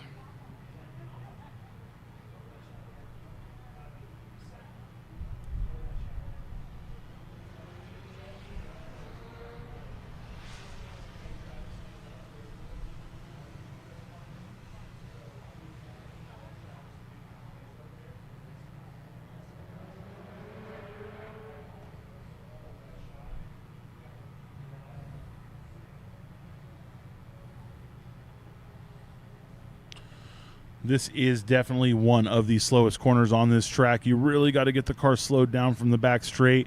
You don't want to understeer or push so far that you're 100% in the outside of that area. Obviously, it can look fast, but sometimes going slower on the inside of the corner is more important. Carrying more speed down the back straight, but losing tenths of a second on the entry is not necessarily what you're looking for. These are the things that, with enough seat time in a car and enough time competing, you start to learn where you want to stretch the legs on your car and where you really want to shortcut, quote unquote, the track in every place possible.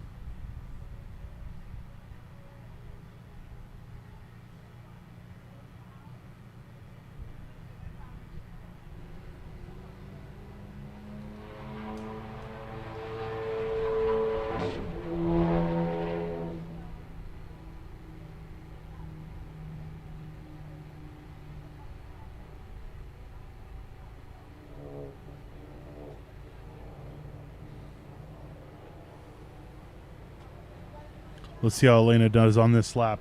Her second lap was a 126, so it looks like either she chose to slow down a lot or made a small mistake somewhere and then slowed down.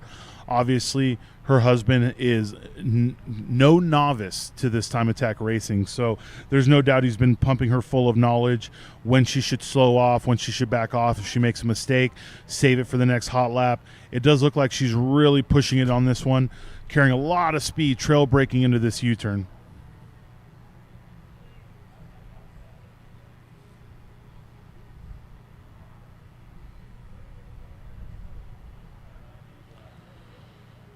And it looks like she has completely pulled back. Looks like we have a car stopped. That is going to be Justin Miller, just completely stopped on track right now.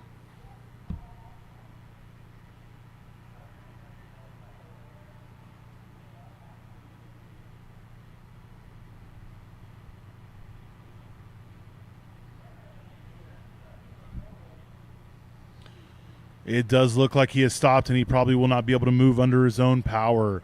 If that's true, we will have to get a wrecker out there to move him. Obviously, while we're hot towing a car on track, no one's going to be able to set any fast laps.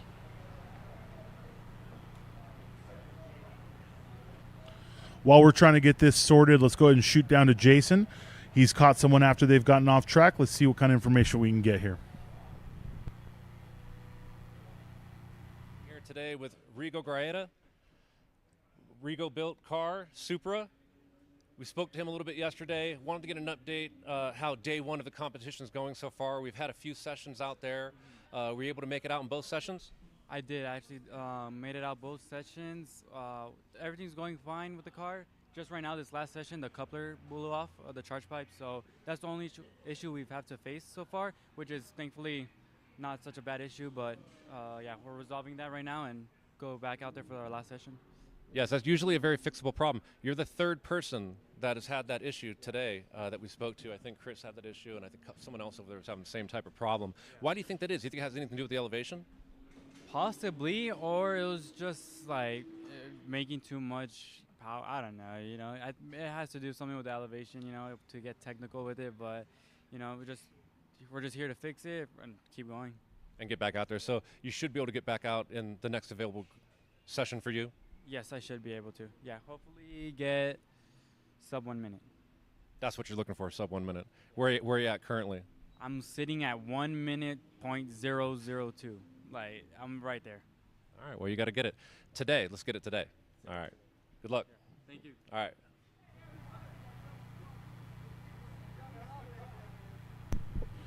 Another beautiful build and another driver who's just extremely excited to try and lay down some fast lap times.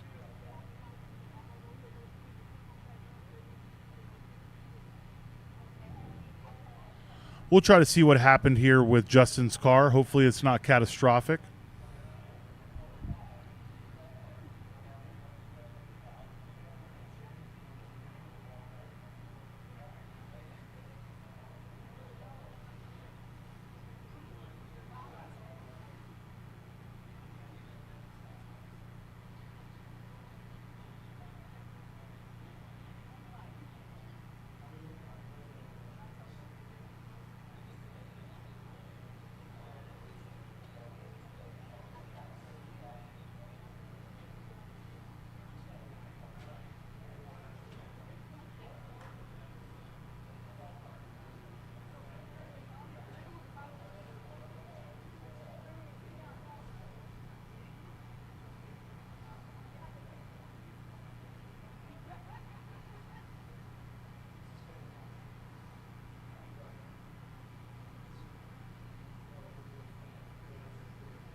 It does look like it's going to be a complete flatbed tow. I'm not sure if they're going to hook them up or if they're going to put them on there. So let's go ahead and look at the results so far for the event. We do have Ernie Ramirez leading enthusiast class with a 103.908, followed by Elijah with a 107.151 and Helena at a 113.095.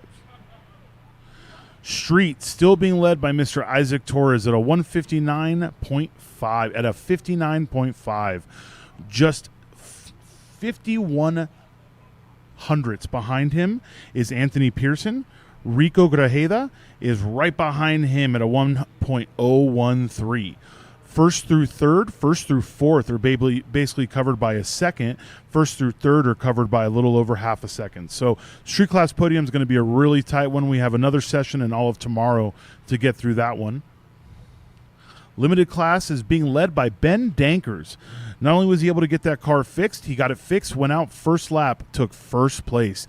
Tim Shepner right behind him at a 59.027 and Joaquim at a 59.818. Michael Sims very close on their heels at a 1 minute .389. Unlimited Ferris right there, 54.180.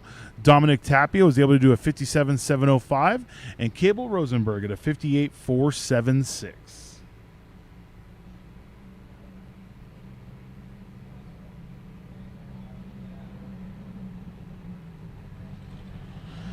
Chris Shellhart in that BMW DTM style car was able to finally lay down the lap at a 103.461 with Ray Guerrero right behind him at a 105.309.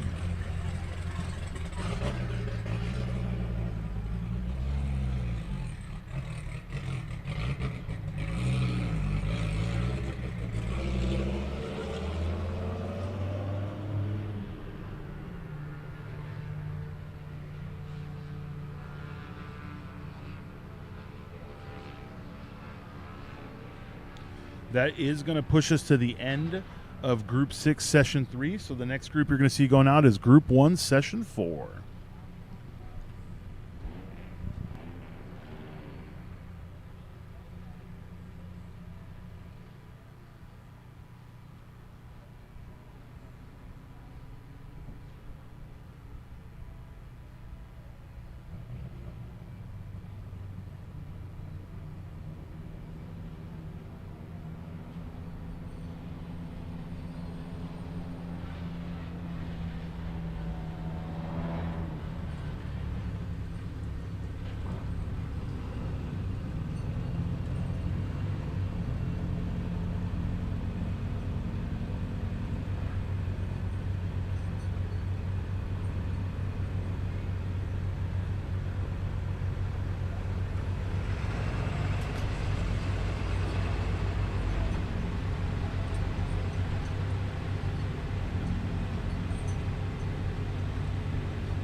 Currently, right now, ready to go out is going to be Cable Rosenberg with Ben Dankers right behind him.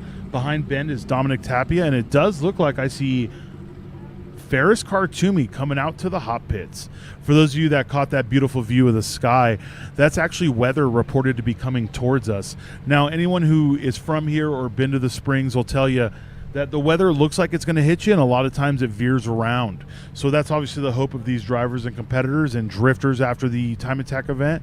Now, from my history last year, it's absolutely something that happens. We were having a great time, and then all of a sudden it rained cats and dogs, my friends. So we're going to have Group 1 go out. These drivers are going to want to set their hot laps, and hopefully we can beat this weather with this event.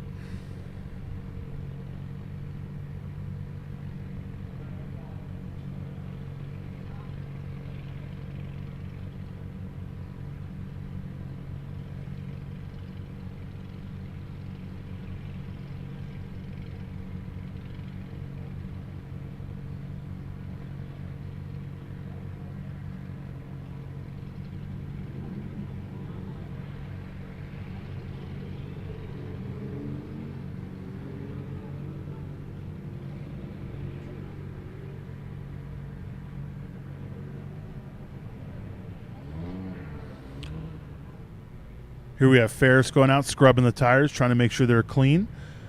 People always ask why drivers do certain things, and you know, you can get a little bit of heat into tires doing this, but the main goal of the scrub is to make sure that there's nothing on the surface, front or rear. You gain most of the heat in your tires through the brakes. So he's going to be on a heavy braking into those braking zones, nice and smooth acceleration, not to overheat the rear tires.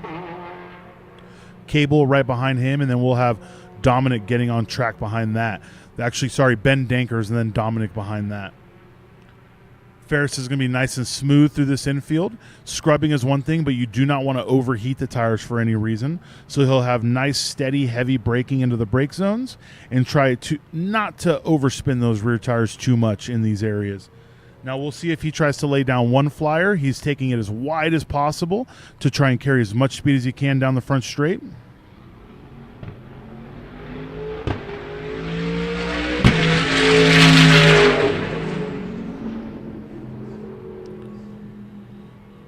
Let's see if this is the lap, and this is the session with Ferris overtakes his 53.097.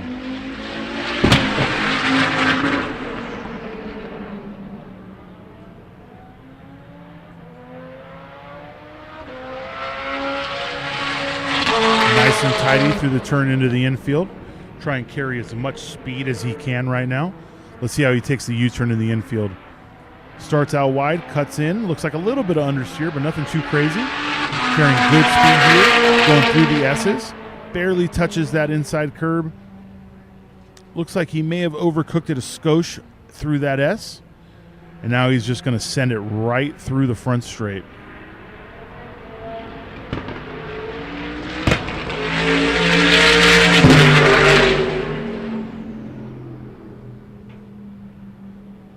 Wait for timing and scoring to catch up.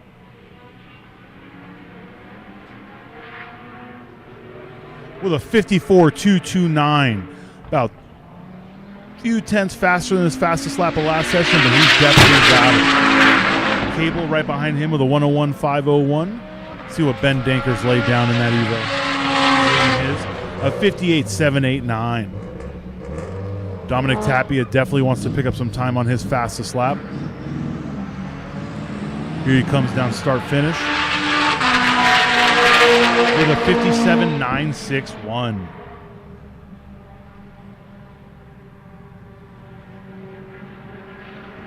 It looks like Ferris is setting up wide to start another flyer. Yes, he is. So if you're asking why he starts wide, he doesn't care about the lap he's on. He wants to carry as much speed straight. Goes nice and low. He started his turn high. Now he's going to let the speed of the car push him up. This way he's using minimal steering input. He's just letting the car do its job. He's going to go ahead and go wide open through the kink into the hard braking zone on the infield. Cable down to a 59.131 on that lap. Nice to see him going into this corner. You can see how long and sweeping that corner is. This is why it's so important to start high and go low and let the speed of the vehicle carry you through.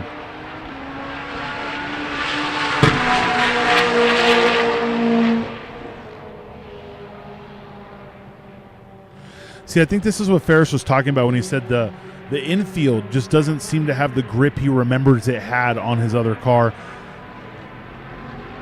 He's going to take this one nice and low. That's a 59.7. So good chance he made little mistakes on the infield. Try to recover and finish a lap, but wasn't able to.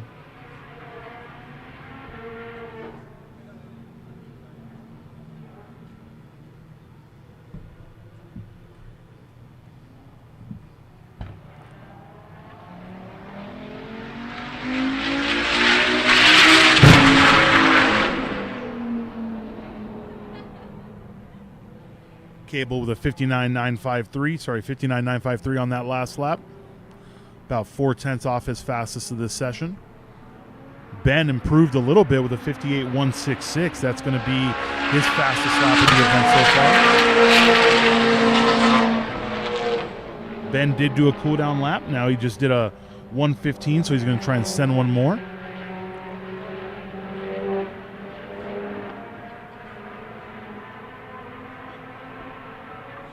Cable with a lot of steering input to start that turn.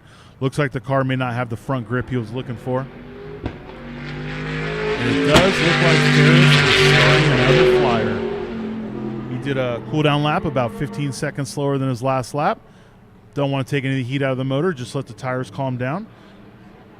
He really does an amazing job of going high, low, high. Anyone watching, that's absolutely what you're looking for.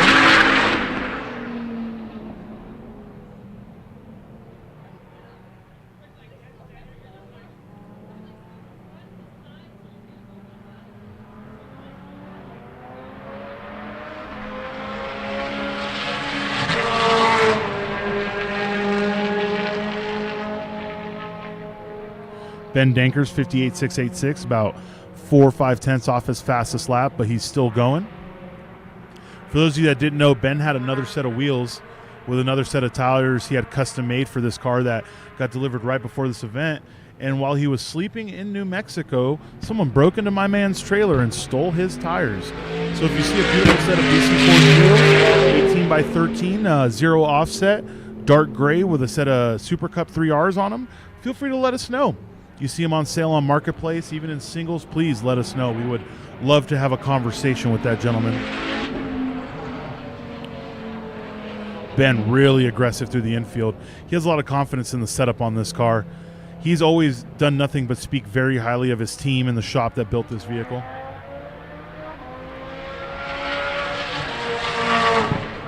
A 58.008. That's going to be Ben's fastest time of the event.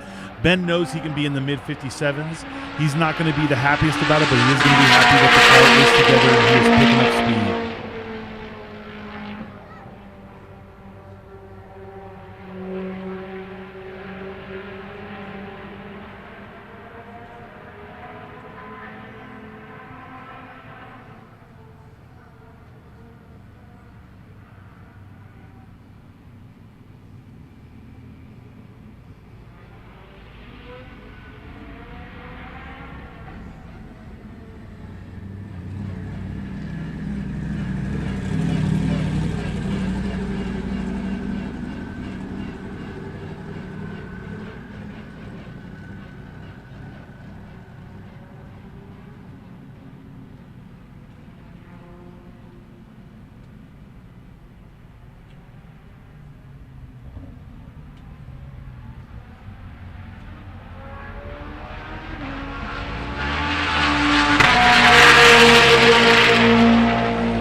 Dominic Tapia with a 59.723 on that lap.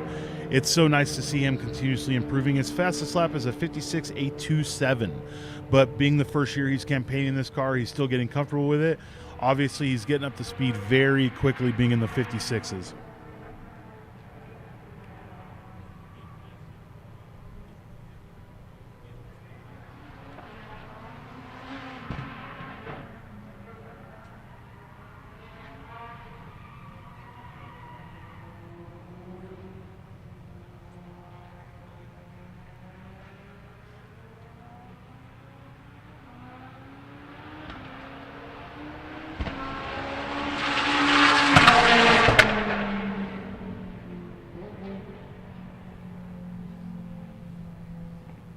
Went down low for that one, try and gain a little or lap time out of it, but it was a 58. Looks like he is on a cooler now.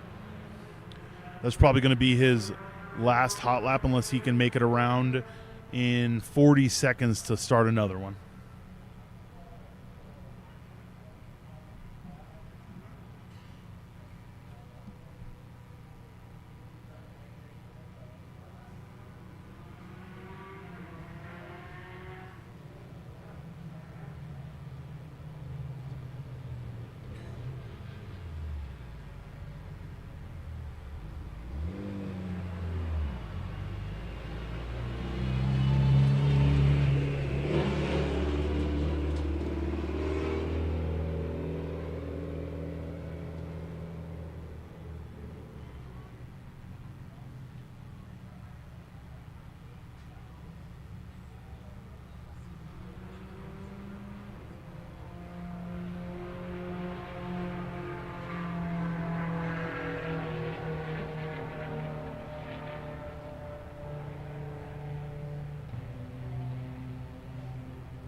That does look like it's going to be the end of this session.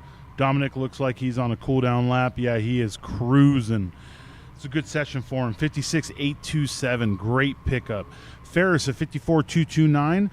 Ben Dankers almost breaking into the 57s with a 58.008. And Cable with a 59.131. While these drivers come in and Group 2 gets ready for their session to go live, let's send it down to Jason. Hello, everybody. Stoked to be here with Josh Tangy, sitting here with his beautiful Audi. I don't know if you guys have been watching it out on track. Beautiful car, looks good out there. The wheels, everything pops. Josh, what can you tell me about the car and how it's working today out here?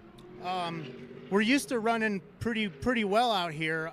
We're fighting some ABS control module and dampening issues, so I'm kind of stuck with traction control on right now. So I'm getting a little bit of overheating in the brakes.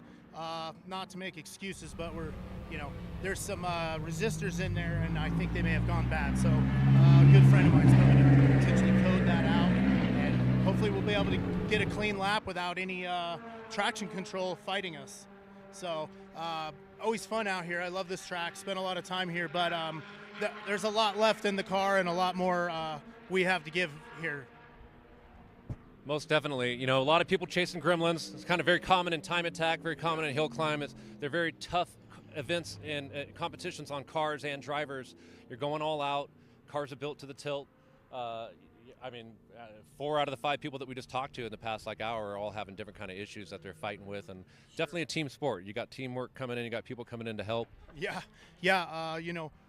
Got quite a little crew here for support, so it's great. Like you said, teamwork makes the dream work. So sure does.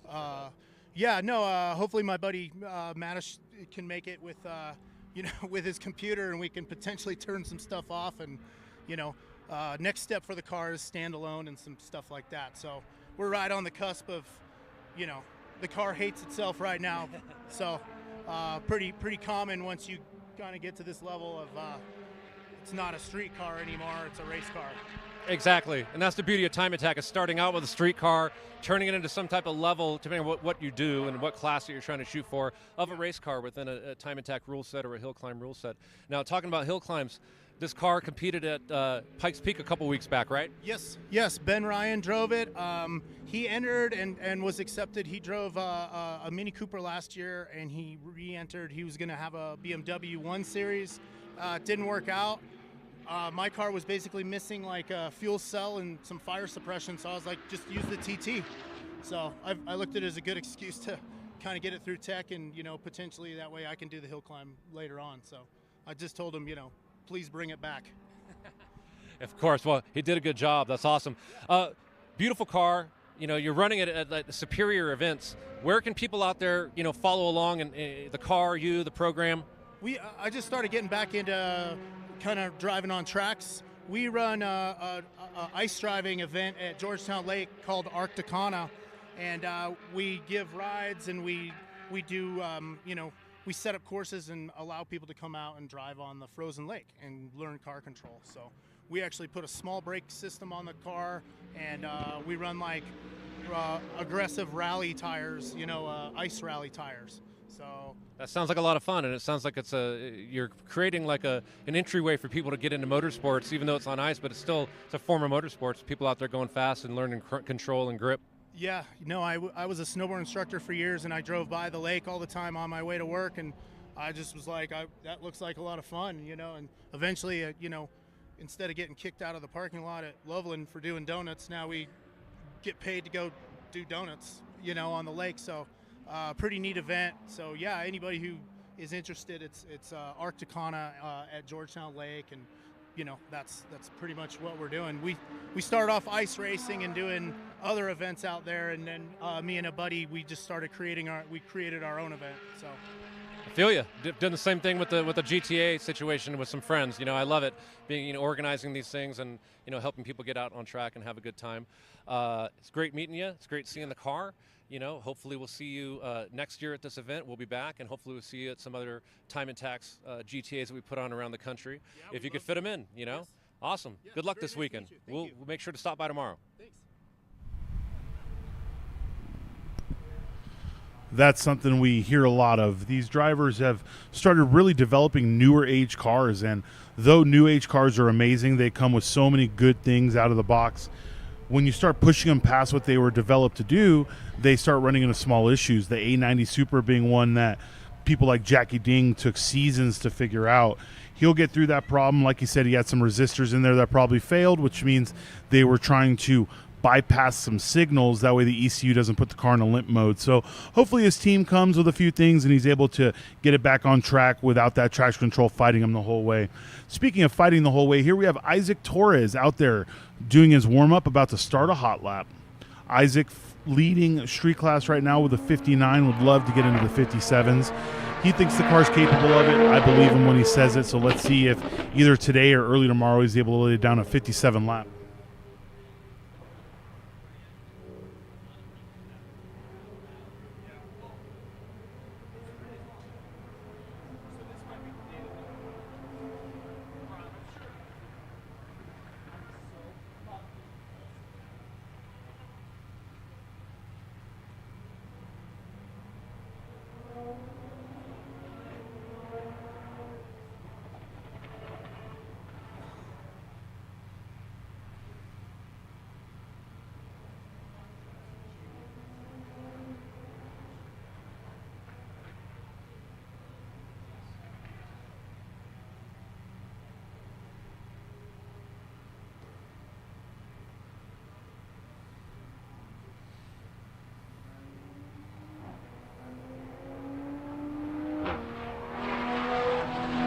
It's always beautiful to watch a car just go out there and lay down a fast lap.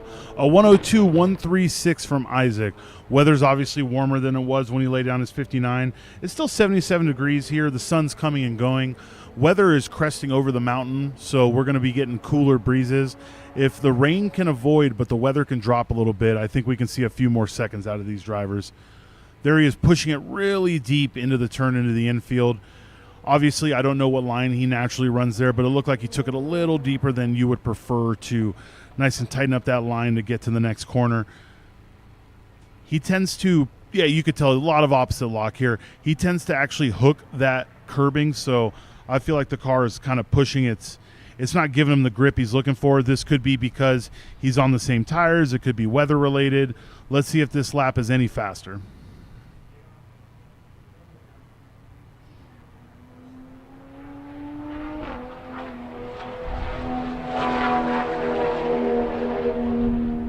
So 1 minute point 644. It took 2 seconds off of it.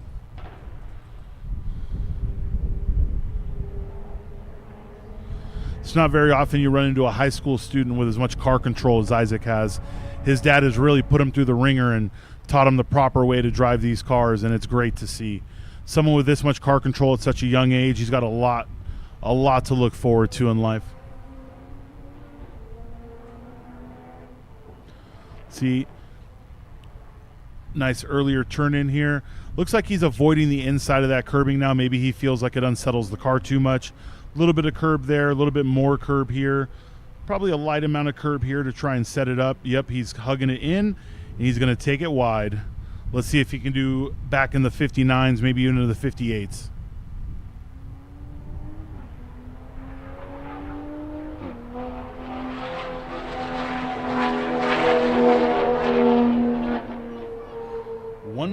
.299. Man, you're so close. You're so close to breaking your 59-second lap time there, Isaac, but you're doing a great job out there. Ooh, what a great view right here of that first turn. If I'm not mistaken, this is our drone pilot just putting in work with this view. What a shot. You really see him coming in hot into that corner. It's hard to tell from above, but the amount of speed they're carrying off the bank into the infield is just incredible.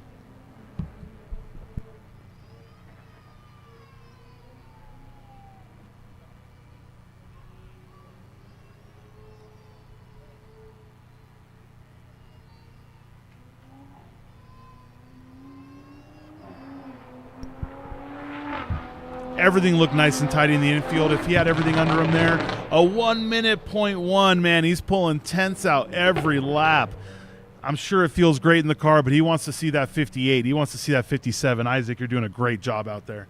Not only that, you're getting every bit of love from all these cameras. This is the last session of the day, guys. Anyone who's ran Time Attack, driven Time Attack, or watched Time Attack knows when you get towards the end of the day, drivers tend to calm down, put on a new set of tires, and get ready to go fast on that final session. On their final runs of the next day.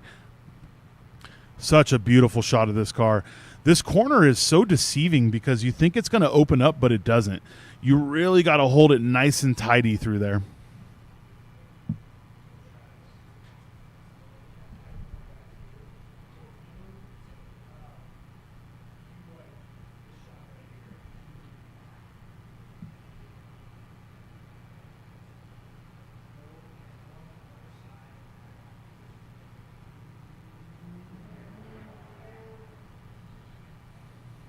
Now here's the question. Did Isaac just cool it down? Is he coming in? Or is he trying to set another flyer? We'll see right now. It looks like he's going to cut it really tight inside. My guess is he's coming into the pits. Those were 4 very strong laps from Isaac Torres. Every lap picked up time and speed. Hopefully they have a nice fresh set of tires to put on this car for tomorrow, because how he's been driving today, there's no doubt in my mind he's in the 58s and 57s tomorrow in those first 2 sessions.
You can really see this weather starting to roll in from this shot. We're not even hooked all the way to the right.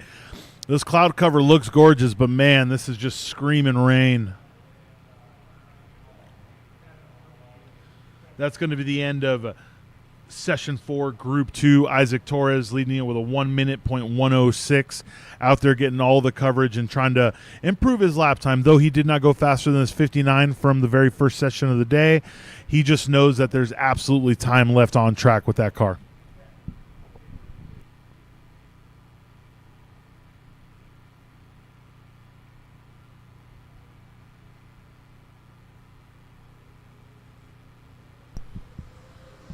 You see the wind starting to blow those clouds in. The wind makes it a little bit more difficult too. It doesn't sound as big as you think, but when you got cars driving on a bank surface, you got cars that are using that banking to hold themselves down to the ground. You get a crosswind or even a tailwind, it can really ramp up and try to pull the car away from you. So these drivers are absolutely doing everything in their power to keep control of these cars in these high-speed sections. Every car you see with aero components, they're so sensitive to the wind. You're talking big splitters, big wings, body panels designed for aerodynamics. Every bit of wind that hits that in a cross-section that wasn't designed is just going to upset the car. So these drivers are really not just battling the track, they're not just battling themselves, they're battling the weather, be it the temperature, be it the track temp, or right now being the crosswind they're getting across the front straight. If you'll notice, these flags are blowing directly at the start-finish line, which means when they start turning into turn one on the bank, the wind is getting underneath their car and trying to push them up the bank. Anyone who's ever driven a bank knows there's no scarier feelings than knowing your car is being pushed up towards that wall. Obviously, these drivers, this is what they do. I don't think that it's going to scare them at all, but it may take away that little bit of advantage they had before the wind was here.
So we are still live until 3:55 for the time attack. Drift, drag, and burnouts if you're here at the event from 4:15 to 10. Anyone who is here, the car show is starting. It will be through today and tomorrow. Speaking of tomorrow, we go in live from 8 a.m. to 10:55. That'll be 2 sessions worth of time attack back to back. For those of you that don't know, we will be doing an award ceremony at 11:30, but that actually does not end the time attack. That is the awards for the daytime sanctioned time attack event. The time attack battle at night starts at 6:30 p.m. and goes until 8. There is a completely different $10,000 payout for winning that time attack battle, so make sure to stay tuned. Tomorrow night is when the fireworks are happening. If you heard me earlier say that it's tonight, that was my mistake. Tomorrow at 10 p.m. we will have a huge fireworks show. So if you're local, if you're around, you'll be able to see this if you're within any driving distance of Pikes Peak International Raceway. But don't hesitate to come down tomorrow, Saturday, July 6th. You'll see the time attack, the car show, all the awards, the drift, drag, and burnouts, and then we'll end the night with a huge firework demonstration.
All right, guys, it's green and track is hot. That's Rigo Grajeda. Jason spoke with him earlier. He is so incredibly close to that sub 1 minute barrier. He's a 1 minute .0 something. It does look like we had some kind of failure going onto the front straight. Luckily, he caught it before he was too far and was able to dive into the pits. Whatever that was, we'll get that sorted out. He is off track now, though, so that's great. Woo, what a great outside shot of this corner.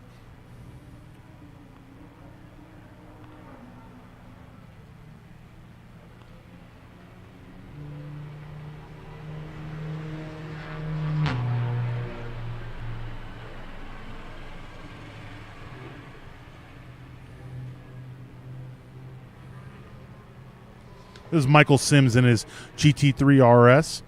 Nice line under the infield. Let's see how he finishes his lap. Car seems a little loose, which, you know, some drivers like. He really held the inside of that curb, and the car rotated nicely. Gave him a good setup. Here we have Rigo with a 1 minute 5:16.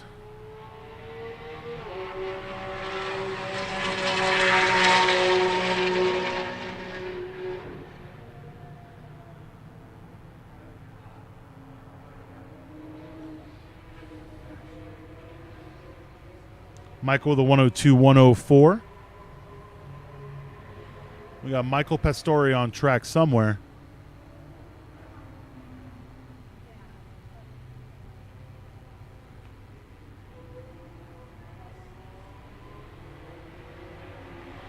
What a great shot going to the U-turn on the infield. He seems to really be hooking this. It's working him well. He's carrying some great speed in the infield there. He's found somewhere where he's really confident with the car, which is great. Let's see if he can do that supreme inside line on this final S again. Ooh, see, it pushed him off this time. Rigo took a 10th off, 1 minute 4:28. Let's see if that push there on that final S hurt Michael Sims' lap time. 1 minute .985. He still picked up some speed, so he's really figuring out the infield, finding where his fastest lap time is there.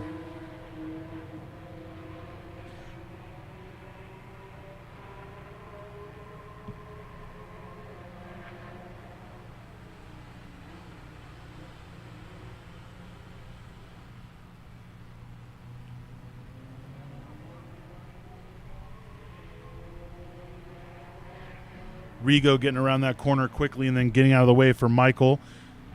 His hugging here is working great. He's carrying great speed there. If you notice, Rigo right behind him ran the line behind him. Maybe he's practicing that. Now here's where he really pushed a little too far. Had to break mid-corner there.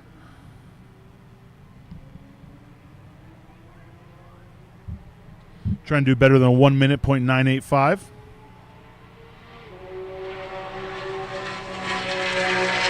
One minute .875. Now the question is, there it is true. Rigo is going for another flyer right behind him. Rigo did about a 25% cooler, did 75% of that lap time, and now it looks like his tires are underneath him again.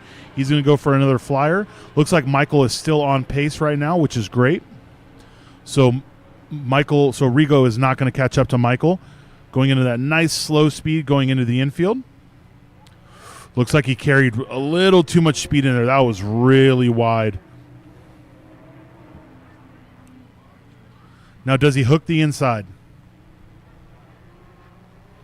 It looks like he tried. He hooked the inside early. He had to get out of it, and it just kind of upset the car. A little opposite lock there. It's good. You're still mid-competition. There's nothing wrong with figuring out lines that your car likes. It rotated well there, maybe a little too much for him. He had to give it a lift and a little opposite lock to straighten it out.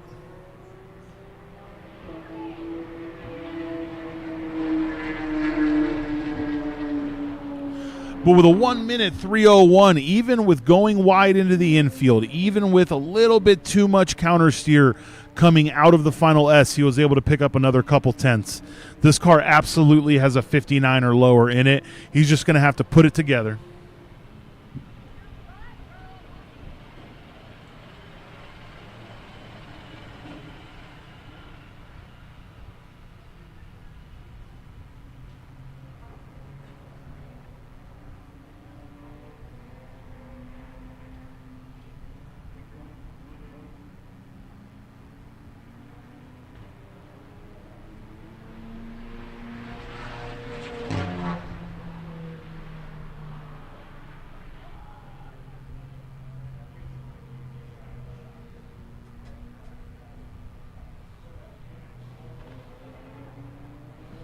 Michael Pastore with a 102.309, the silent assassin. He's just been going about his time, getting a little faster here and there, and he picked up quite a bit of time over his fastest lap of this session on that last lap. He was in a 105 right before that. Looks like he's really figuring the car out here on track. This shot also shows you what cloud coverage we have. Only a quarter of the track has actual direct sunlight right now.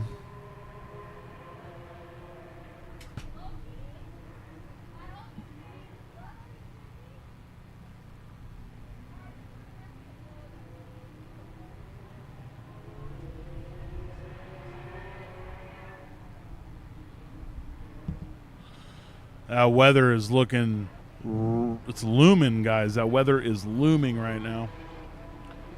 These drivers are doing everything they can to get their laps in before this weather catches up to us.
That is the end of Group 3, Session 4, guys. Rico Grajeda with a 1 minute .301.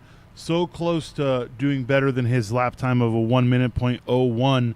He really wants to get in those 59s, and we hope to see him. Michael Sims with a 1 minute .875, and Michael Pastore on his fourth lap with a 102.309. Just silently improving every single lap. It's great to see.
You can see the wind really starting to shake those flags that are actually protected up there, giving a little bit of shake to our tower. The camera's on. The wind's still coming. This weather might actually miss us, but the wind sure isn't.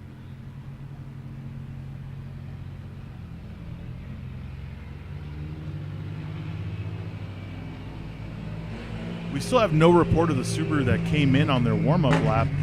We did see a tire lock up. We're not sure if there was some kind of suspension failure, some kind of brake failure. He's been sitting in the pits since that happened, and as the session ended, we got the wrecker over there to pick him up. They're not going to hot tow him. It looks like they are putting him on the flatbed, so this may have been a tire failure. This may have been quite a few things, and they want to make sure to not cause any other damage.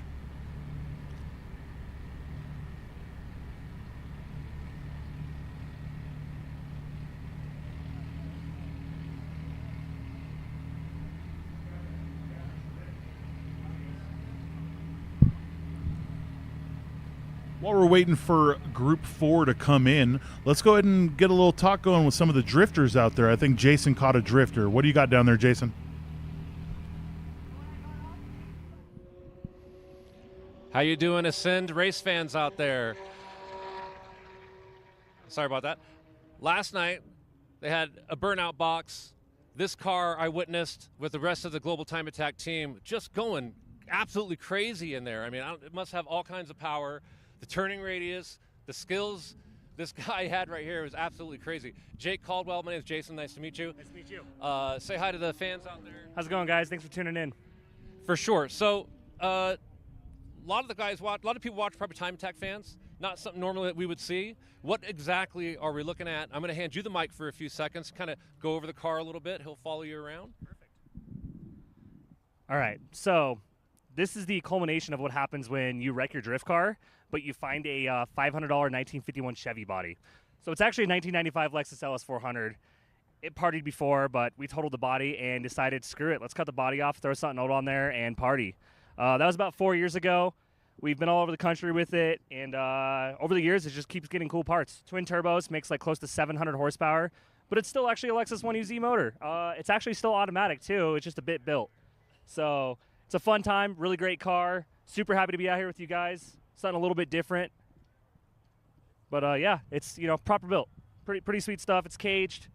Nothing real crazy. Just typical drift car stuff. Typical drift car stuff. I love it. This thing, I love it. It's awesome to see.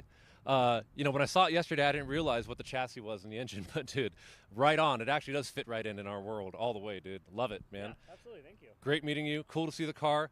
And you'll be performing tonight. I'll call it a performance. Yeah, absolutely. That's a great term for it. We'll be out there, probably go through a few sets of tires tonight and party. So stay tuned for that. Awesome. So if you're here, make sure you do not miss that. And where can the people that aren't already following you on Instagram and YouTube and whatnot, where can they find you? It's actually jake.caldwell51. Super simple on Instagram. Easy. Yeah. All right, Jake, nice to meet you. Nice to meet you as well. All right, good luck tonight. Thank you. All right. That was Jake Caldwell. That's a super cool looking car, guys. I mean, we've seen some pretty extreme stuff in our days, and seeing someone cut the body and put a 50 Chevy body on there, that's super badass.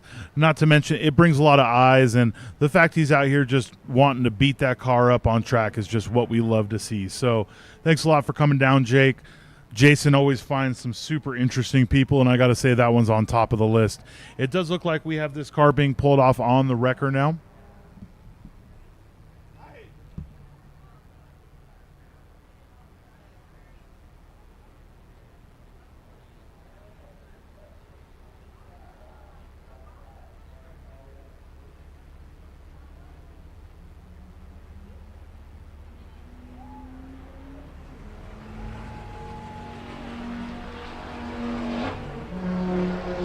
Got Josh Tangy out here. We don't know if he got his ABS issue sorted today yet, but we do know he's definitely out there pushing the car.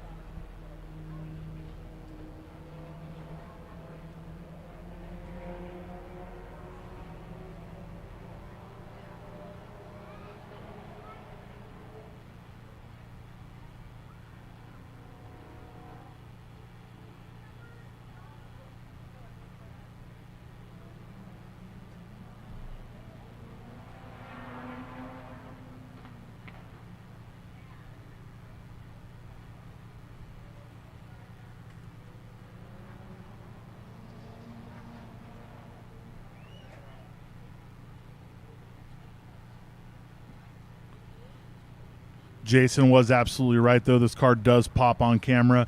If you're ever wondering what to do with a race car, remember, it's on track with a bunch of other cars. It's being viewed on camera. Anything that makes it pop is always a positive, and this car is doing everything in its power to make sure it's absolutely seen. That's a 106.344 for Mr. Josh Tangy.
.105.5 right after that.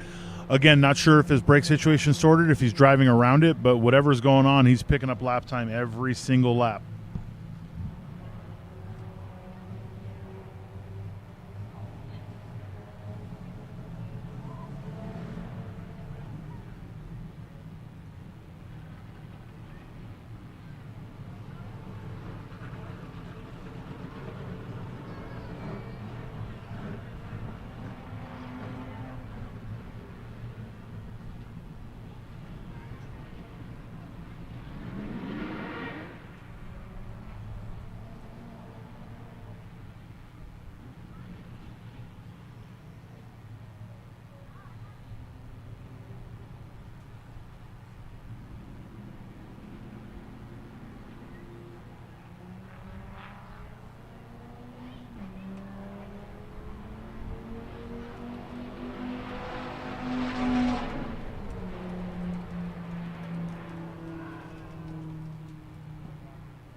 Looks like he's cooling it off a little bit after that last lap. Once again, 104.932.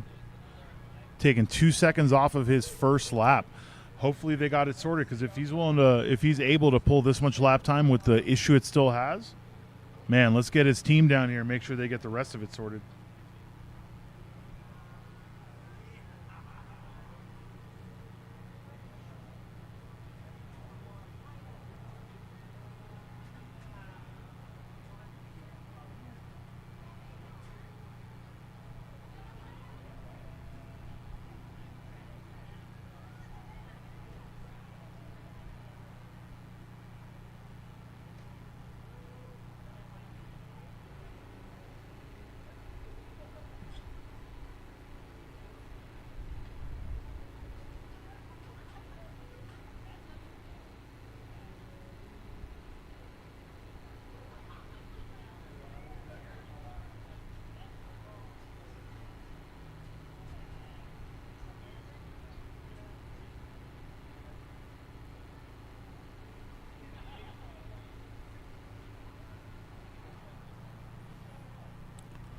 Looks like Josh got 3 laps in, found what he was looking for. He's going to come back in, save the rest of it for tomorrow.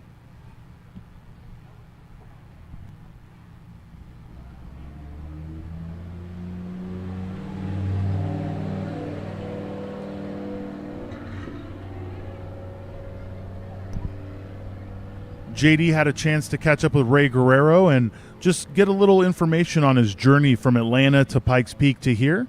Let's see what he had to say. Welcome back to Ascend. This is Jason with GTA. We're here at PPIR. It's a beautiful weekend. Happy 4th of July, everybody at home. Happy 4th of July weekend. I'm standing here with Mr. Raymond Guerrero, who you probably know and seen. Just recently came off Pikes Peak hill climb a couple weeks back. What can you tell us about that, Ray? Amazing experience. Had a really great practice. Just an epic kind of experience the whole week. It's basically like a a racing party with all your buddies the whole week. So. Yes. I've been to the event a couple of times. It's been a couple years since I've been there. I miss it. It is a great time. It's an amazing experience, even at the fan level. If you've never been, it's definitely worth it. You do have to get it very early in the morning, but it's beautiful racing and just an epic background. It's absolutely amazing. I've driven up Pikes Peak in a rental car just to go to the top. What these guys do going up there at speed is, I give it up. Absolutely amazing. You guys are heroes and maybe crazy at the same time. Now, it's not your first time doing Pikes Peak either, right? That was my 8th year doing it. 8th year doing it, which is amazing. So have you been to this track before and practice? Well, I know a lot of the people that run Pikes Peak will sometimes get some practice time in here. Did you do that before? We did a shakedown in like 2016 in that year's car, and so I've been here once before, but I haven't tried the infield. Okay, so this is the new experience. Yeah, Did you get any definitely. seat time out there today? No, not so far. Not yet. All right, so we're holding the man up a little bit right here. Yeah. We've got another, well, I think it's 1 to 3, and then we start, or 1 to 4, so you got another hour, and then another practice session from 4 to 5. Now, Ray, are you based in Texas? Yeah, I'm based out of Houston. Houston, Texas. All right. Now, we see it every year at COTA, which is awesome. Yeah. He does a lot of our competitions over the last couple of years, pops up at the last minute, boom, he's in. You can almost always count on him, which is awesome. What can you tell us about the car? You brought this car out to Road Atlanta, I think was the last time that we saw you at a GTA competition. Road Atlanta, different animal than this place, obviously. Yeah, very unforgiving track, I might say. It is very unforgiving. Yeah. There's always some raw deals every year when we're there. Absolutely. There's always a lot of interesting activity on that track. It was the first time I was in the car for Road Atlanta, like any event. It was a GTA event. Car felt great up until that last session. So what can you tell us about this? 700 horsepower, turbos, cup car chassis with a pretty much the street car drivetrain, which is great for like maintenance schedules and whatnot. So Yeah, amazing. So a lot of you that follow Global Time Attack closely probably know Ray's other car, the Maroon Viper, that for many years he was campaigning with us and also ran Pikes Peak with a couple times, I believe, or a few times. Do you still have that car? And two-part question, what's it like in comparison to this car? Yeah, so like we still have that car. We got some more plans for it. We're gonna bring it back to Global Time Attack and Pikes Peak. So we got plans in store for that. Both these cars, they're beasts in their own right. This car, you can get a lot of speed out of it, just like kind of driving like this, and it gives a lot of time back. It's like a really kind of forgiving kind of car to drive, but then once you start trying to push the car, then it gets a little bit more ragged. So, right. And the Viper's what, just like brute force? Yeah, very much brute force. Like very different driving styles. Yeah, at many events there would be, two Vipers a lot of the times. Yes. It would be his Maroon Viper, Raymond Grove's Viper, and then you'd see Cable Rosenberg's Red Viper. Insane who's here today as well, that we'll probably talk to a little bit later. Ray, really appreciate the support all these years and making out to so many Global Time Attack events. What's life like back in Houston? What do you do for work back there? Right now I've been spending a lot of time with my son, trying to get him started in karting. Okay. So my wife and I have been taking him to the kart track. He's been asking for like the last year to go karting, but like he's a little bit small, so he doesn't package really well in the kart. So like finally he's okay, it's time to start him karting. How old is he? He just turned 6. 6? Wow, all right. So you're getting him going really early. That's great. His birth date is actually Pikes Peak week. Oh, no way. Yeah, I had to skip that particular year. Well, that's probably smart. Probably smart. My wife told me, hey, don't worry, we're pregnant. You're still going to go do your race. It took me a couple months to figure out like that's not going to happen. It wasn't going to happen. Yep. Well, it sounds like it's all working out for you. It's really awesome, special to pass on the beauty of racing to your son and anybody younger. And we hope to see him out here soon. 6 and 7 is a little young, but we were just talking to the guys from Regal's Garage over there, and Isaac Torres is a senior in high school. That's awesome. Yeah. And he's been running with us for over a year, so he must have been a junior last year at some point. That would have been a dream. Definitely cool, right? Yeah, definitely cool. So I mean, any age group out there, can Ray, come Ray out and I here are a and little do bit on the it. other end. We're not quite 17 or 20 anymore. I'm definitely more than double that age. But that's what's great about Time Attack. You know, Definitely all walks of anyone- life, anyone can different come out and ages, do it. anybody can get involved. So, Ray, again, All right. thank you. Ray, thank you. Look for Ray out there. Where can they find you online at? I actually don't have a social media presence. So best place to find Ray is at Global Time Attack. Yeah, there you You're already go. watching it. You can find him there a lot. We'll make sure that we, you know, put a lot of shine on Ray and his program and what he's doing with this beautiful car here. And look for it this weekend. We'll talk to you guys soon. Thank you. All right.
That was a great little story there from Ray. He's been with us for quite some time, and just so you know what he's been through, and just he always keeps a smile on his face.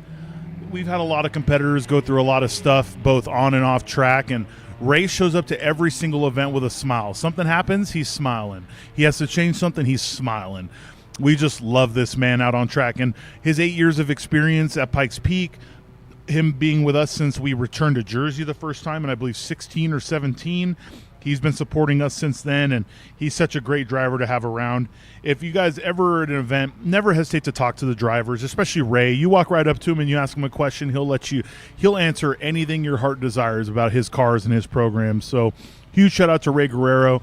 Let's see if he can do better than the 105 that he has out there right now.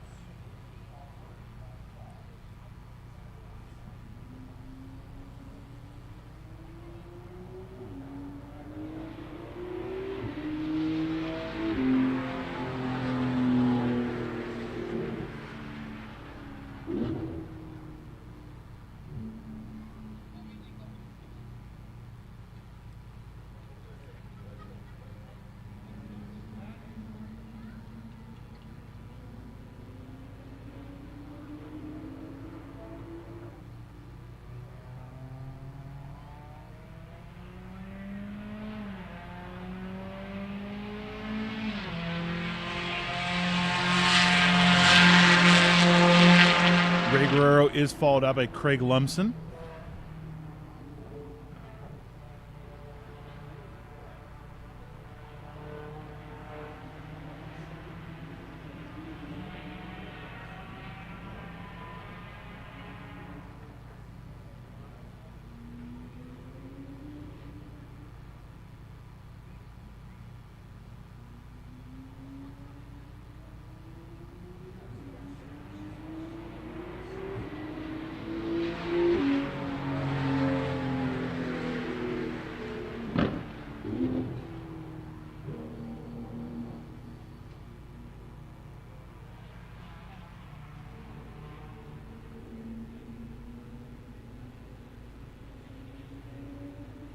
Ray starting out strong with a 107.2. The wind has picked up quite a bit. I've gotten a few messages from our competitors and their team saying the wind has picked up. Luckily, the weather actually went around us. It got about within a mile of us and then just kept going north, which is great for us. But picking up wind, especially on these cars with big wings, big front arrow, the wind is just going to continue to push them all in directions they don't want to go. Craig so far with a 110.667.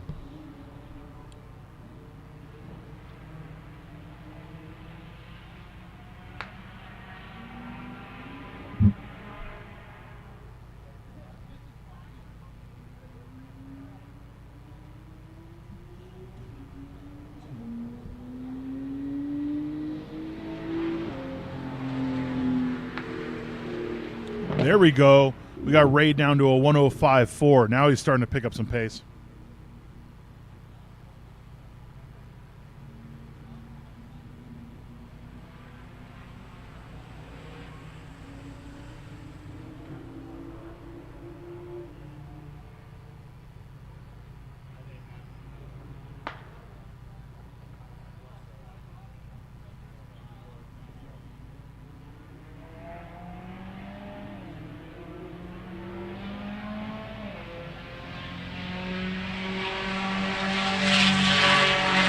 Looks like Craig found a little bit of time too, down to a 109.723.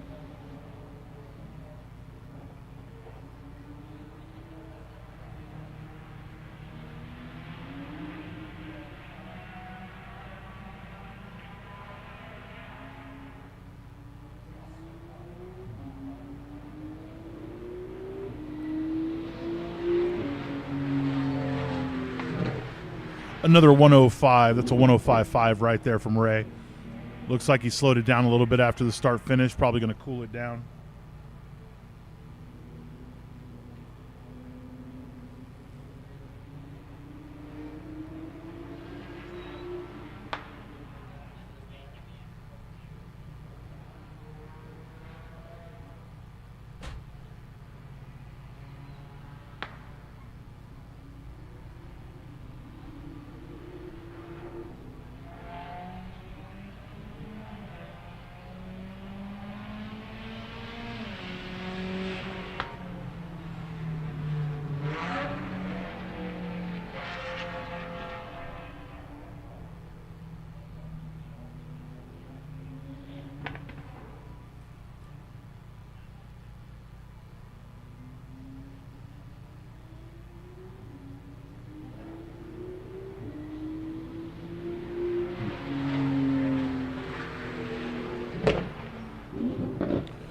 .105.023, even with early braking on the straight. That's the earliest we've seen him brake. He's finding a lot of time on that infield.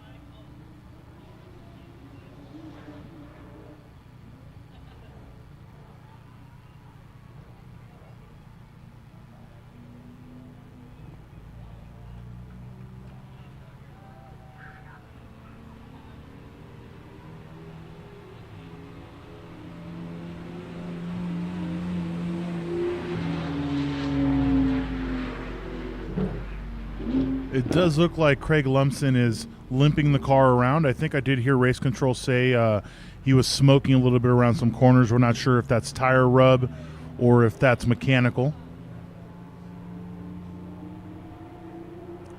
Looks like his dad, Zach, is sitting there, or one of his teammates is sitting there on the wall waiting for him to pull in. So let's hopefully it's something simple.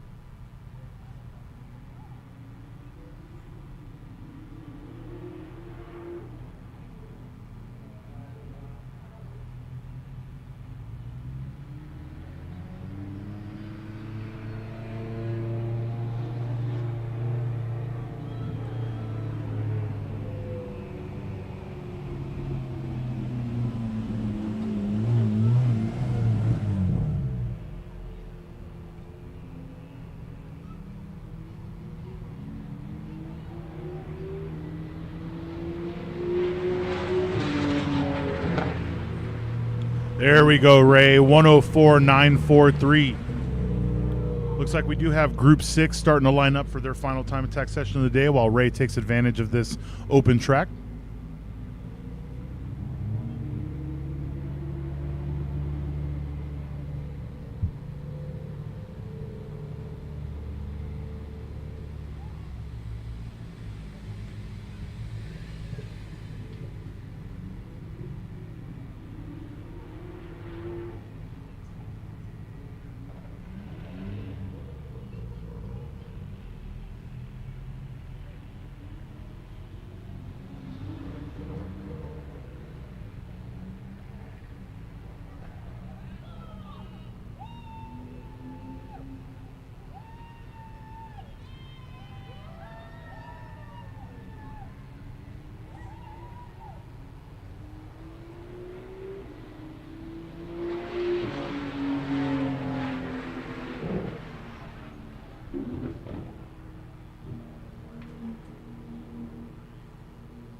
And that's going to be the end of this session. Ray got down to a 104.640.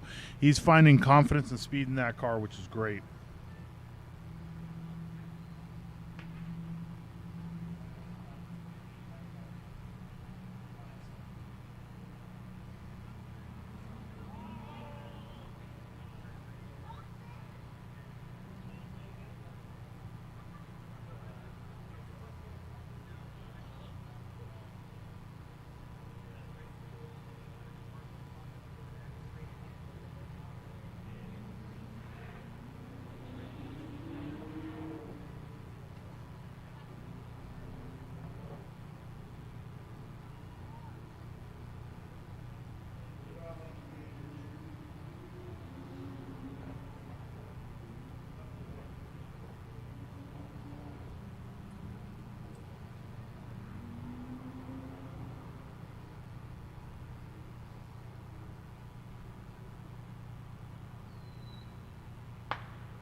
Group 6 is lining up, guys. It looks like we have 4 cars ready to go out.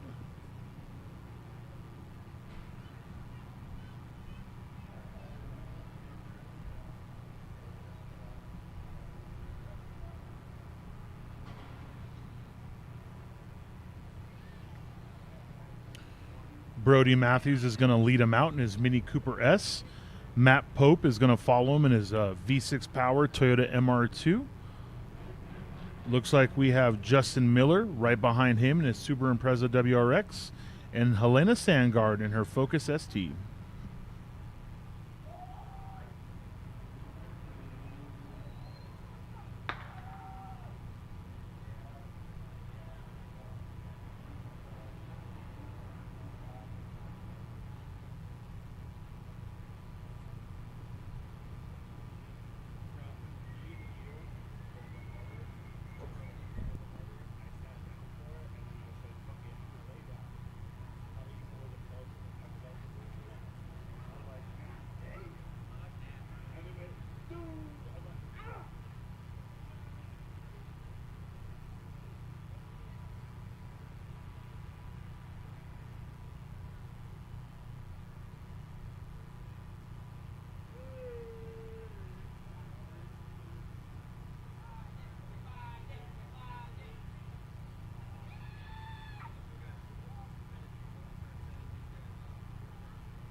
All right, race fans, final group, final session of the day. These are the last lap times that will be set.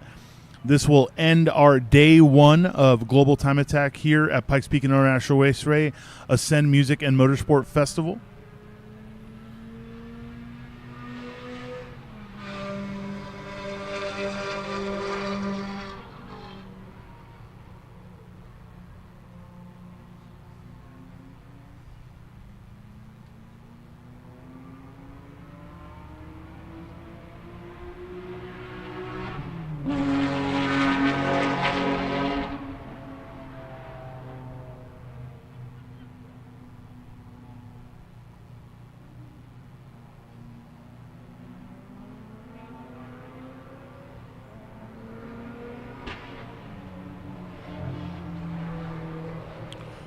For those of you wondering what V6 is in this MR2, I forget the engine designation. I've been told so many times, and every single time I run into it, my brain goes dead. But this is actually a minivan V6 swap that revs to 8,000 RPM. It has no other mods besides an ECM flash. These cars run strong with this engine, and as someone who truly does love the 3S GTE, I do understand why they do it. Superior power stock to stock, and it's an engine that not only revs up nice, it helps you in the corners, but it's incredibly reliable. There are boosted applications of this motor out there, and you know, sometimes there really is no replacement for displacement, especially if you can add boost to this one and keep it more reliable than the 3S GTE chassis. You hear from a lot of drivers going to different power plants, not necessarily because they're better, but because they're more attainable, available, and easier to mod and repair. The 3S is just not a common motor. When you blow one up, when you hurt one, it takes longer, it costs more. There's a lot into trying to get back on track versus one of these swaps where it's very simple to find a replacement if need be and also just find parts for it.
That is going to be Bodie Matthews with that 108 leading this group. Matt Pope right behind him with a 111, and Helena Sandgaard a 113.6.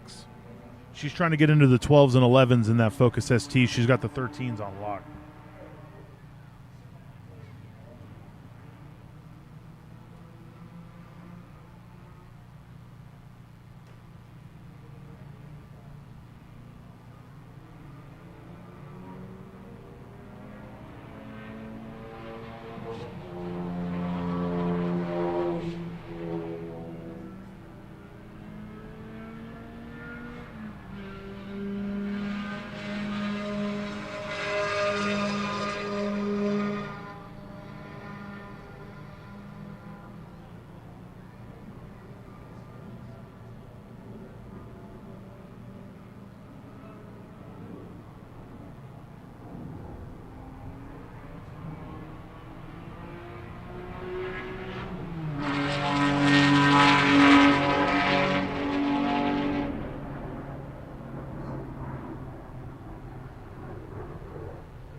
Brody Matthews going through that final corner. The S is coming down on the front straight. Ooh, Helena Sandgaard with a 112.784. Broke out of that 13. Great job. Brody Matthews just a couple tenths off of his fastest lap of this session. Helena's really coming to terms with that car in this track, and that's great.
She's looking really clean through that inside section there. She already got down into the 112.7s. Let's see if she can get low 112 so she has something to chase for tomorrow. This is going to be a flyer for her. She did a cool down there. You can see her still really focusing on her lines on the infield when she's on a cool down lap, which is great. She's just not cooling the car down. She's making sure that she's staying in the zone and knowing what she has to do.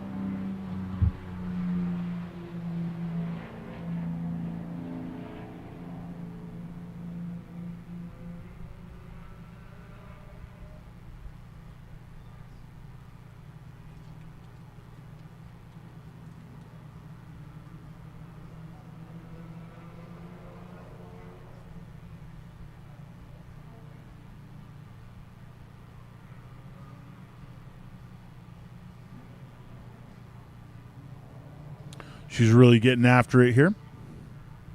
A lot of inside curb there. Hooking around that second to last corner. Now the final corner going onto the front straight.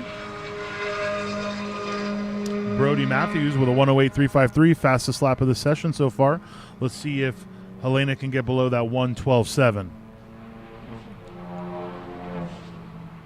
111.626. Man, she's just chopping time now.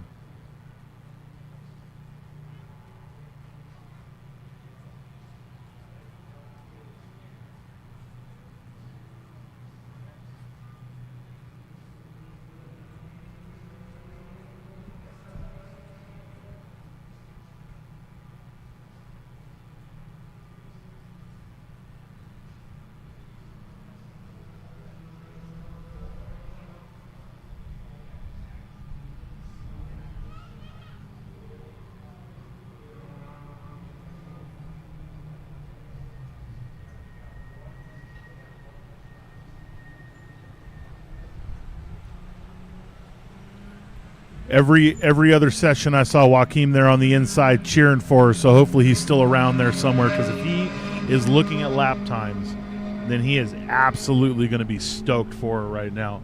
Brody took another 10th off. He's at a 108.3 now. Matt Pope at a 110.944.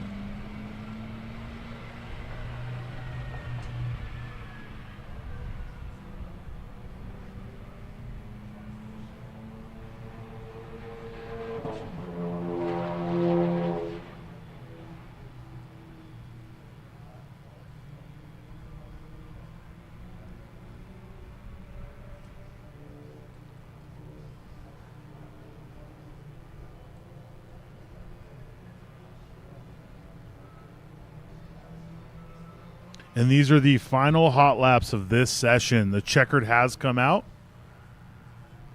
Woo! Took a lot of inside curb there. A little bit of rotation, but still held it. Here's Brody coming for his final time of this session. 108.516, just a 10th off. Matt Pope with the 110.944. We'll see if Helena's got another hot lap in her right now or if she's pulling in. But either way, very impressive. She's taking 2 seconds off. Got all the drifters and all the fans ready for the drift cars to go out and the drags to go out. Quick little wheelie around the backside. And here comes Elena across start finish for her final lap. 1:12.5. Still an amazing effort by her.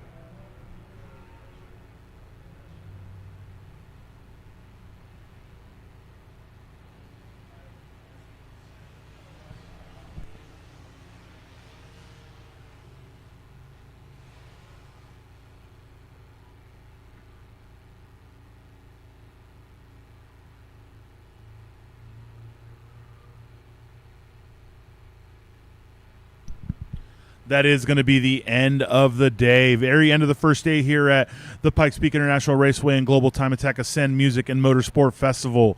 Leading enthusiast class with a 103.9 is Ernie Ramirez, Elijah with a 107, and Elena taking 2 seconds off her fastest with a 111.626. Going into street class, we still have Isaac Torres in first with a 59.5, Anthony Pearson a 1 minute .01, and Ricardo Grajeda with a 1 minute .013, just 3 thousandths off second place. We have Ben Dankers with a 58.008, so close to that 57 leading limited class. Tim Shepner a full second behind, with Joaquin Sangard 8 tenths just behind him. In unlimited class, we're going to have Ferris Kartoumi leading with a 54.1. We got Dominic Tapia at a 56.8 and Cable Rosenberg at a 58.4.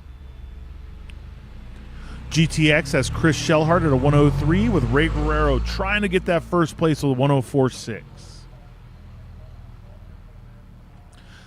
That is going to be the end, guys. Remember, we are back live tomorrow at 8 a.m. for the final 2 run groups, the final 2 sessions of these 6 run groups for the end of the Time Attack sessions. We will still have our night Time Attack for another $10,000 payout.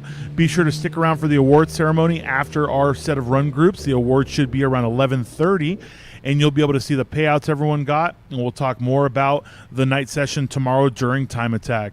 This is Cuban signing out for Pikes Peak International Raceway and Global Time Attack Ascend Music and Motorsport Festival. We'll catch you tomorrow morning.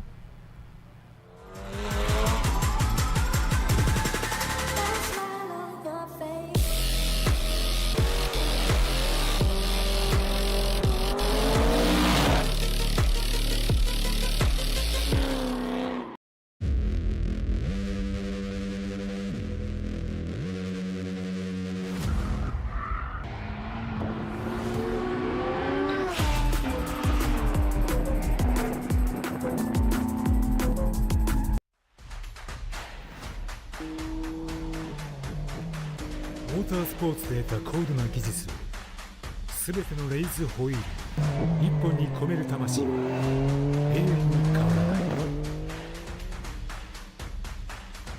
ビヨンド・ザ・レボリューション。ザ・コンセプト・イズ・レーシング。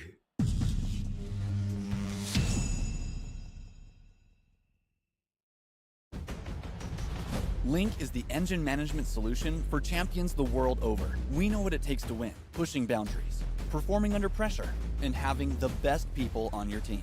Our tech support are performance specialists, available 24 hours and ready to talk one-on-one about your winning formula. Link ECU.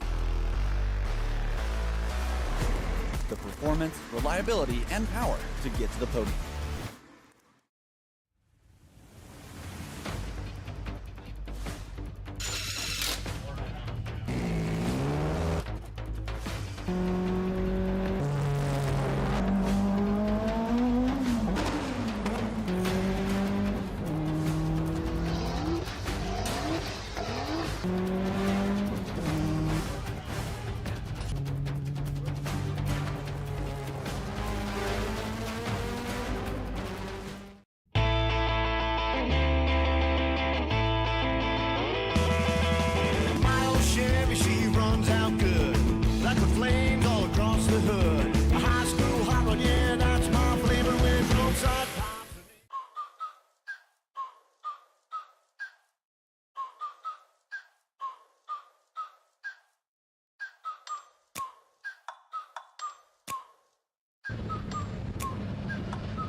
That's a deal, right?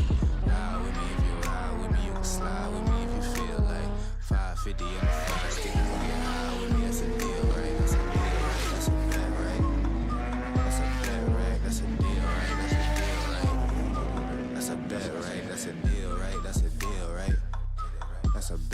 right, that's a deal, right? That's a deal, right? Ayy, coming down like precipitation. I ain't never met a limitation. Hate applying my elimination. Gotta go to Google for the information. I'm a superstar, so I gotta shine. Top dollar be the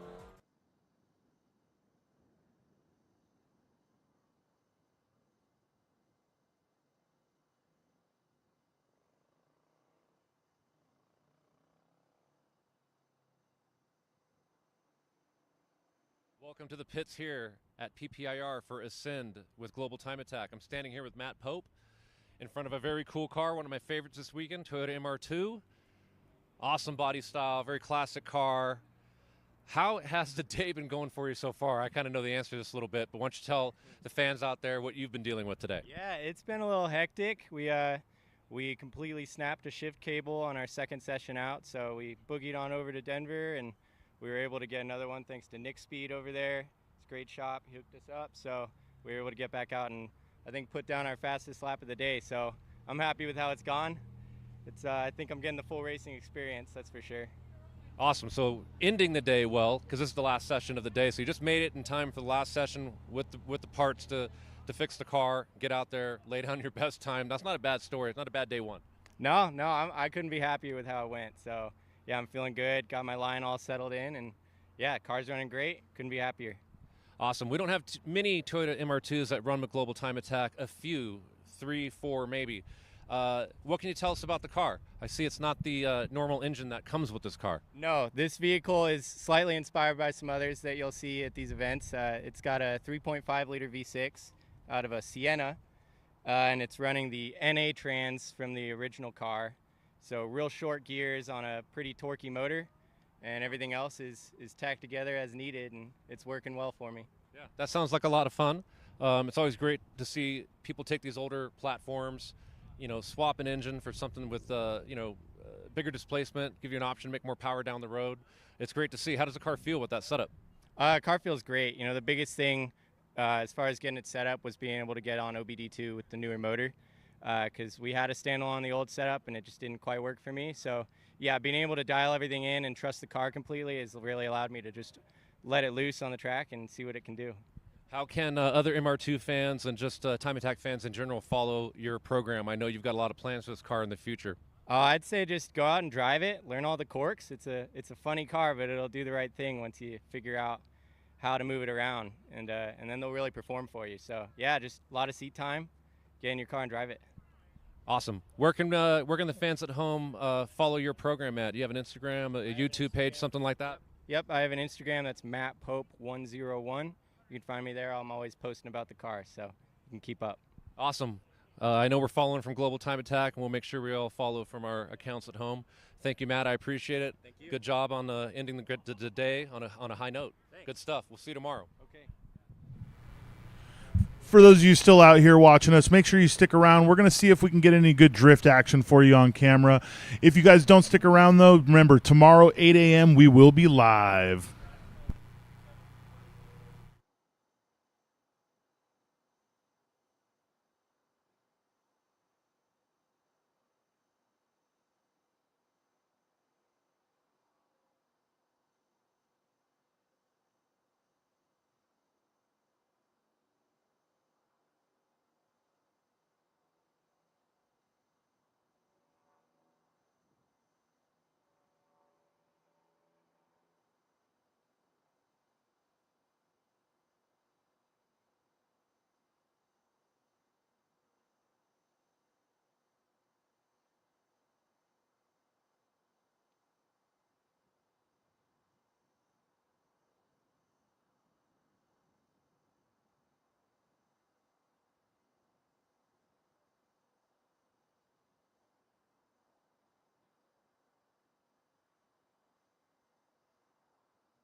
How's it going out there? My name's Jason. I'm standing here with Nick Hasenball in front of his spectacular Corvette drift car. What can you tell us about the car? This thing's badass. It's making about 1,000 horsepower. It has the new FDF Pro front angle kit and the Pro rear grip kit in it. It's got the BMW rack and pinion. It's got some Kansai wheels on it. It's got a Cage Kits cage. It's ready to rip. All right, Rip, we love that. So I feel like there's something good, something big happening tonight. Talk to us about what's happening tonight. Tonight is full send. We're out here. We're going to show everybody a real good time. We're going to put it down, and we're going to give a great show. You guys should definitely come out here and check out what's going on out here tonight for sure. That's right. If you're in the area and you're watching this, turn it off. Get over here as soon as you can. Watch Nick. Go ham out there. Bunch of other people. It's going to be a sick night. Don't miss it. PPIR, Ascend, GTA. Don't miss it. Right, Nick? That's right. Come out here and see if you can get a free ride along with one of us on one of the cars that we got out here tonight. That sounds badass. Thanks, Nick. Absolutely. You guys have a good one. Come on out and see us.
Bye.